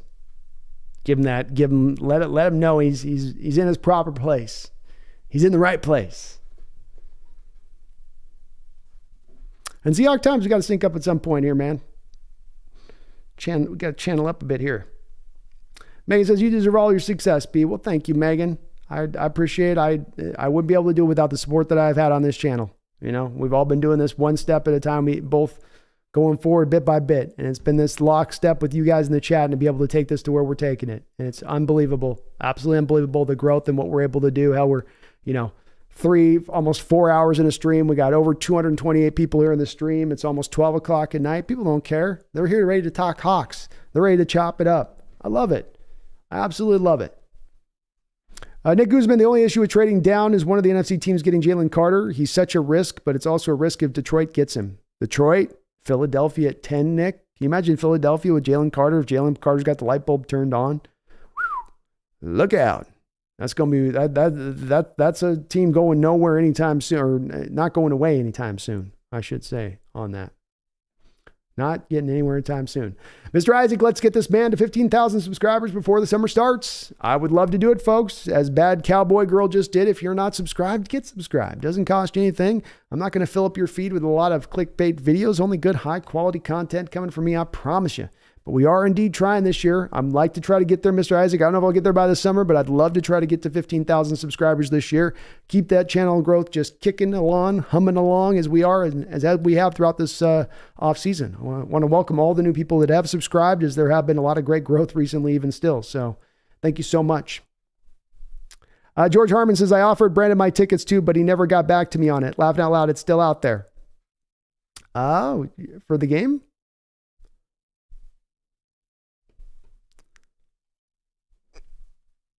I might be willing to do it next year.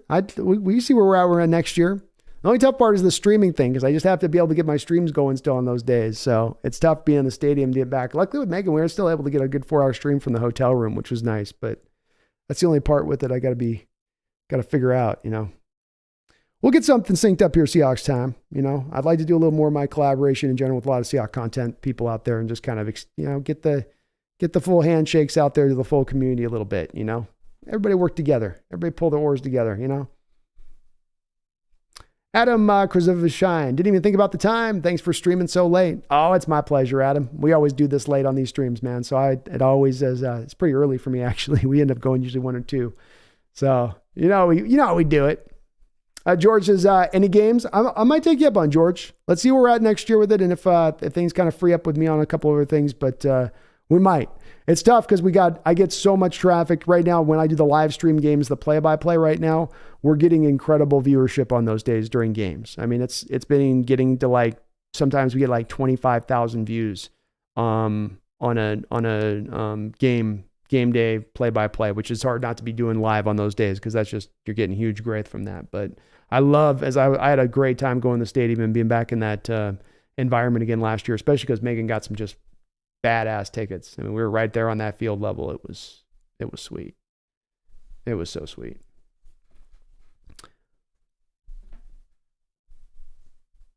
Michael, Misplaced 12 says the variable that isn't discussed much is what the compensation for trading down would be. I think it's kind of based on two different points, Misplaced. Is there a quarterback that somebody's trading up to go get, or are you merely trading back those couple of spots, just kind of moving back? Because one brings you back a great return. The other brings you back some marginal returns. And that's probably hard to predict because it's dependent upon one of the quarterbacks sliding through those top 4 picks to us at 5, which is no certainty if the Cardinals were to happen to maybe move back and for a team to jump up and grab one of those quarterbacks. Red Ace, thank you for the $2 donation. I appreciate you, Red Ace, on that, man. He says, I'm a simple man. I see the Hawks Nest live. I click. I love you for it, brother. You're very, very kind for doing that. Appreciate you on that, man. And, you know, I got the support here like nobody else on YouTube. I'll tell you that. I know maybe it sounds like lip service to you guys or I'm kissing your butts, but I'm not. It's the truth. I don't see anybody bang for their buck wise, not just on the viewership, but just, and you know, it's streaming twice a week. You guys are here every time, all the time. And I could not ask for more for my community, my subscribers than what you guys do. You hit the like button, you donate to the channel. Absolutely tremendous, all of you guys in that respect. And it's, as I say, it's unfailing. There's not a day where it's not, I don't go live, where there's not that support there at every turn, where there's not the people, you know, spurning this on and being positive and supportive, and such an unusual thing to see in this modern age on the internet, isn't it? Such a kind of a bit of an outlier. It's part of why I love this so much, and it is my favorite thing. Space says, this has been the shortest stream I've ever been a part of. Yeah, we'll be a short one today, but that's just because I'm trying to come back tomorrow. I want to still do a stream tomorrow on maybe another mock or something. So, Free Indeed says the handwriting is on the wall. We are signing Carter, 90% probability, and it's looking closer, like maybe a possibility, maybe a little bit more of a possibility. George Harmon says, and I've used my connections to upgrade and get more seats, hopefully, but demand is not promising. It's going up next year on that, George, to your point, man. The ticket's going to get harder and harder this next year, I imagine. Much harder than probably this last season, I would reckon to guess on that, George. So, yeah, well, double check with me as we approach the season. Let me see where my schedule's at and if we can pull something off. Ethan says, Brandon, shh, don't tell anyone, but as now a Mariners employee, I do have certain benefits that may have to do with free tickets. Ooh, you guys are getting me all hyped on free tickets right now, man. So I was already hyped on the Bobby signing. I got some free Mariner tickets, Seahawks tickets. I got to get back to the West Side a little bit more here, it seems. So I might have to take you up on that, Ethan. Might have to pull in some of those connections, my man. You know what I mean? I might have to pull in some of those connections. But I appreciate you on that, George. I might take you up on that. Just got to free it up. Well, Matt 253, just draft Jalen Carter 5, then go with BPA for the rest of the draft. There you go, Wah. Right? Take the risk on Jalen, then go a little bit of the safer route the rest of the way, but BPA, you've taken your one characteristic in the draft, you've taken your home run swing, you know, you're trying to knock it near, not merely into the seats, not merely into the second deck. You're trying to put it cleanly out of the stadium at that point. And why not? Go hard or go home, you know? And I hope Carter doesn't bust either, Brody. I'm rooting for the kid. I am. Hope he can pull it together. All right, well, we will wrap it up on that note. Thank you again to George Harmon, John Stillwell. Thank you for those donations, and Red Ace to finish us up on all of those donations. You guys are absolutely amazing. It blows me away, that level of support. I know I'm just kind of spouting off on it over and over again, but it does simply blow me away. Thank you guys for all you do here on the channel. We will try to bounce back again here tomorrow. See if we can maybe run a mock. I don't know if I'll do the 7th round, 2-round mock. I think NFL-wise is what we're probably going to lock in on tomorrow. But certainly we'll be talking a little bit more about this Bobby Wagner signing, and you never know. We might even see our Seahawks make a couple more moves. You just never quite know. Do you know on that? I mean, Schneider's tricky in that way. Something might come from left field. George Samuel says, great news. Welcome back, Bobby. It's great news, George. Great news. Space, you have yourself a great night. I appreciate you. And Utero, you have yourself a great night as well. Megan, thank you for all you've done tonight on the mod duties as ever. And thank you as well for your donos to the chat too. Says, Mr. Isaac, think about it, Brandon. You have more followers than there were Uruk High that stormed Helm's Deep in the 2 towers. I do. I could storm like 4 towers with the amount of flowers I got. So yeah, it's a good feeling. You know, it's a good feeling there, Mr. Isaac. That's very true. It's very true. I never thought of it that way. Love right back to you, Megan, on your side of it. And Danny McCormick is going to finish us off real right. As I've said, that support's been here unfailing, and Danny's just another representation of that. As he drops a $7 donation, Danny, a long time supporter of this channel, has dropped many donations in here, and I do appreciate that. Danny, thank you for the donation. I hope you're having a great night. I hope you're celebrating like I am as well, this Bobby Wagner signing.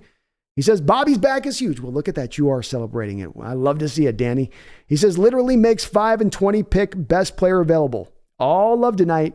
Wish I'd gotten here longer. Well, Danny, I promise I will try to get back on, even if it's a short show tomorrow. We will be live tomorrow. So I will be back at this tomorrow in the afternoon. I don't know if we'll do the 5 or 6 hour show thing, but we will be on for a couple hours. So bounce back in tomorrow night if you have a chance. Danny will be going live again to do some more talking about this and start to turn over a little bit, maybe more thoroughly. Start to maybe look forward off of this Bobby selection of, to your point, what this directly means and relates now to the draft and what we are going to decide to do in this draft. But it's what I've said about this Bobby signing. And this is a great comment on your part on top of the donation as far as being a perfect little kind of endpoint to this, I think, on this particular show. The Bobby signing is one that is a signing that is a plus on a variety of different levels. It's a plus on the level of you're getting a player who improves you at the position, both what you got out of the position last year in performance and also what you were due to get out of the position as far as the level of performance this upcoming season.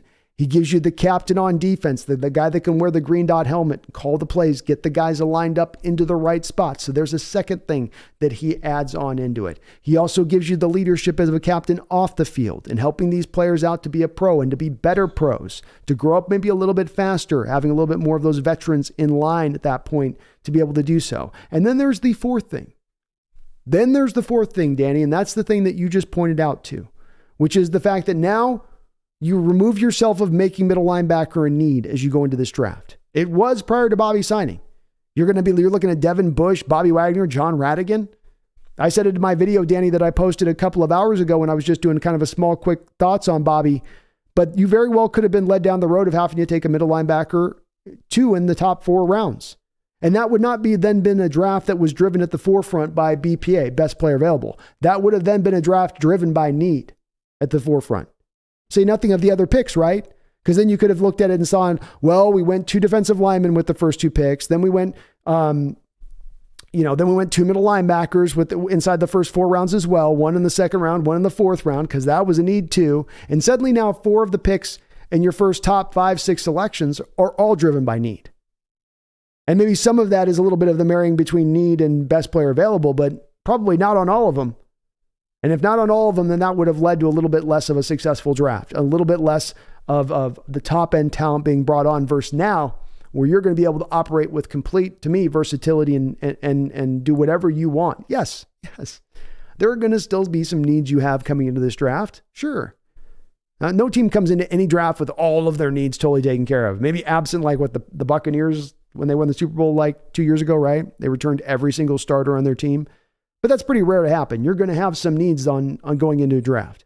But they've eliminated and they've reduced down those needs as far as you could have asked the team to do so, I think, and how they've constructed this team. And they've put themselves in as best a position to truly go for best player available, Danny. And if I really believe it, Schneider has pointed to it. He's confirmed this. Even before he confirmed it, I was thinking of it, and then he confirmed it. So call it confirmation biased, if you will. But if you operate from best player available going into a draft, you will have a successful draft. If you can lean into that as much as possible, you will come out of that draft successful.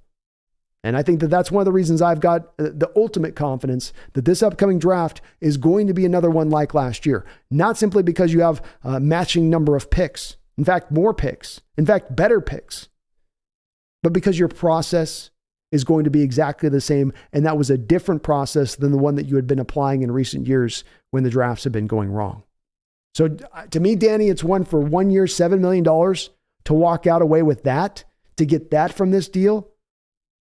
I don't see how you can poo-poo it. I don't see how you can be negative on it. I don't see how you can't see the complete upside to the deal. And you're right there with me on it. And as has been, I think 99% of the chat tonight. I might have saw maybe one comment in this downward place. This deal makes so much sense for so many different reasons. But beyond all else, it takes you a little bit step further towards getting this team to a point of truly competing next year. I'm not talking about competing for playoffs. I'm talking about competing for that trophy. I'm talking about competing for that big game. I'm talking about going back again and winning the big show. That's what I'm talking about. And this doesn't take you a big, huge step to that spot, but it's just another step. Another step. Go have a killer draft. That's another big step towards getting you there. Anything can happen in this wild, crazy football world. Anything. Dream big, Seahawks fans. Don't think about 2 years down the line. Don't think about we can't get. Don't think about none of that. You won a Super Bowl with the youngest roster in NFL history.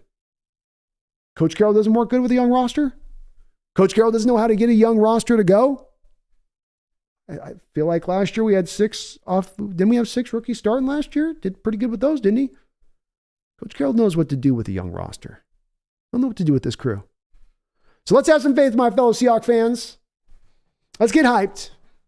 Let's dream big. Let's not talk about rebuild no more. Let's put that rebuild talk away. Let's not have year 2 of rebuild. No. We need 1 year of rebuild. Now we ascend. Now we start to fly. Now we climb. Put your tray tables up. Get your chairs upright. Because we're going to the top of the sky, baby. I hope I don't have to remind you after a day like this, folks. I hope I don't have to tell you, but I'm going to let you know anyway. Bobby's back. The team is coming together. Moves are being made. The team's getting better and better and better day by day by day by day, and we ain't even done yet. So I hope I don't have to remind you, but I'm going to do so anyway. Get ready for the ride. Get ready for the climb, and get ready to be hyped by yours truly as we go forward, because I'm getting mighty excited about this Seahawks team, and I hope you are too. So don't you ever, ever, ever forget. Go Hawks.